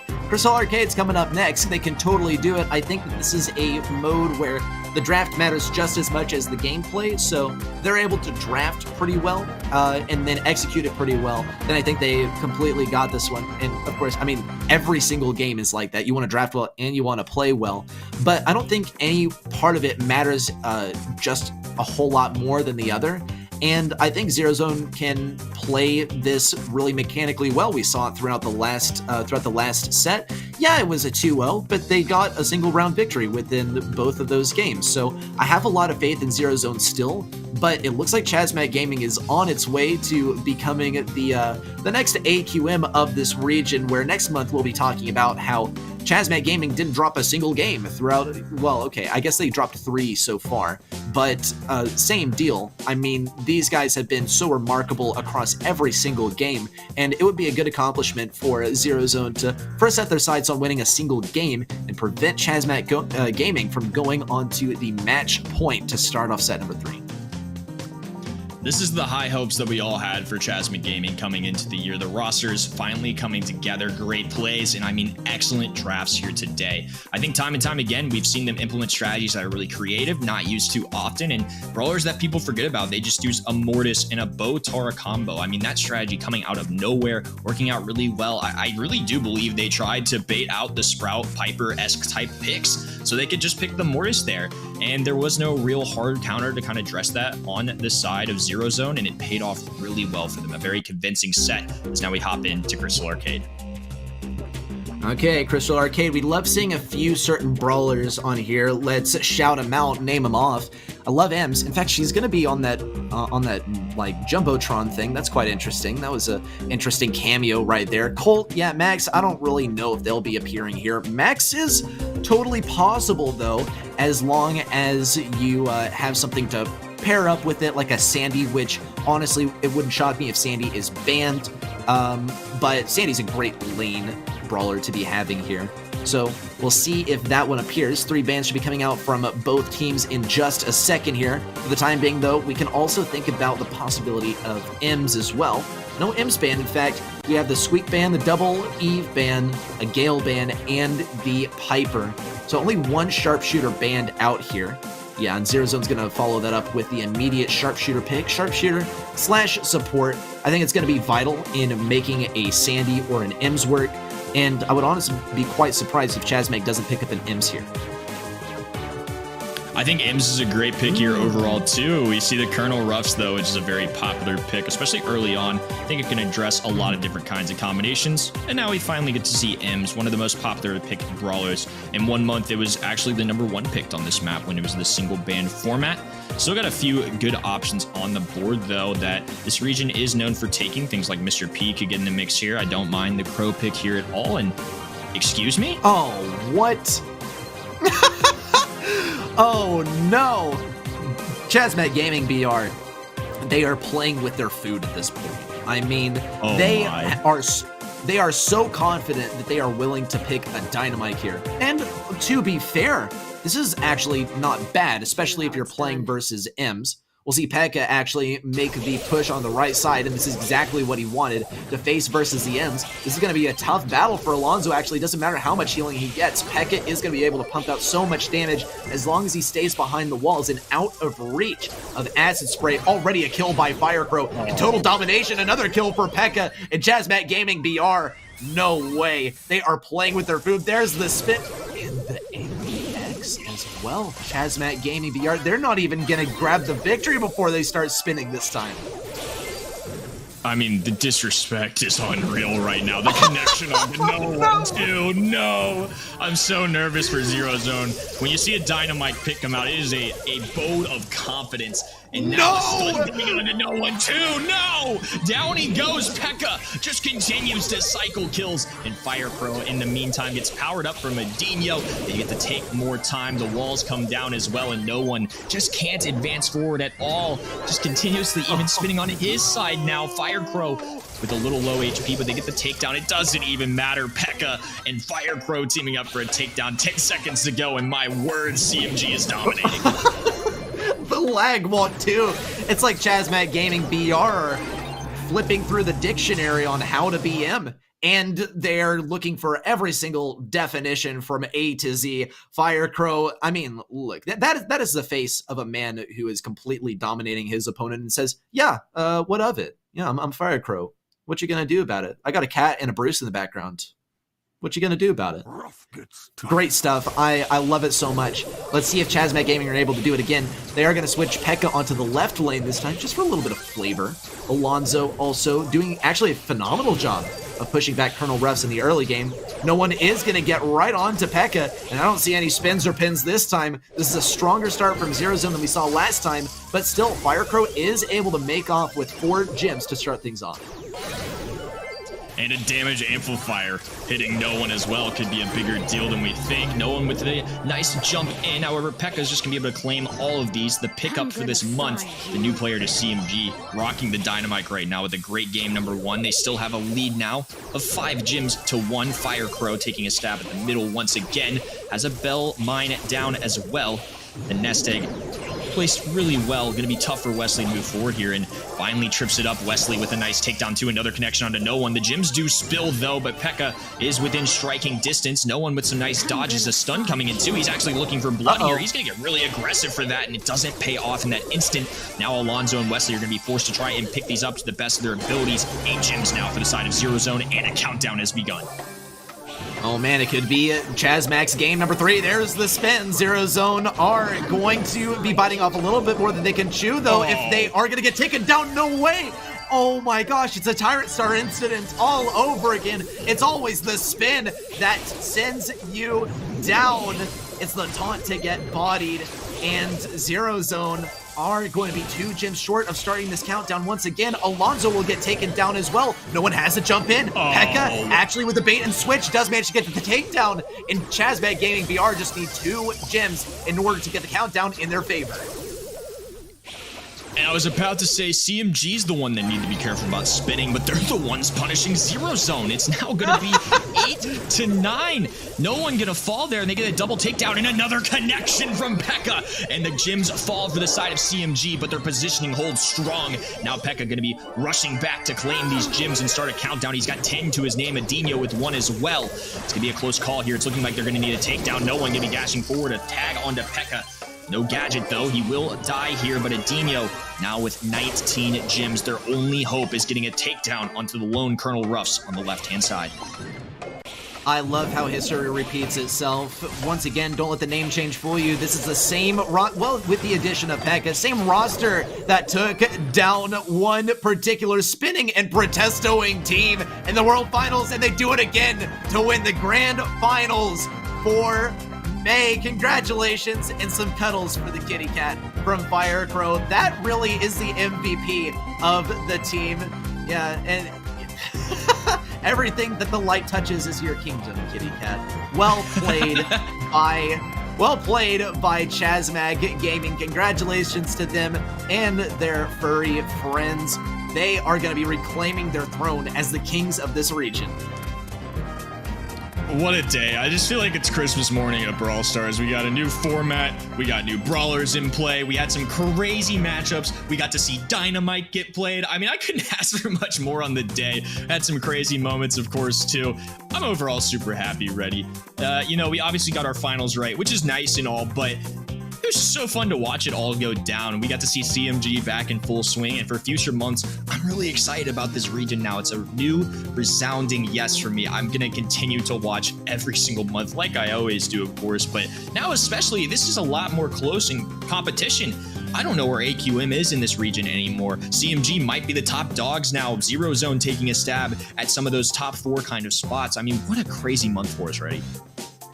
It's been an insane month, right? And ChazMag has taken down some really cracked out teams so far. I think really the one team that provided the most metal versus ChazMag was AQM.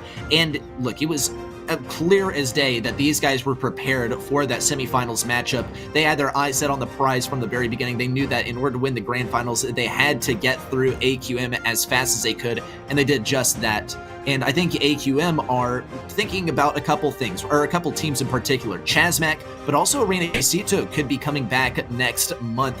And look, you're going to have to play the semifinals versus one of those teams unless they somehow end up all on one half of the bracket. For the time being, though, it's ADC Milan Qlash's misfortune that they ended up versus ChazMag Gaming BR, as ChazMag actually managed to take the entire thing without a hitch. I think just accruing a couple of losses, and even when they were staring defeat right in the face, managed to bring it back after a little bit of BM from the other side.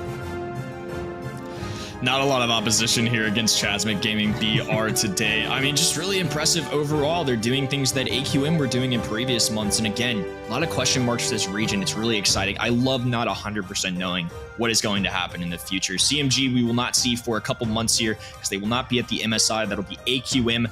Right now, CMG looking at just as good, if not better of a team this month than AQM. And look, there's going to be plenty of time. This may have just been an off day for AQM. Maybe they bounce back and take control once again next month. But this is a lot of hope here for CMG. Great showing here today, and I hope it gives them the confidence to keep pushing forward. This is only halftime for the year. We've got 4 months left to go. Double points on the way here, too. They could easily reclaim that #1 spot if they just keep things up like this. Yeah, you got to keep your eyes set on the prize. Of course, this isn't the only region that we're keeping track of over the course of the year. 2 spots for this region, currently occupied by AC Milan Qlash and Chasmac Gaming BR. Look at how a first place in the grand finals can get you just that little nudge that you need above Arena Quesito, though I won't really call this that little of a nudge, actually. They're pretty decisively above Arena Quesito. This was a huge loss for Arena Quesito because they did not make it onto the grand finals this month. Some other teams that we are looking at that have been shaping up in this region: Unima Gaming in Bananados also occupying some of those top spots on the leaderboard. Zero Zone in 5th, KIB Esports in 4th.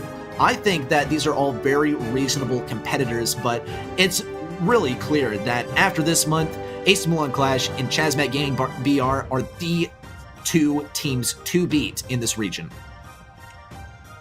I agree. I think that's the way it's shaping up right now. They're definitely the top cream of the crop here for this region right now. And I think, again, we've seen better days for Qlash. Again, they could totally bounce back next month, pop off, or maybe after a really nice showing at MSI, they get that confidence back, they strike back and do some good work. But right now, Chasmic Gaming is the team to watch. I mean, what a surprise here today. And again, great mention too, Arena Quesito now in 3rd place by a little bit of a considerable amount, about 50 points here. Definitely going to have to try and reclaim that next month. They're going to need to make it first, though. Not even making a monthly finals. It goes to show how many points that can really penalize you, as we see teams like KIB and Zero Zone really creep up the leaderboard here. Okay, well, it looks like AC Milan Qlash and Chasmac Gaming BR are our top 2 teams qualifying from this region. Let's see how it's been shaping up around the globe. From EMEA, currently Tribe Gaming EU, SK Gaming, Craze Clan, Team Queso, and STMN EU are topping the leaderboards. From NA and Latam North, Tribe Gaming NA, STMN, and Avengers. And from East Asia, Zeta Division 1 and Winter. By the way, you can watch those 3 regions next weekend. Also, of course, after our first weekend of monthly finals, we got our Latam South and SESA ANZ qualified teams so far. AC Milan Qlash, Arena Quesito, and Free Win Agents are topping the leaderboards and occupying those qualifying spots in their respective regions.